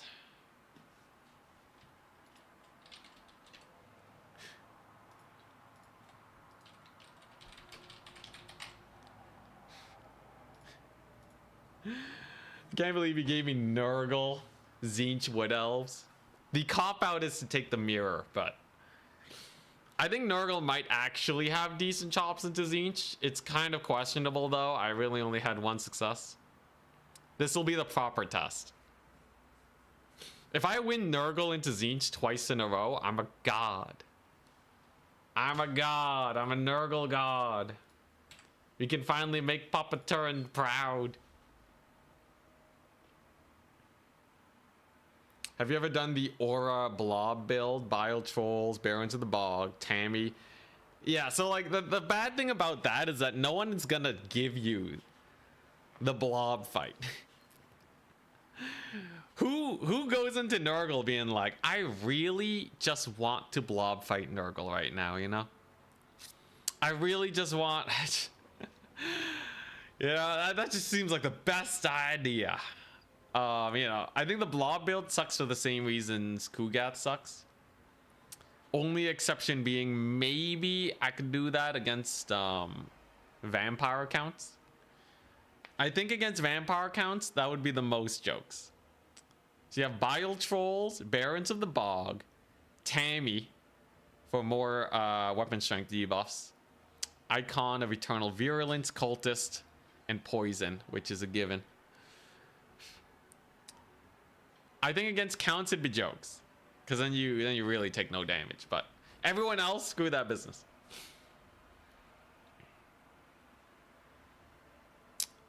You could take it in Conquest, but yeah, everyone's just gonna kite you. We need a map that has only one capture point to unleash the blob. Oh wait, there is Conquest. Okay, well, one capture point domination would actually still be pretty different, right? You know, you have like the kite shenanigans. You can make it like you make it 500 tickets. Starts at the beginning.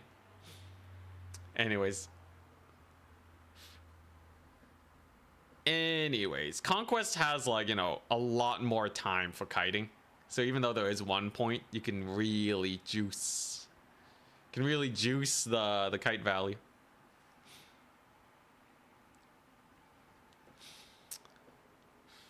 Guess who overslept the tournament again? Dude, it even started late, man. It started 2 hours later than usual, Craftier. Well, I'm happy you're getting good rest. Guess who's winning with Nurgle right now? Guess who's Nurgin it? When Nurgin's so hard right now, I beat Charix's Tzeentch with Nurgle. Now we're gonna beat Oishi's Tzeentch with Nurgle. We're gonna bait him out into taking units that suck, like Screamers and all that biz.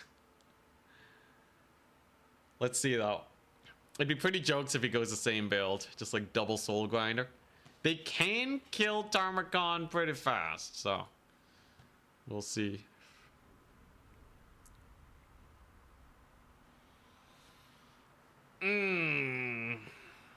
All right.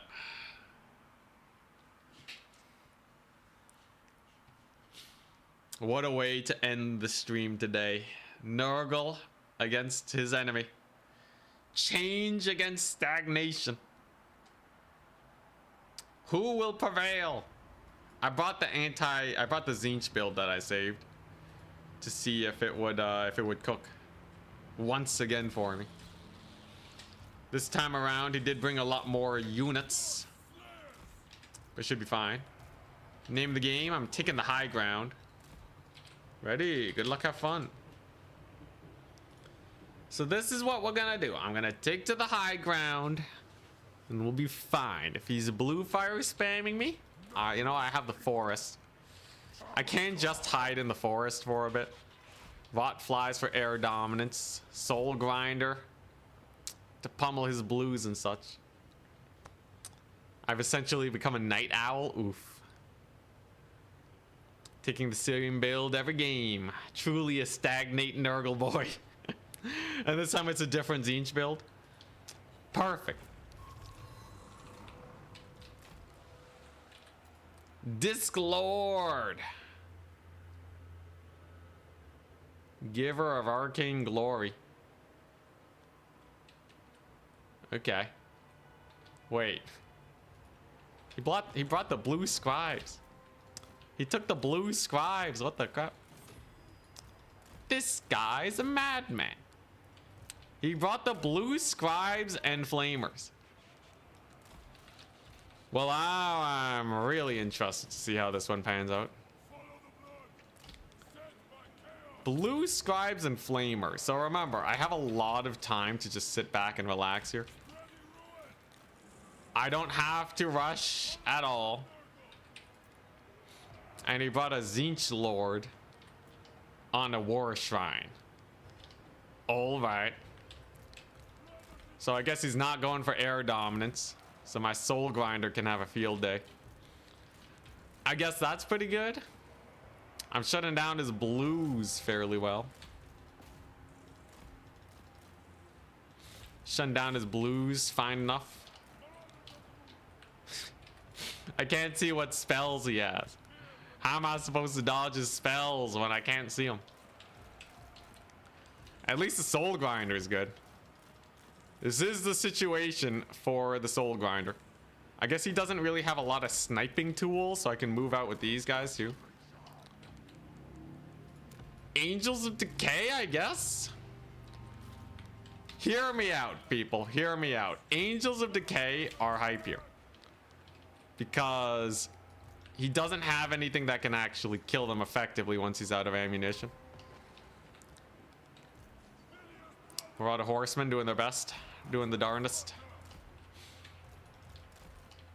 Soul Grinder's doing its best. Yeah, if I can Angels of Decay as Lord, that would be the best case scenario. Rot flies against Zongors. What magic is gonna whip out though? What magic? What forbidden tech is he gonna whip out? Did they just rout off the Zongors though? Looks like they did. Okay, Tammy my boy. Tammy my boy is gonna get in there. Lots of skirmishing is going great so far. And he doesn't really have a lot for an exalted. Ash Storm. The Rogue Ash Storm. Okay. I'll take it. I'll take it. Get that exalted hero in there. Then Soul Grinder, you can beat him up. We did get the route, which is perfect. Soul Grinder's doing its best. Tarmogon on his Lord. And then we just get the Soul Grinder in there, right? It should just delete his ammunition, I think. Yo, he's memeing it up hard. If he wins with the memes, then I suck. Can't have that happen. There's heal number 1. Tarmogon's going ham. He doesn't have no change bringers. Some of the furies far away. That's my bad. Angels of Decay are on him though. His Lord's looking a little worse for wear. There's a little bit of help. There's my Exalted going ham. Wondrous. Soul Grinder's just chunking his ammunition. That's fine. Oh god, that's a big spell. He got a huge spell with that one, that's for sure. But I think his Lord's just dead, right? Okay, yeah, he gets a couple Doom Knights on me. Sure. Can't believe he got the Chaos Dwarf spell though. That was actually pretty brutal. But yeah, no Angels of Decay tech. That's an oops-a-doops-a-doozies. Indeed. I'm just gonna summon a Pestigore because I really want to win this fight. His Lord's gone though. Flamethrower shooting up into the air. Okay. I don't really have to worry about the flamethrowers that much. And there goes his Lord. So he's dead, right? Like, yeah, okay, you know, he got a little bit on me. But the blue scribes is indeed a spicy play. Oh crap. Alright, there you go. Pretty good AoE. We kill off his dudes there, and I have a capture point. Wondrous. Yeah, way too many flamers. I think he had way too many flamers. It's not over just yet. But we're in a really good position right now. These knights are not gonna cook. Knights of Immolation can only get so much work done. And now I have Forsaken here. Tarmogon still going ham. Noxbringer, I guess, can do something. I guess I should capture this point, right? But yeah, he just lost all of his range. That's the play. I guess that's the forbidden tech. You play Nurgle into Tzeentch, they meme it up, and then they lose. Like, I don't know how much these guys were tryharding. That's kind of the weird thing. Or maybe they just don't play a lot of Tzeentch. This could very well be a situation where we kind of know how to play Nurgle, but they don't really know how to play Tzeentch all too well, because, like, who plays Tzeentch? And then they lose because they just get unexpectedly nerged. I don't know. But regardless, I guess we won. Like, they keep taking Doom Knights. I don't know why they keep taking Doom Knights. I'm pretty sure the Doom Knights suck, but I don't know. I don't know, man. I don't know. I'll take it though. Maybe it's just the fear, right? You see Anticity running Nurgle and you're like, geez, I gotta take something weird. I gotta go for some weird strategy to counter his shenanigans. Or maybe he just thought there's no way Nurgle could actually catch his dudes. But this is a meme, man. You don't just take the blue scribes and expect to win. Blue scribes are more of a meme than Nurgle.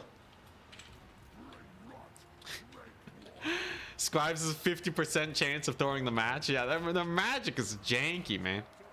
And now we just have our rot flies in here to bully the scribes. I have my Marauder horsemen back to bully them. Doom Knights versus drones, but they're debuffed. I don't know. But regardless, we have a pretty solid victory. His lord also was completely undefended. This would have been way better for him if he had like a Kairos or like some blue fire. The no blue fire is really the spicy part, right? Like no flying lord. So he really was. Maybe he just wasn't ready for the Angels of Decay. Hell, I wasn't ready for the Angels of Decay when I lost with them. Definitely caught me off guard the first time I saw them. But dude, he's tabled, man. Guy has nothing left but the blue scribes. Can I slow them? Nah, most of them are taking back into the air. Not really worth to use our slow against him. He has no magic now. Oh, I guess his lord's back. No build up on his passive though is brutal. And the blue scribes 100% just die to this one skirmisher. So then he'll just be left without magic. Literally no magic. Can I just slow them? I'll slow him so I can secure the kill. Tarmcon's doing great. There goes the shatter. And now there is nothing left. Yeah, I guess when you just play Nurgle, you make your opponents meme. Maybe that's the strat. What the? He summoned Ancestral Warriors. Dude, the Ancestors of Cathay are really confused right now. Dude, the Ancestral Warrior summon, that's so funny. They're like, I guess there's demons? I guess there's demons, so I don't know. I don't care who we're fighting for. If we get to fight demons, I guess it's a plus. Whatever, man. All right, well, you know, we'll give them that. Blue scribes are almost down. Yeah, they just happen to fight demons, exactly. Blue scribe's almost dead. Trades the skirmishers. But if I get the Noxbringer to hit him up, we should be fine. Exalted to kill his lord again. No chariots this time. Oh, gribbity grab. Get him, Tzeentch. Oh my gosh. And they get pulled back into the warp. In the meantime, the Ancestral Warriors are kind of clobbering me. Can the Noxbringer get a couple shots off, perhaps? Yo, I had such a good build into him, too. Like, build-wise, this was perfect. I still think he memed way too hard with the scribes, though. Maybe he was expecting a big blob fight. Maybe he wanted to anti-blob me. Questions. Spawn summon on my horseman. Get him out of there. They didn't get any attacks off because I guess he did just get summoned. So that is actually pretty painful for him. I guess we'll just use Tarmacon and worm his boy. Just worm his lord to death. Spawn summon was pretty spicy, but I don't think it's enough here. Anything else? There's like nothing left. He has just his lord, no magic. I bet he's gonna resummon the scribes. I think that's exactly what he wants to do here. Do I resummon the Angels of Decay? He really didn't go for the Air Force. And yeah, there you go. This is the Lord pick. Did the Doom Knights cook? I guess they did cook in the end. So you know what? Maybe I shouldn't be knocking the Doom Knights too hard. They did do a decent amount of work with their bomb drops and such. I will say that Pestigore pick was aces. That free, or not Pestigore, Zongor pick. I got a huge value play early on with my surround with the rot flies. If anything would have won us normally, that would have been it. Maybe he's just a silly guy and he likes his blue boys. Maybe he's just a silly man. Did I really win when I was forced to take a meta build? The answer is yes. The answer is always yes, but like, I'll take it, you know. If he wants to bring this in the Turin Grand Finals, sure. Do Tomb Kings have air? They have carrion. No one really uses them though. You can totally air dominate, but the Ushapti are amazing ground to air units. Noxbringer value, solid 2k. It finally paid for itself for the first time today. Good to see, good to see. Let's get in our rot flies here to finish off the Knights of Immolation. I will say they were pretty spooky, but his lord is once again dead. Yeah, Blue Scribes is crazy, man. I don't know what he was doing. GG. In the grand finals, man. Grand finals Blue Scribes. That's crazy. Like, yeah, there's a lot of spell amping you can do. But his lord got deleted. His flamers got deleted. His blues ran out of ammunition. And this is a pretty standard Nurgle build too. There's nothing too crazy. Throwing Axe has got Omega value. Tarmacon did great. Exalted did great. Technically, these guys didn't pay for themselves, but a Lord kill is worth more than the raw value. Okay, the Knights of Immolation were cool though, alright? Almost 3,000 value on them. I think I would probably keep the Knights of Immolation, but get a bird and some furies instead, like a Kairos. Keep the Skirmishers. I think the Skirmishers are really good. But yeah, that's gonna be it. We have one with Nurgle. I think my Tzeentch opponents overcooked. I think they absolutely overcooked. But you know what? We'll let them do it, alright? Tzeentch gets too excited when they see Nurgle. And it appears that was enough. GG's. Had a great day playing Nurgle. We had an above 50% win rate. And if you go to the stat page now, Nurgle has a 41% win rate still. They're still at the very bottom, but they're almost there. I think a couple more wins and they'll probably be better than Cathay. They're very close right now. But yeah.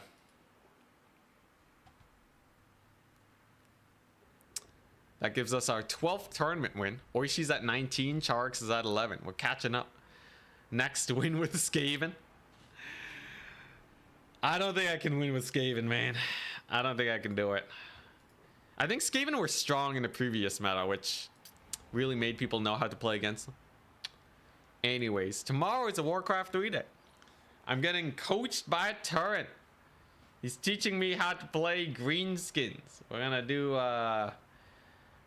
Troll Spears and a Farseer for life. It's gonna be great. Gotta get a win as Cathay. I can't believe Nurgle was easier than Skaven and Cathay. Can you believe it? Anyways, I've been streaming for like 9 hours, 30 minutes. I'm tired. We'll close it out. I hope you guys have a wonderful day. Check that sick Warcraft 3 stream if you want to see Anticity Turin shenanigans. But otherwise, more Warhammer on Friday. And I'll see you guys later. Peace, peace.